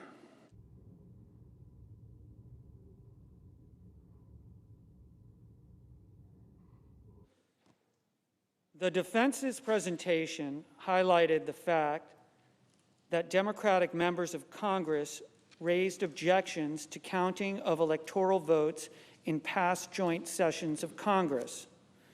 To your knowledge, were any of those Democratic objections raised after insurrectionists stormed the Capitol in order to prevent the counting of electoral votes, and after the president's personal lawyer asked senators to make these objections specifically to delay the certification?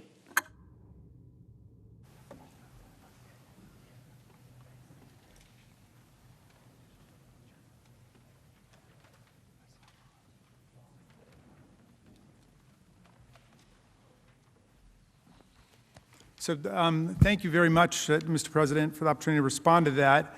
The answer is no. We are not aware that any other objections raised in the counting of electoral college votes, either by Democrats or Republicans, and this has actually been a kind of proud bipartisan tradition under the Electoral College, just because the Electoral College is so arcane and has so many rules to it.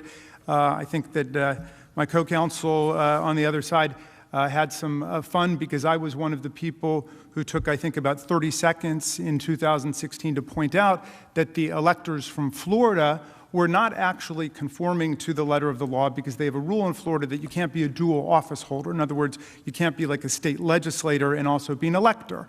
And so that was improper form. But I think that then Vice President Biden properly gavelled me down and said, look, we're going to try to make the Electoral College work, and we're going to vindicate the will of the people. And that's pretty much what's happened. And nobody has stormed the Capitol before, or as Representative Cheney, the Secretary of the Republican Conference, said, gone out and summoned a mob, assembled a mob, incited a mob, and lit a match. As Representative Cheney said, that all of this goes to the doorstep of the president. None of it would have happened without him, and everything is due to his actions. This would not happen. That is the chair of the House Republican Conference, who was the target of an effort to remove her, which was rejected on a vote by more than 2-1 in the House Republican Conference, when there was an attempt to remove her for voting for impeachment and becoming a leader for vindicating our constitutional values. So please don't mix up what Republicans and Democrats have done, I think, in every election for a long time, to say there are improprieties going on in terms of conforming with state election laws, with the idea of mobilizing a mob insurrection against the government that got 5 people killed, 140 Capitol officers wounded, and threatened the actual peaceful succession of power and transfer of power in America. Now, if we want to talk about reforming the Electoral College, we can talk about reforming the Electoral College. You don't do it with violence. Mr. President, thank you. My apologies to the senator from Massachusetts for butting in. I send a question to the desk for the former president's attorneys.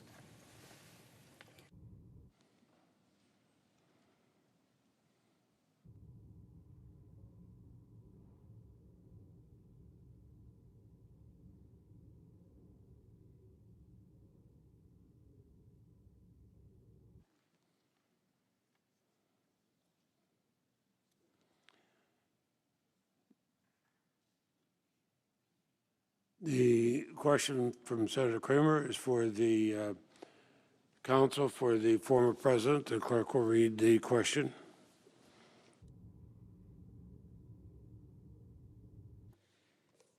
Given the allegations of the House manager that President Trump has tolerated anti-Semitic rhetoric, has there been a more pro-Israel president than President Trump?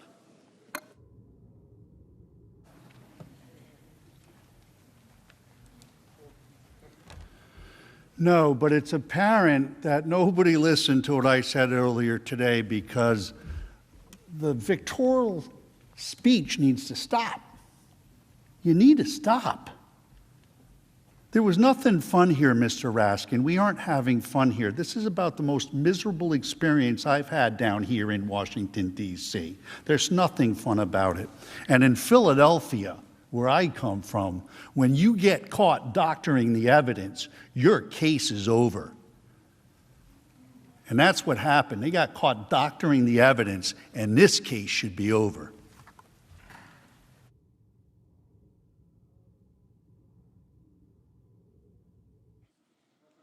The senator from Vermont.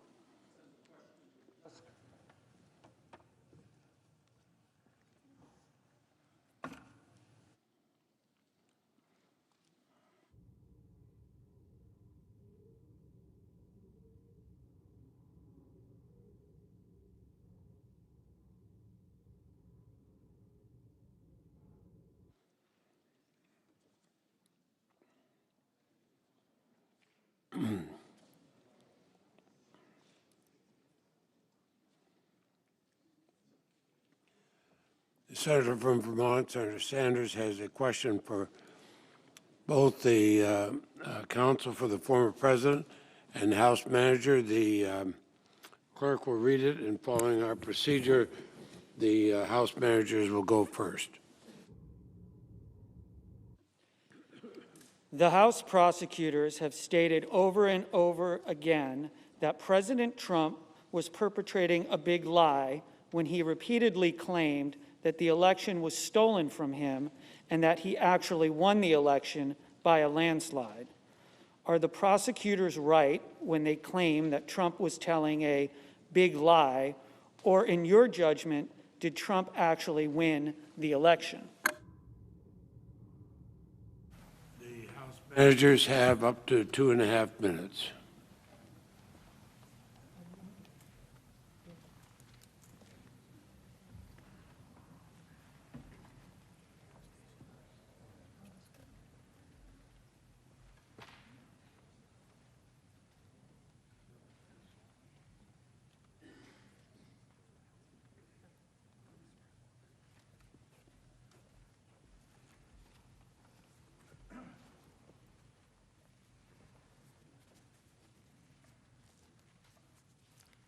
As we all know, President Trump did lose the election by 7 million votes, 306 electoral votes.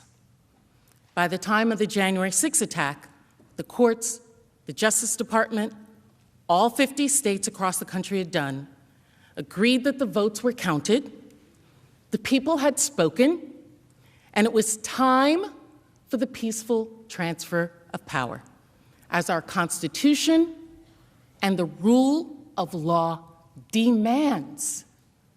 61 courts the president went to. That's fine, appropriate. He lost.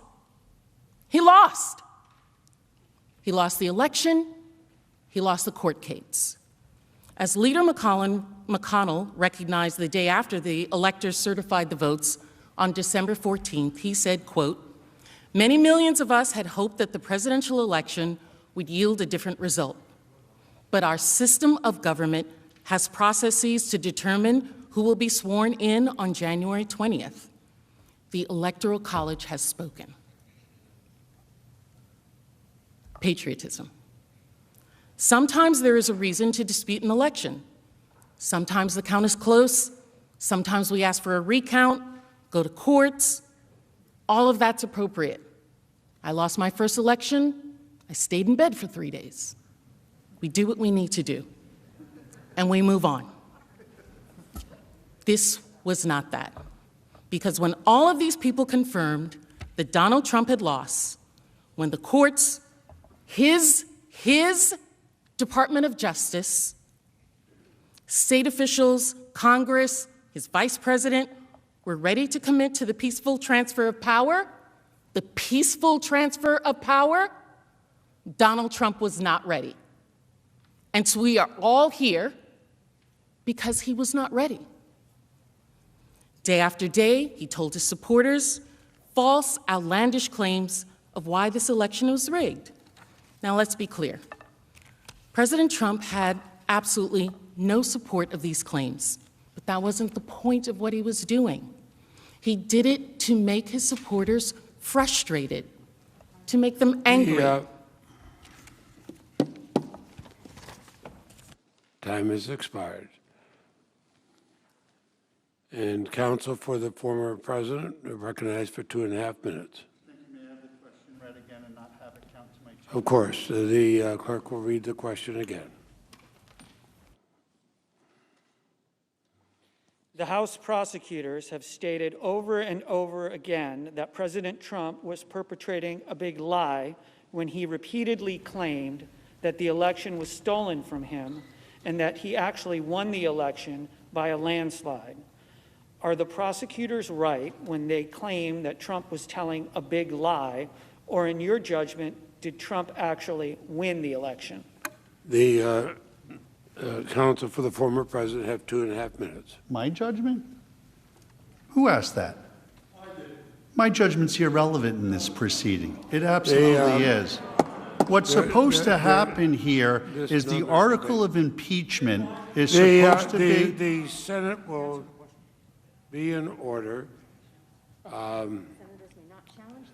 The senators, under the rules, cannot challenge the content of the response. The counsel will continue. May I have the question read again, please? The House prosecutors have stated over and over again that President Trump was perpetrating a big lie when he repeatedly claimed that the election was stolen from him and that he actually won the election by a landslide. Are the prosecutors right when they claim that Trump was telling a big lie, or in your judgment, did Trump actually win the election? In my judgment, it's irrelevant to the question before this body. What's relevant in this impeachment article is, were Mr. Trump's words insightful to the point of violence and riot? That's the charge, that's the question. And the answer is no. He did not have speech that was insightful to violence or riot. Now, what's important to understand here is the House managers have completely, from the beginning of this case to right now, done everything except answer that question. The question they brought before you, the question they want my client to be punished by. That's the questions that should be getting asked. And the answer is, he advocated for peaceful, patriotic protests. They're his words. The House managers have showed zero evidence that his words did anything else. Remember, all of the evidence is this was premeditated. The attack on the Capitol was pre-planned. It didn't have anything to do with Mr. Trump in any way, what he said on that day on January 6th at that ellipse. And that's the issue before this Senate. Now, on the issue of contesting elections and the results, the Democrats have a long history of just doing that. I hope everybody was able to see the video earlier today. Over and over again, it's been contested. When Mr. Trump was elected president, we were told that he was hijacked. Council's 2.5 minutes has expired.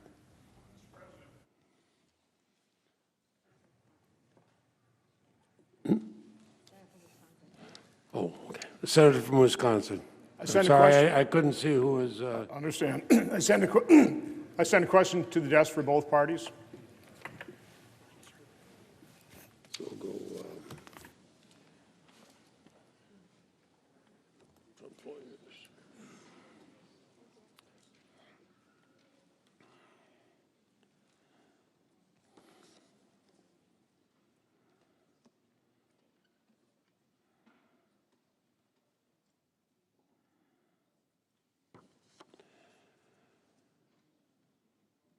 Senator from Wisconsin sends a question for both counsel for the former president and the House managers. Clerk will read it, and the counsel for the former president will have the first 2.5 minutes. The House managers assert that the January 6th attack was predictable and it was foreseeable. If so, why did it appear that law enforcement at the Capitol were caught off guard and unable to prevent the breach? Why did the House Sergeant-at-Arms reportedly turn down a request to activate the National Guard, stating that he was not comfortable with the optics?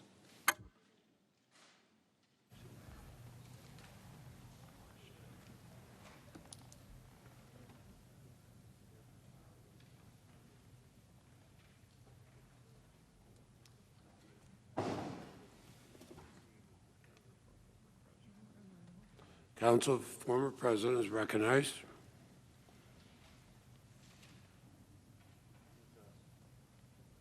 Could you read the question again, please?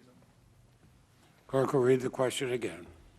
The House managers assert that the January 6th attack was predictable and it was foreseeable.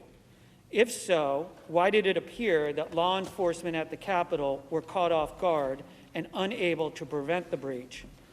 Why did the House Sergeant-at-Arms reportedly turn down a request to activate the National Guard, stating that he was not comfortable with the optics? Holy cow. That is a really good question.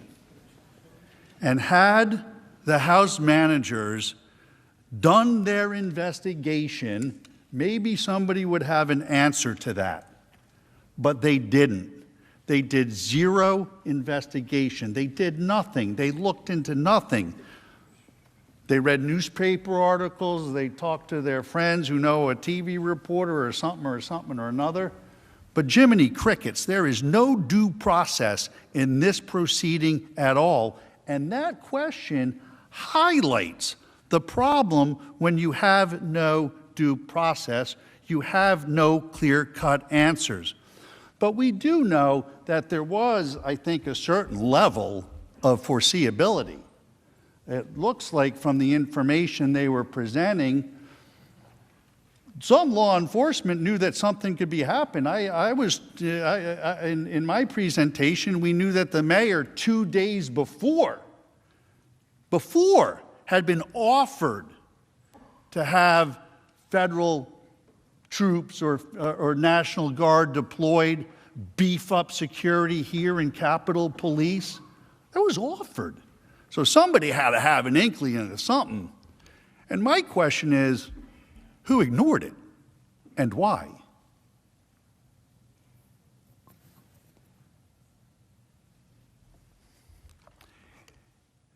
If an investigation were done, we would know the answer to that too. Thank you. The House managers have 2.5 minutes. First, if defense counsel has exculpatory evidence, you're welcome to give it to us. We would love to see it. You've had an opportunity to give us evidence that would exculpate the president. Haven't seen it yet. The defense counsel wants to blame everyone else except the person who was most responsible for what happened on January 6th, and that's President Trump, Donald Trump. And he is the person who foresees this the most because he had the reports, he had access to the information, he as well had, we all know how he is an avid cable news watcher. He knew what was going to happen. He cultivated these individuals. These are the undisputed facts. The National Guard was not deployed until over 2 hours after the attack. I heard reference to Mayor Bowser in defense's presentation. Mayor Bowser does not have authority over the Capitol or federal buildings. She could not deploy National Guards to the Capitol. that is outside of the jurisdiction of the mayor of the District of Columbia. At no point in that entire day did the President of the United States, our Commander-in-Chief, tell anyone, law enforcement struggling for their lives, insurgents who felt empowered by the sheer quantity of them, any of us in this building, or the American people, that he was sending help. He did not defend the Capitol. The President of the United States did not defend the Capitol of this country. It's indefensible. Mr. President. The Senator from Oregon. Mr. President, I send a question to the desk.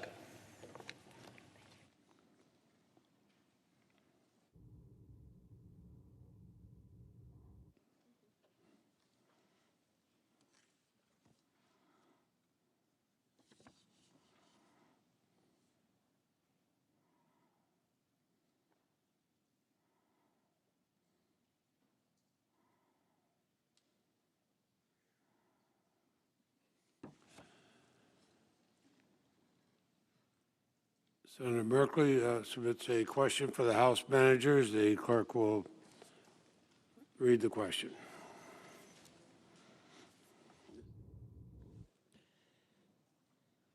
If a president spins a big lie to anger Americans and stokes the fury by repeating the lie at event after event, and invites violent groups to D.C. on the day and hour necessary to interrupt the Electoral College count, and does nothing to stop those groups from advancing on the Capitol, and fails to summon the National Guard to protect the Capitol, and then expresses pleasure and delight that the Capitol was under attack, is the president innocent of inciting an insurrection because in a speech he says, "Be peaceful"?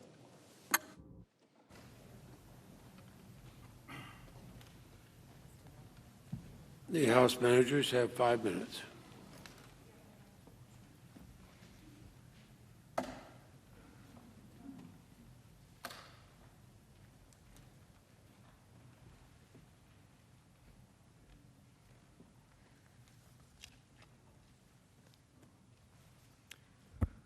You all ask a very important question, which is, given everything that the president did leading up to the election, after the election, and leading up to January 6th, all of the incitement of his supporters, whom he convinced with a big lie over and over that the election had been stolen from them and from him.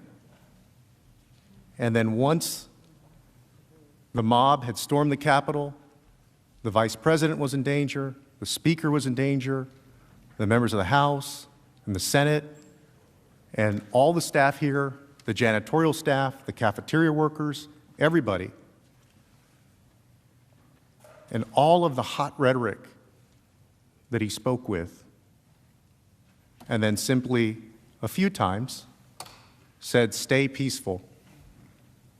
Remember, he said, "Stay peaceful," when they'd already gotten violent, when they'd already brought weapons, when they'd already hurt people.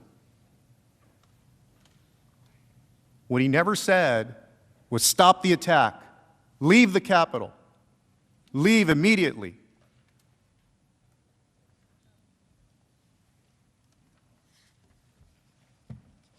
And let me be clear, the president's message in that January 6th speech was incendiary. So in the entire speech, which was roughly 1,100 words, he used the word peaceful once. And using the word peaceful was the only suggestion of nonviolence. And President Trump used the word fight or fighting 20 times. Now again, consider the context. He'd been telling them a big lie over and over, getting them amped up, getting them angry because an election had been stolen from them. There's thousands of people in front of him. Some of them are carrying weapons and arms. They're angry. He's telling them to fight. And President Trump's words in that speech, just like the mob's actions, were carefully chosen. His words incited their actions. And how do we know this? For months, the president had told his supporters his big lie, that the election was rigged, and he used the lie to urge his supporters not to concede and to stop the steal.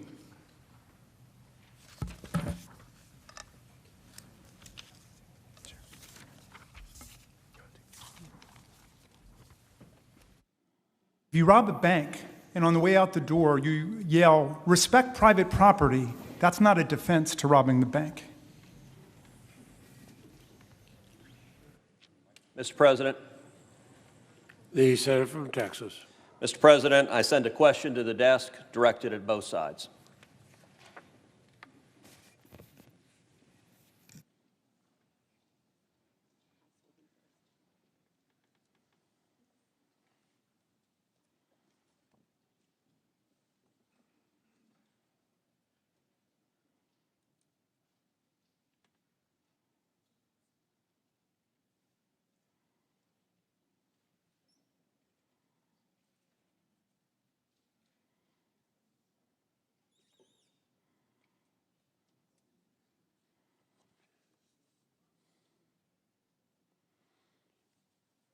The senator from Texas has a question for both sides. The clerk will read it, and the House managers will go first for 2.5 minutes.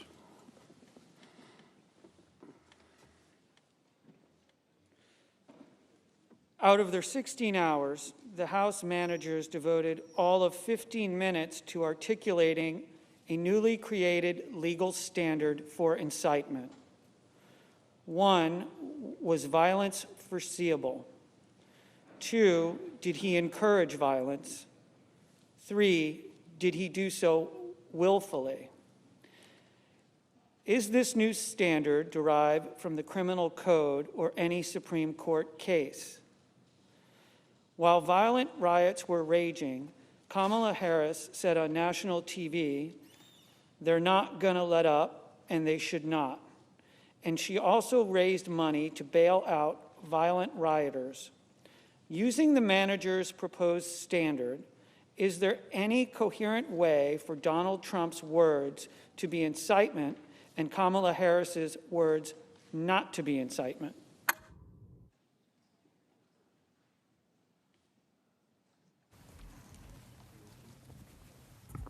Thank you, Mr. President, Senators. I'm not familiar with the statement that is being referred to with respect to the Vice President, but I find it absolutely unimaginable that Vice President Harris would ever incite violence or encourage or promote violence.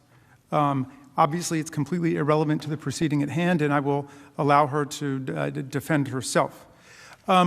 The president's lawyers are pointing out that we've never had any situation like this before in the history of the United States, and it's true. There's never been a president who has encouraged a violent insurrection against our own government. So we really have nothing to compare it to. So what we do in this trial will establish a standard going forward for all time. Now, there are 2 theories that have been put before you, and I think we've got to get past all of the picayune little critiques that have been offered today about this or that. Let's focus on what's really at stake here. The president's lawyers say, echoing the president, his conduct was totally appropriate. In other words, he would do it again. Exactly what he did is the new standard for what's allowable for him or any other president who gets into office. Our point is that his incitement so overwhelms any possible legal standard we have that we've got the opportunity now to declare that presidential incitement to violent insurrection against the Capitol and the Congress is completely forbidden to the President of the United States under the impeachment clauses. So we set forth for you the elements of encouragement of violence, and we saw it overwhelmingly. We know that he picked the date of that rally. In fact, there was another group that was going to have a rally on another date, and he got it moved to January 1st. He synchronized it exactly with the time that we would be in joint session.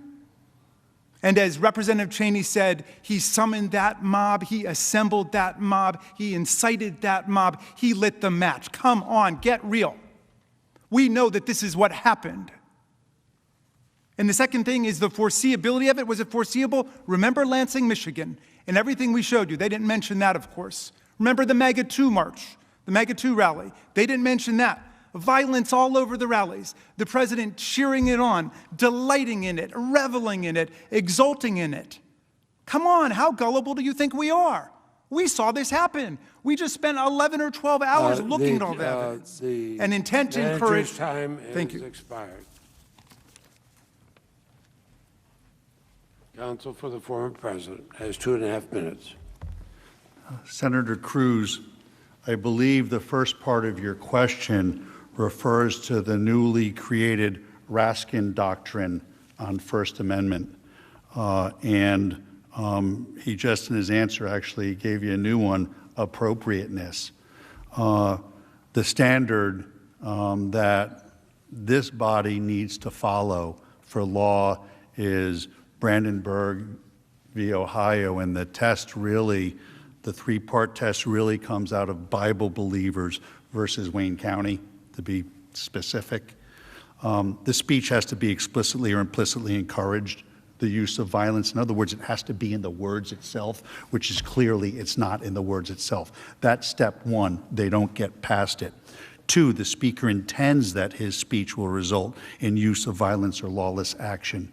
There's no evidence of that, and it's ludicrous to believe that that would be true. 3rd, the imminent use of violence or lawless action is likely to result in speech. Also, they fail on all 3 points of the law as we know it and needs to be applied here. I don't know why he said he never heard Kamala Harris say about the riots and the people rioting and ruining our businesses and our streets that they're not going to let up, and they should not, because we played it 3 times today. We gave it to you in audio, I read it to you, and you got it in video. That's what she said. But it's protected speech. Her speech is protected also, Senator. That's the point. You all have protections as elected officials, the highest protections under the First Amendment. And that First Amendment applies here in this chamber to this proceeding. And that's what you need to keep focused on.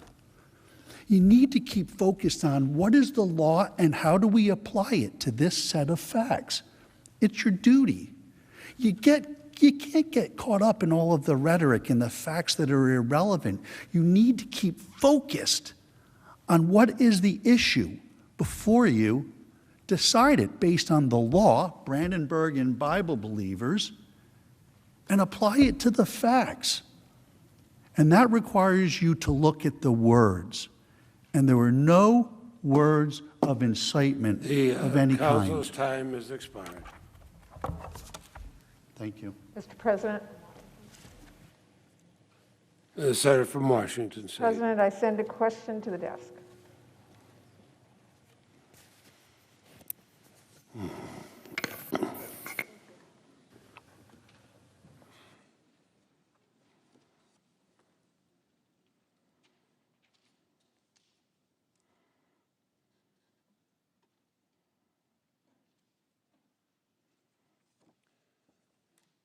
The senator from Washington, Senator Murray, has a question for the House managers. The clerk will read the question.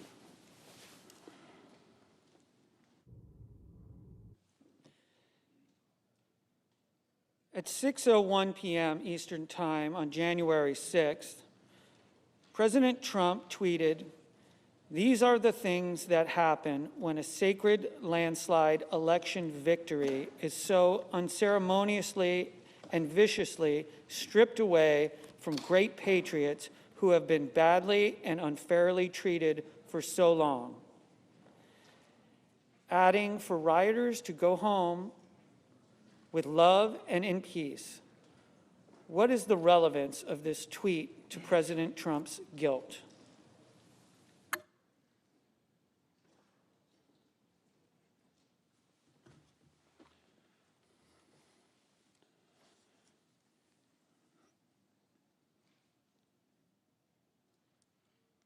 The House managers are recognized for up to 5 minutes.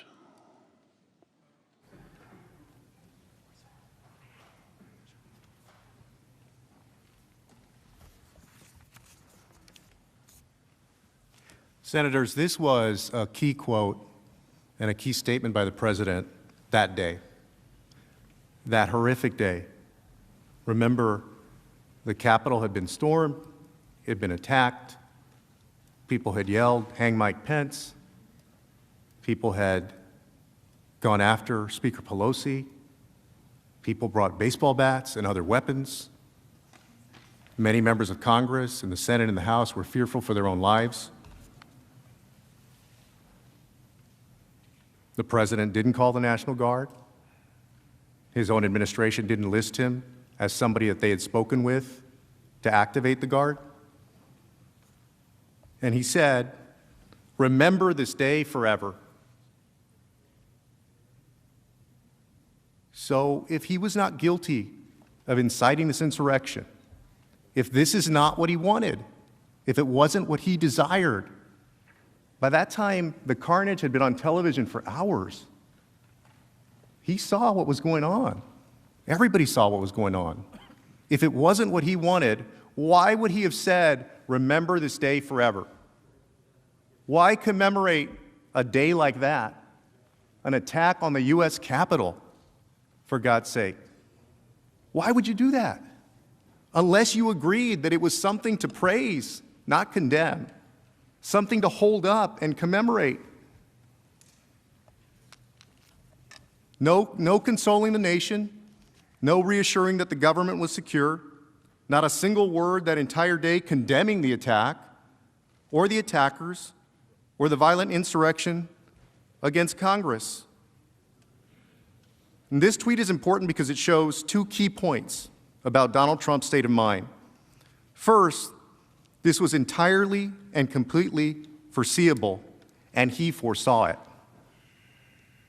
And he helped incite it over many months.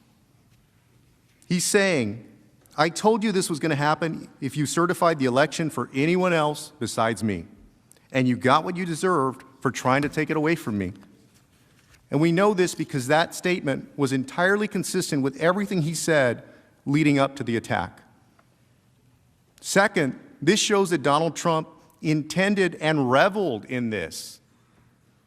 Senators, he reveled in this. He delighted in it. This is what he wanted. "Remember this day forever," he said, not as a day of disgrace as it is to all of us, but as a day of celebration and commemoration.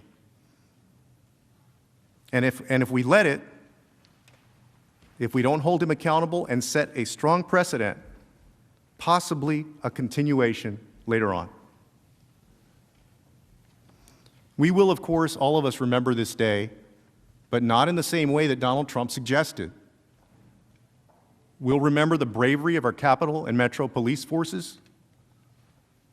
We'll remember the officer who lost his life, and sadly the others who did as well, and the devastation that was done to this country because of Donald Trump.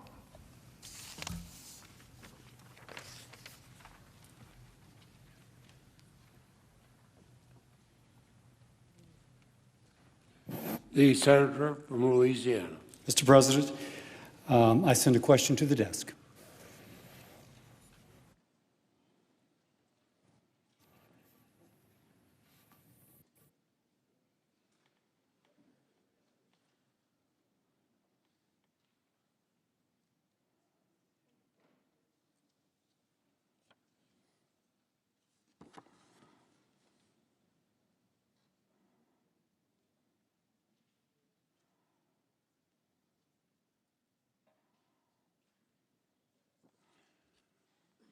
The Senator from Louisiana, Mr. Cassidy, has a question for both counsel for the former president and counsel for the House. The clerk will read it, and counsel for the former president will go first for 2.5 minutes. And then the House representatives will have 2.5 minutes.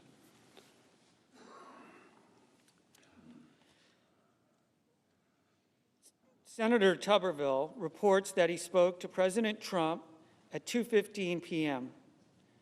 He told the president that the vice president had just evacuated. I presume it was understood at this time that rioters had entered the Capitol and threatened the safety of senators and the vice president. Even after hearing of this at 2:24 p.m., President Trump tweeted that Mike Pence lacked courage. He did not call for law enforcement backup until then. The tweet and lack of response suggests President Trump did not care that Vice President Pence was endangered or that law enforcement was overwhelmed.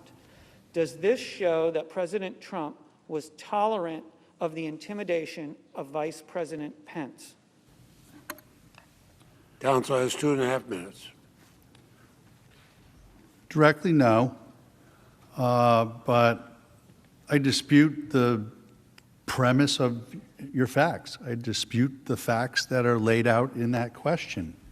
And unfortunately, we're not going to know the answer to the facts in this proceeding because the House did nothing to investigate what went on. We're trying to get hearsay from Mr. Tuberville.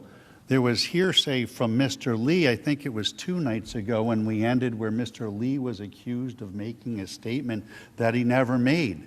But it was a report from a reporter, from a friend of somebody who had some hearsay that they heard the night before at a bar somewhere. I mean, that's really the kind of evidence that the House has brought before us. And so I have a problem with the facts in the question because I have no idea. And nobody from the House has given us any opportunity to have any idea. But Mr. Trump and Mr. Pence have had a very good relationship for a long time, and I'm sure Mr. Trump very much is concerned and was concerned for the safety and well-being of Mr. Pence and everybody else that was over here. Thank you. Managers and part of the House Representatives have 2.5 minutes. Thank you, Mr. President. You know, my counsel said before, this has been my worst experience in Washington, and for that, I guess we're sorry, but man, you should have been here on January 6th.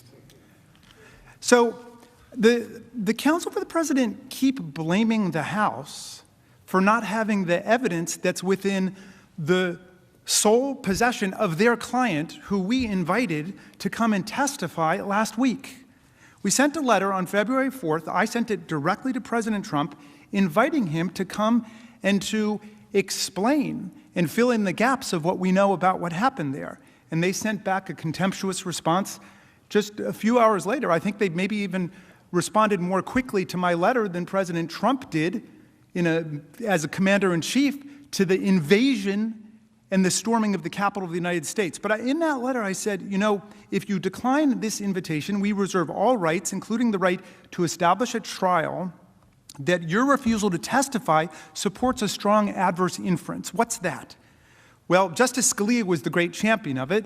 If you don't testify in a criminal case, it can't be used against you. Everybody knows that. That's the Fifth Amendment privilege against self-incrimination. But if it's a civil case and you plead the Fifth or you don't show up, then according to Justice Scalia and the rest of the Supreme Court, you can interpret every disputed fact against the defendant.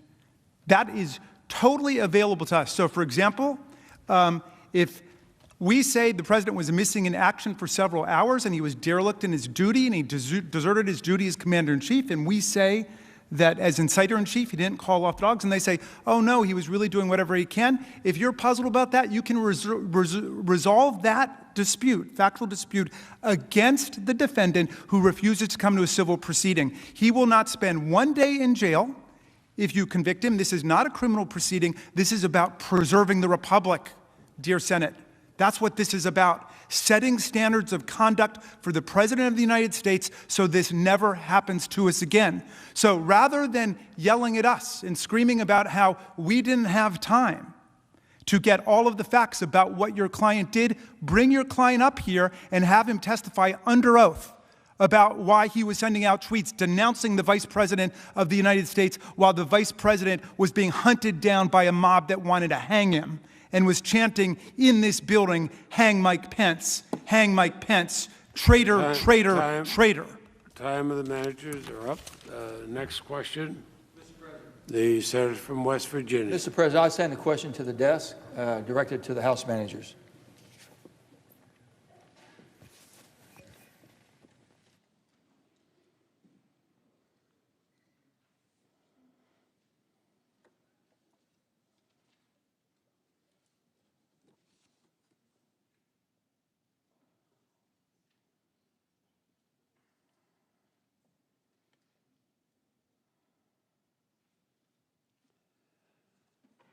The senator from West Virginia has a question for the House managers. The clerk will report.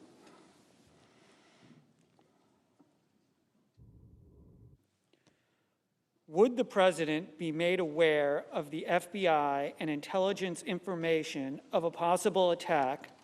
And would the president be responsible for not preparing to protect the Capitol and all elected officials of government with National Guard and law enforcement, as he did when he appeared in front of the St. John's Episcopal Church?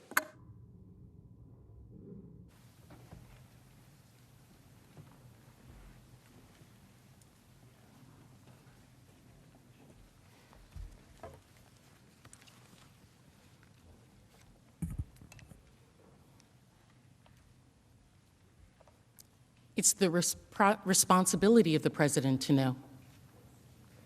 President of the United States, our commander-in-chief, gets daily briefings on what is happening in the country that he has a duty to protect. Additionally, the president would have known, just like the rest of us know, all of the reports that were out there and publicly available. How many of you received calls saying to be careful on January 6th, to be careful that day? I'm seeing reports. It doesn't seem safe. How much more the President of the United States? Donald Trump, as our commander-in-chief, absolutely had a duty and a sworn oath to preserve, protect, and defend us, and to do the same for the officers under his command. And he was not just our commander-in-chief. He incited the attack. The insurgents were following his commands, as we saw when we read aloud his tweet attacking the vice president. And with regard to the vice president, I'm sure they did have a good relationship, but we all know what can happen to one who has a good relationship with the president when you decide to do something that he doesn't like. I'm sure some of you have experienced that when he turns against you after you don't follow his command. You heard from my colleagues that when planning this attack, the insurgents predicted that Donald Trump would command the National Guard to help them. Well, he didn't do much better. He may not have commanded the Guard to help them, but it took way, way too long for him to command the Guard to help us. This is all connected. We're talking about free speech. This was a pattern and practice of months of activity. That is the incitement. That is the incitement, the activity he was engaged in for months before January 6th, not just the speech on January 6th. All of it in its totality is a dereliction of duty of the President of the United States against the people who elected him, all of the people of this country.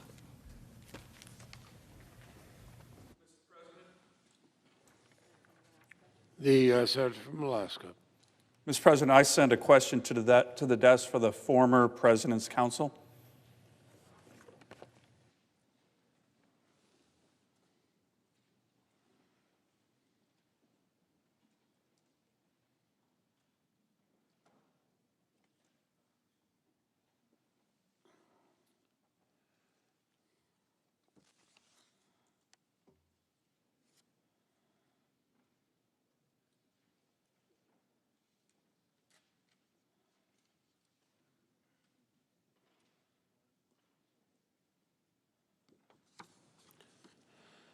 Senator from Alaska, Senator Sullivan has a question for the House Counsel, and the clerk will report the question.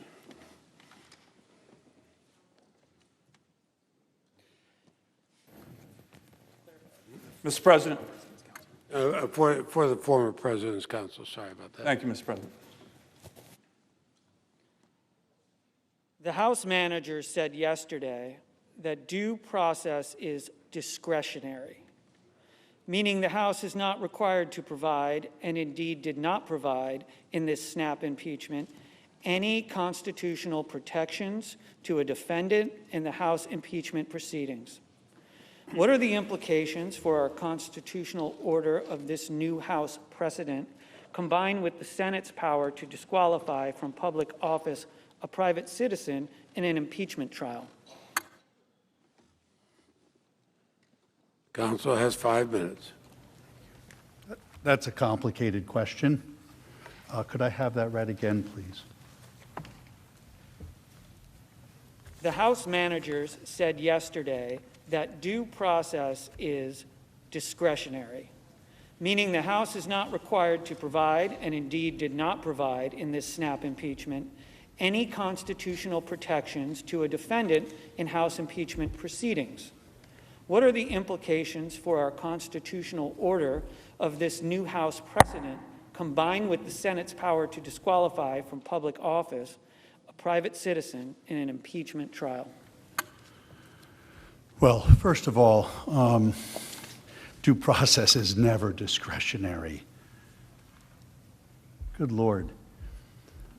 The Constitution requires that an accused have the right to due process because the power that a prosecutor has to take somebody's liberty when they're prosecuting them is the ultimate thing that we try to save. In this case, just now, in the last 2 hours, we've had prosecutorial misconduct.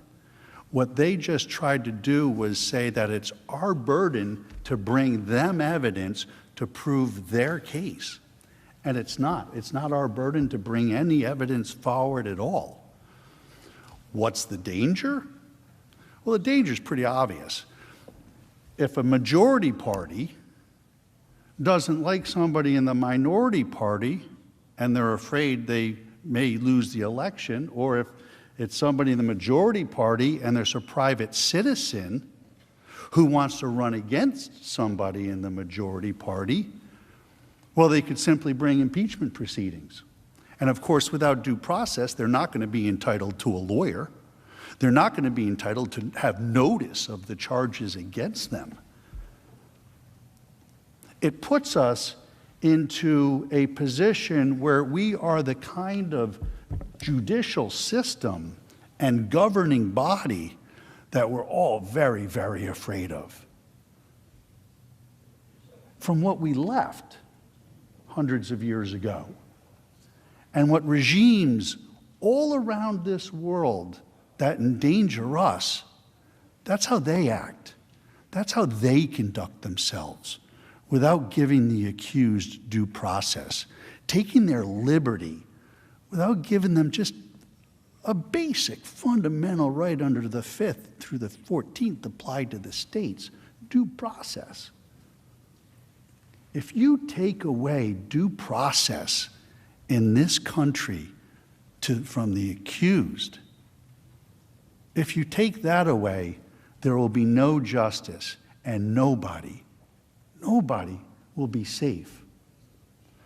But it's patently unfair for the House managers to bring an impeachment proceeding without any investigation at all, and then stand up here and say, one, they had a chance to bring us evidence,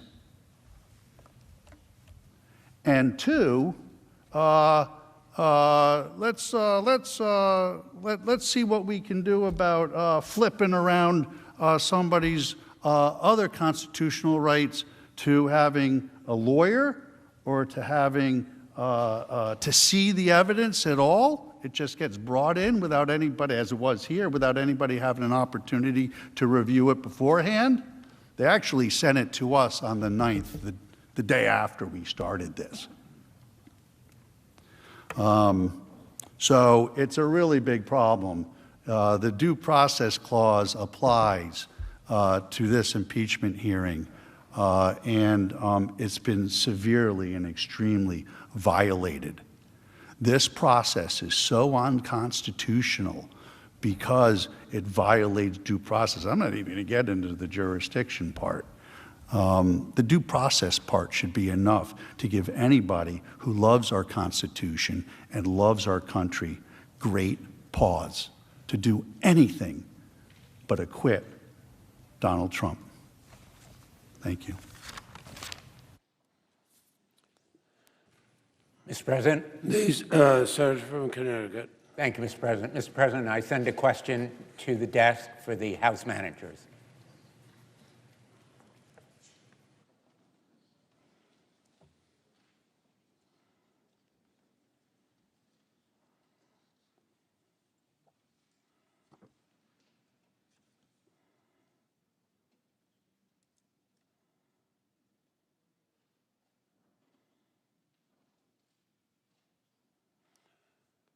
The senator from Connecticut, Senator Blumenthal, has a question for the House managers, and the clerk will report the question.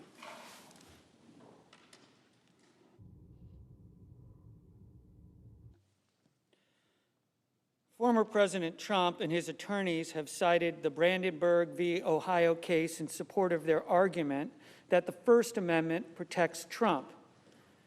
Did the Brandenburg case prohibit holding public officials accountable through the impeachment process for the incitement of violence?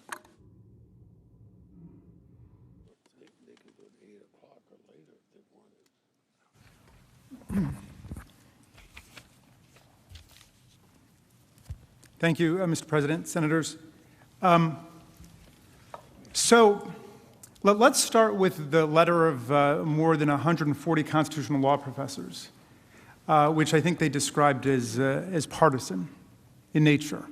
That's a slur on the law professors, and I hope that they would withdraw that. There are very conservative luminaries on that list, including the co-founder of the Federalist Society, Ronald Reagan's former Solicitor General, Charles Fried, as well as prominent law professors across the intellectual, ideological, and jurisprudential spectrum. And they all called their First Amendment arguments frivolous, which they are. Now, they've retreated to the position of Brandenburg versus Ohio. They want their client to be treated like a guy at the mob, I think they said, a guy in the crowd who yells something out. Even on that standard, this group of law professors said there's a very strong argument that he's guilty even under the strict Brandenburg standard. Why? Because he incited imminent lawless action, and he intended to do it, and it was likely to cause it. How do we know it was likely to cause it? It did cause it.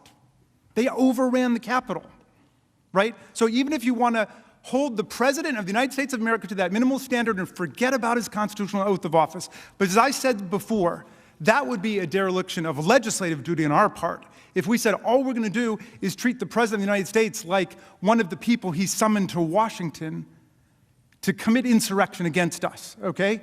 The President swore to preserve, protect, and defend the Constitution of the United States. That's against all comers. Domestic or foreign, that's what ours says, right? Did he do that? No, on the contrary. He's like the fire chief. He doesn't just say, go ahead and shout fire in the crowded theater. He summons the mob and sends the mob to go burn the theater down, and when people start madly calling him and ringing the alarm bells, he watches it on TV, and he takes his sweet time for several hours. He turns up the heat on the deputy fire chief, who he's mad at because he's not making it possible for him to pursue his political objectives.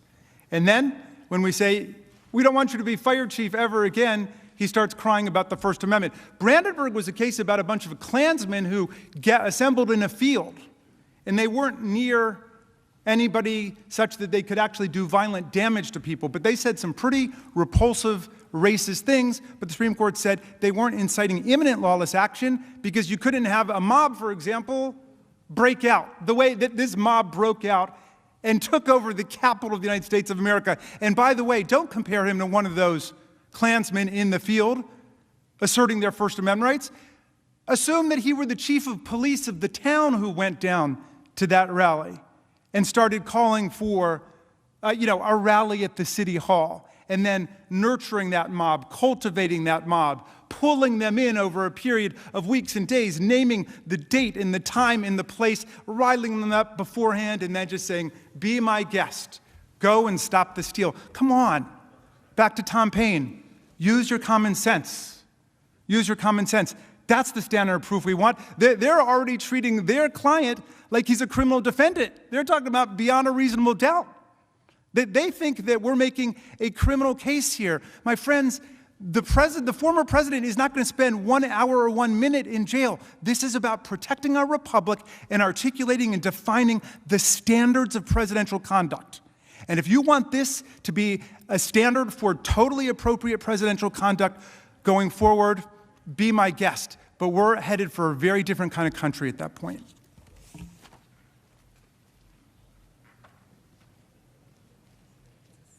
President?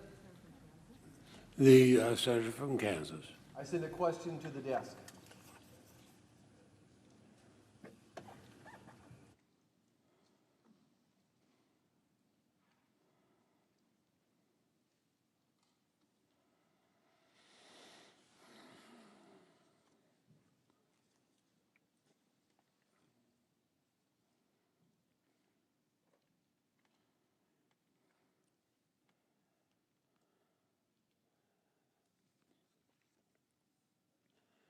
The senator from Kansas, Mr. Marshall, has a question for the counsel for the former president. The clerk will read the question.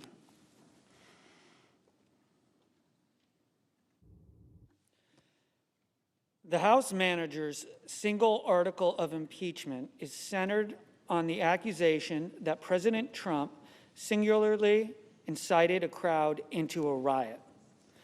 Didn't the House managers contradict their own charge by outlining the premeditated nature and planning of this event, and by also showing the crowd was gathered at the Capitol even before the speech started, and barriers were pushed over some 20 minutes before the conclusion of President Trump's speech?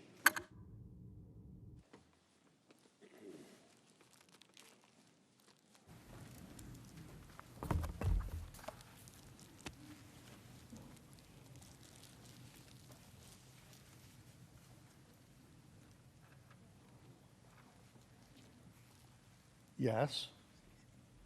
The House managers contradicted their own charge by outlining the premeditated nature and planning of this event, and by also showing the crowd gathered at the Capitol even before the speech started, and barriers were pushed over some 20 minutes before the conclusion of President Trump's speech. The answer is yes. And I want to take the rest of my time to go back to the last question because it was completely missed by the House managers. Brandenburg v. Ohio is an incitement case. It's not an elected official case. That's Wood and Bond. And the whole problem that the House managers have in understanding the First Amendment argument here is that elected officials are different than everybody else. He's talking about fire chiefs. Fire chiefs are not elected officials. Police officers aren't elected officials.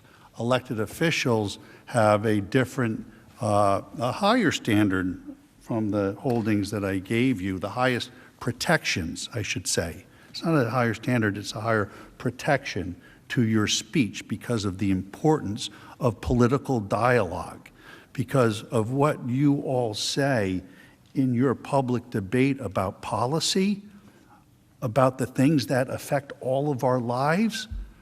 That's wicked important stuff. And you should be free to talk about that in just about any way that you can. Brandenburg comes into play from a constitutional analysis perspective when you're talking about incitement. Is the speech itself insightful to riot or lawlessness? One of the two. And the answer here is no. And Brandenburg, through, again, Bible believers, require you to look at the words of the speech. You actually can't go outside the words of the speech. You're not allowed to in the analysis. So all the time they're trying to spend on tweets going back to 2015, or everything they want to focus on that was said in the hours and the days afterwards, are not applicable or relevant to the scholastic inquiry as to how the First Amendment is applied in this chamber, in this proceeding. And so again, you need to be focused on what's the law,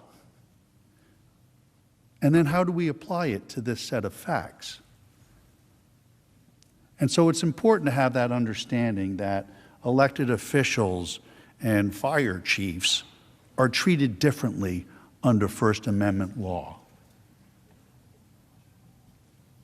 And that's to the benefit of you all, which is to the benefit of us all, because we do want you to be able to speak freely without fear that the majority party is going to come in and impeach you or come in and prosecute you to try to take away your seat where you sit now. That's not what the Constitution says should be done.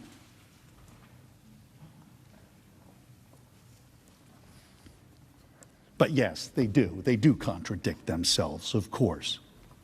Thank you.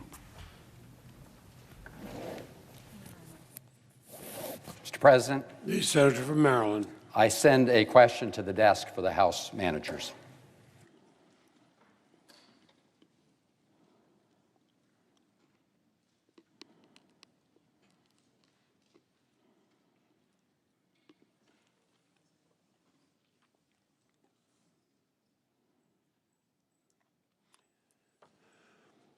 The senator from Maryland, Senator Van Hollen, has a question for the managers. The clerk will report the question.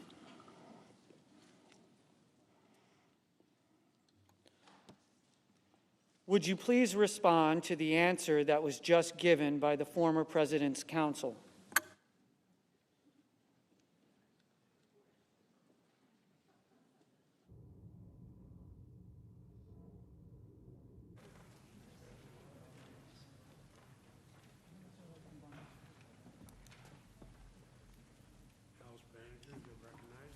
Mr. President, thank you. I'm not quite sure which question the senator was referring to, but let me quickly just dispense of the counsel's invocation again of Bond versus Floyd. This is a case I know well, and I thank him for raising it. Julian Bond was a friend of mine. He was a colleague of mine at American University. He was a great civil rights hero. And in his case, he got elected to the Georgia State Legislature, and is a member of SNCC, the Student Nonviolent Coordinating Committee, the great committee headed up by the great Bob Moses for a long time. He got elected to the Georgia legislature, and they didn't want to allow him to be sworn in. They wouldn't allow him to take his oath of office because SNCC had taken a position against the Vietnam War. And so the Supreme Court said that was a violation of his First Amendment rights not to allow him to be sworn in. That's the complete opposite of Donald Trump. Not only was he sworn in on January 20th, 2017, he was president for almost 4 years before he incited this violent insurrection against us, and he violated his oath of office. That's what this impeachment trial is about, his violation of his oath of office and his refusal to uphold the law and take care that the laws are faithfully executed. Please don't desecrate the name of Julian Bond, a great American, by linking him with this terrible plot against America that just took place in the storming of the U.S. Capitol. I'm going to turn it over to my colleague, Ms. Plaskett. Jim? Oh. Thank you. Let's just be clear. President Trump summoned the mob, assembled the mob, lit the flame. Everything that followed was his doing. And although he could have immediately and forcefully intervened to stop the violence, he didn't. In other words, this attack would not have happened without him. This attack is not about one speech. Most of you men would not have your wives with one attempt at talking to her. It took numerous tries. You had to build it up. That's what the president did as well. He put together the group that would do what he wanted, and that was to stop the certification of the election so that he could retain power to be President of the United States in contravention of an American election.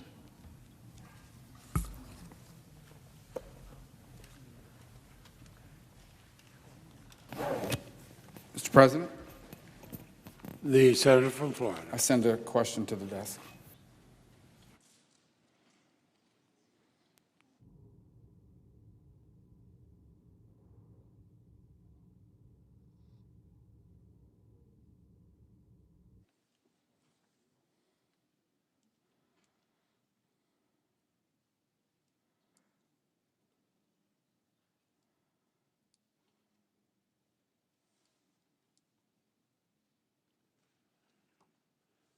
The question is from the senator from Florida, and it is to both sides.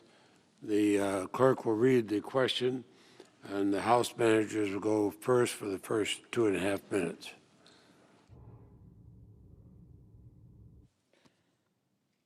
Voting to convict the former president would create a new precedent that a former official can be convicted and disqualified by the Senate.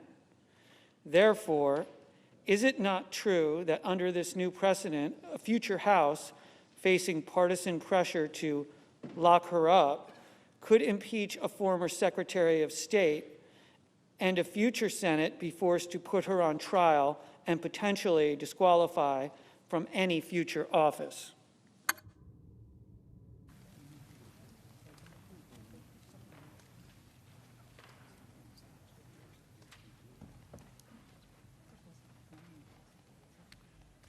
The House managers go first.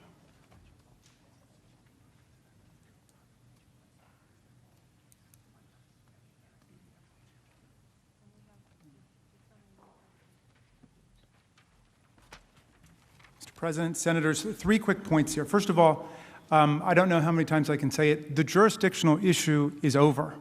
It's gone. The Senate settled it. The Senate entertained jurisdiction exactly the way it has done since the very beginning of the Republic. In the Blunt case, in the Belknap case. And you'll remember both of them, former officials. And in this case, we have a president who committed his crimes against the Republic while he was in office. He was impeached by the House of Representatives while he was in office. So, you know, the hypothetical suggested by the gentleman from Florida has no bearing on this case, because I don't think you're talking about an official who was impeached while they were in office for conduct that they committed while they were in office. The counsel for the former president has 2.5 minutes. Thank you. Could I have the question read again to make sure I have it right and can answer it directly? Voting to convict the former president would create a new precedent that a former official can be convicted and disqualified by the Senate. Therefore, is it not true that under this new precedent, a future House facing partisan pressure to lock her up could impeach a former Secretary of State, and a future Senate be forced to put her on trial and potentially disqualify from any future office? If you see it their way, yes. If you do this the way they want it done, that could happen to the example there, a former Secretary of State. But it could happen to a lot of people. And that's not the way this is supposed to work. And not only could it happen to a lot of people, it'd become much more regular, too. But I want to address that, and I want you to be clear on this.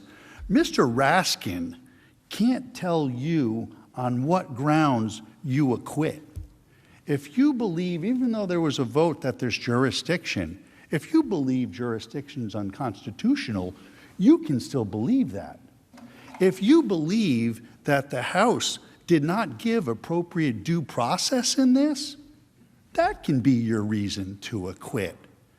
If you don't think they met their burden in proving incitement, that these words incited the violence, you can acquit. Mr. Raskin doesn't get to give you under what grounds you can acquit. And so you have to look at what they've put on in its totality and come to your own understanding as to whether you think they've met their burden to impeach. But the original question is an absolutely slippery slope that I don't really think anybody here wants to send this country down. Thank you.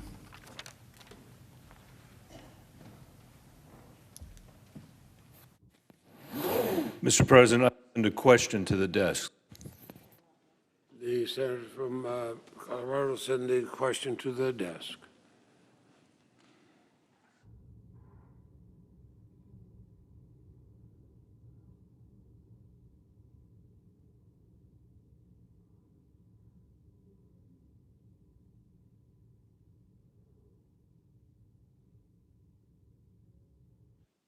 And I would note, just for the, as the hour tends to get late, I would note for all counsel As Chief Justice Roberts noted on January 21st, 2020, citing the trial of Charles Swain in 1905, all parties in this chamber must refrain from using language that is not conducive to civil discourse. The Senator from Colorado, Senator Bennett, has a question for the House managers, and the clerk will read the question.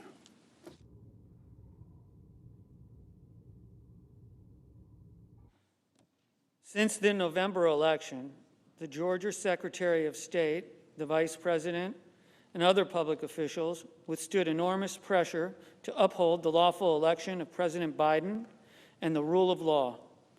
What would have happened if these officials had bowed to the force President Trump exerted or the mob that attacked the Capitol?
The House managers have 5 minutes.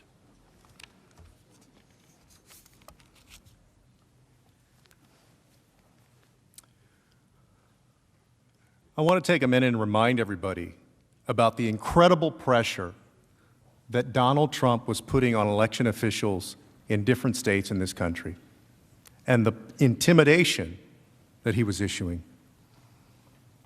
I want to remind everyone of the background of Donald Trump's call to one Secretary of State, the Secretary of State from Georgia, Mr. Raffensperger. Donald Trump tried to overturn the election by any means necessary. He tried again and again to pressure and threaten election officials to overturn the election results. He pressured Michigan officials, calling them late at night and hosting them at the White House.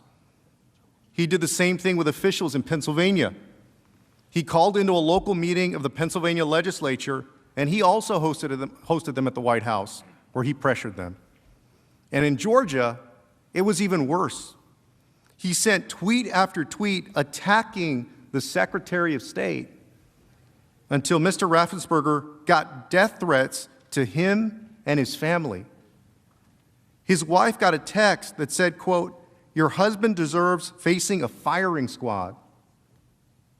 Firing squad for doing his job. Mr. Raffensperger stood up to him. He told the world that elections are the bedrock of this society, and the votes were accurately counted for Donald Trump's opponent. Officials like Mr. Sterling warned Trump that if this continued, someone's going to get killed.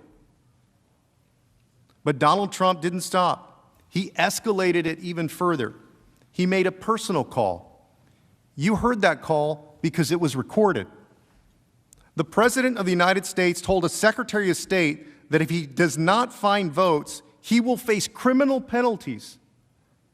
Please, Senators, consider that for a second. The President putting all of this public and private pressure on election officials, telling them that they could face criminal penalties if they don't do what he wants. And not just any number of votes that he was looking for. Donald Trump was asking the Secretary of State to somehow find the exact number of votes Donald Trump lost the state by. Remember, President Biden won Georgia by 11,779 votes.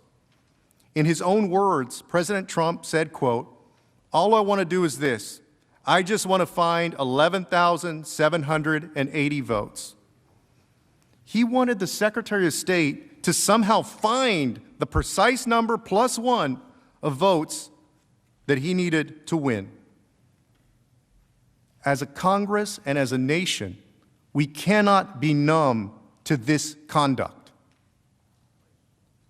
If we are, and if we don't set a precedent against it, more presidents will do this in the future. This will be a green light for them to engage in that kind of pressure and that kind of conduct. And this could have gone a very different way if those election officials had bowed to the intimidation and the pressure of the President of the United States. It would have meant that instead of the American people deciding this election, President Trump alone would have decided this American election.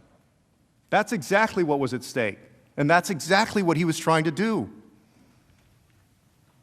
He intended, wanted to, and tried to overturn the election by any means necessary. He tried everything else that he could to do to win. He started inciting the crowd, issuing tweet after tweet, issuing commands to stop the count, stop the steal, worked up the crowd, sent a save the date. So it wasn't just one speech or one thing. He was trying everything. He was pressuring elected officials. He was riling up his base, telling them the election had been stolen from them, that it had been stolen from him. It was a combination of things that only Donald Trump could have done. And for us to believe otherwise is to think that somehow a rabbit came out of a hat and this mob just showed up here on their own, all by themselves. This is dangerous, senators. And the future of our democracy truly rests in your hands.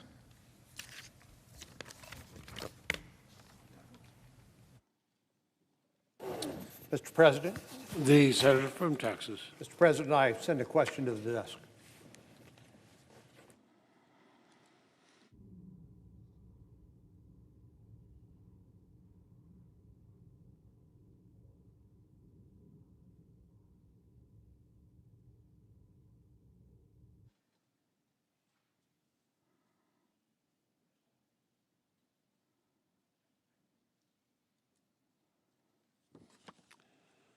The senator from Texas, Mr. Cornyn, has a question for both counsel for the former president and the House manager.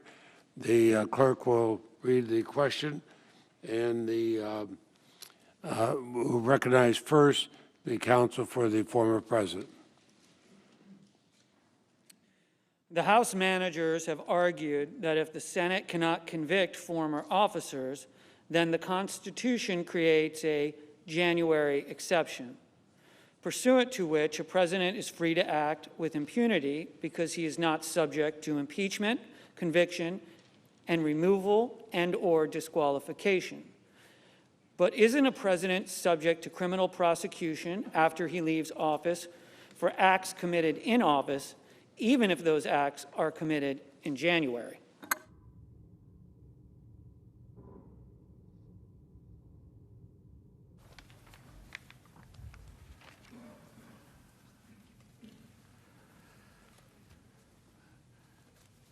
The senator from Texas's question raises a very, very important point. There is no such thing as a January exception to impeachment. There is only the text of the Constitution which makes very clear that a former president is subject to criminal sanction after his presidency for any illegal acts he commits. There is no January exception to impeachment. There is simply a way we treat high crimes and misdemeanors allegedly committed by a president when he is in office, impeachment, and how we treat criminal behavior by a private citizen when they are not in office.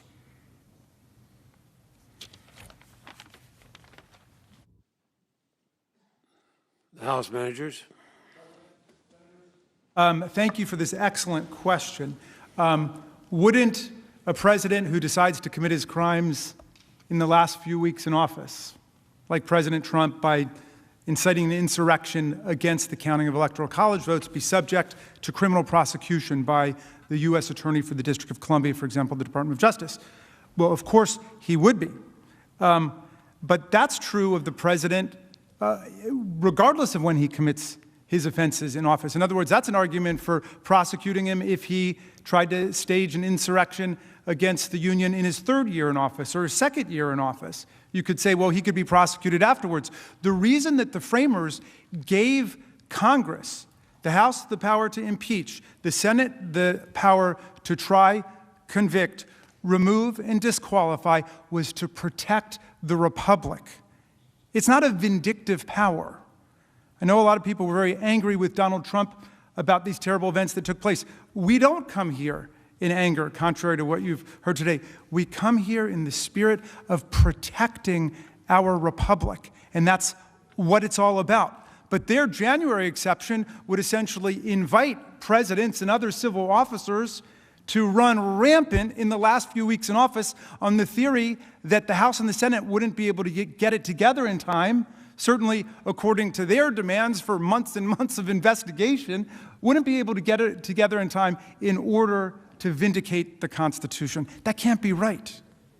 That can't be right. We know that the peaceful transfer of power is always the most dangerous moment for democracies around the world. Talk to the diplomats. Talk to the historians. They will tell you that is a moment of danger. That's when you get the coups. That's when you get the insurrections. That's when you get the seditious plots. And you know what? You don't even have to read history for that. You don't even have to consult the framers. You don't have to look around the world. It just happened to us. The moment when we were just going to collect the already certified electoral college votes from the states by the popular majorities within each state, except for Maine and Nebraska, which do it by congressional district as well as statewide. But otherwise, it's just the popular majorities in the states. And we were about to certify it, and we got hit by a violent insurrectionary mob. Don't take our word for it. Listen to the tapes, unless they're going to claim those are fabricated too. And the people are yelling, "This is our house now." And where are the blank votes at? Time is up. And show us the votes, etc. Thank you. The Majority Leader.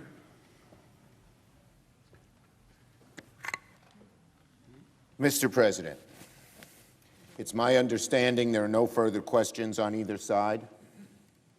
The Republican Leader. That's correct. I know no further questions on our side. I ask unanimous consent that the time for questions and answers be considered expired. Without objection, so ordered. Now, Mr. President, I ask unanimous consent that it be in order for myself and Senator McConnell to speak for up to 1 minute each, and then it be in order for me to make a unanimous consent to request as if in legislative session. Without objection, so ordered. The Senator from New York. Thank you, Mr. President. And, Mr. President, in a moment, I will ask the Senate to pass legislation that would award Capitol Police Officer Eugene Goodman the Congressional Gold Medal. In the weeks after the attack on January the 6th, the world learned about the incredible, incredible bravery of Officer Goodman on that fateful day.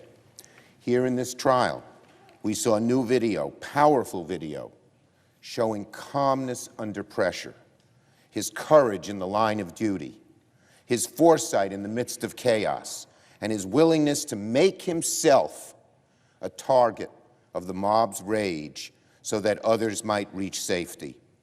Officer Goodman is in the chamber tonight. Officer Goodman, thank you.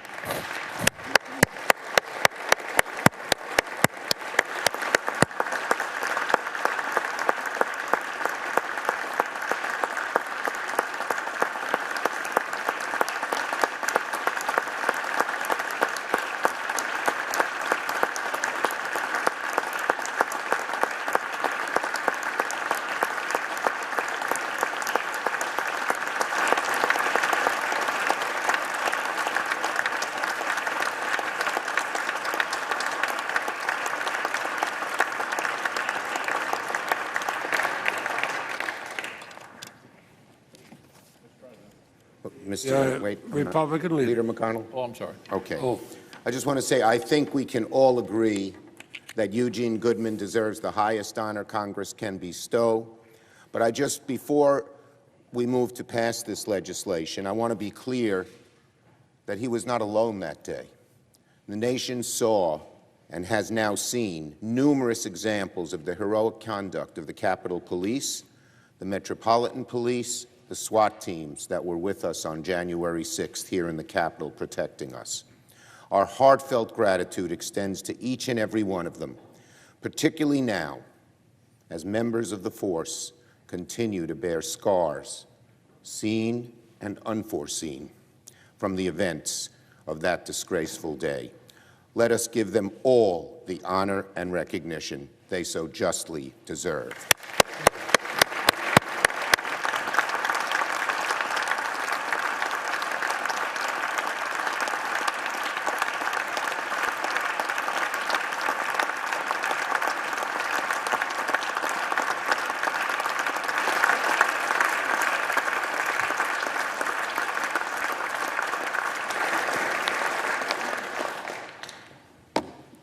Mr. President. The Republican leader. I'm pleased to join the Majority Leader's request. January 6th was a day of fear for those who work here in the Capitol, and of sadness for many more watching from afar. But that awful day also introduced our nation to a group of heroes whom we in Congress were already proud to call our colleagues and to whom we owe a great debt. In the face of lawlessness, the officers of the U.S. Capitol lived out the fullest sense of their oaths. If not for the quick thinking and bravery of Officer Eugene Goodman, in particular, people in this chamber may not have escaped that day unharmed. Officer Goodman's actions reflect a deep personal commitment to duty and brought even greater distinction upon all his brave brothers and sisters in uniform.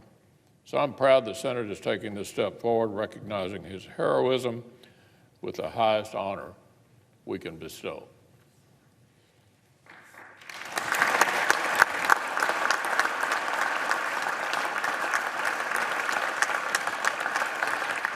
So, Mr. President, as if in legislative session, I ask unanimous consent that the Committee on Banking, Housing, and Urban Affairs be discharged from further consideration of S-35 and then at the Senate proceed to its immediate consideration.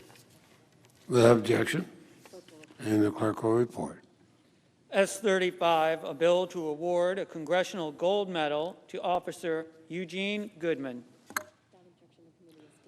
Without objection, the committee is discharged, and the Senate now proceeds to the measure. Mr. President, I ask unanimous consent that the Van Hollen substitute amendment, which is at the desk, be considered and agreed to. The bill as amended be considered read a third time and passed, and the motions to reconsider be considered made and laid upon the table. Without objection, so ordered. Now, Mr. President, I ask unanimous consent the trial adjourn until 10 a.m. tomorrow, Saturday, February 13th, and that this also constitute the adjournment of the Senate. Without objection, we are adjourned until 10 o'clock tomorrow.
funny, man. We gotta stop doing this.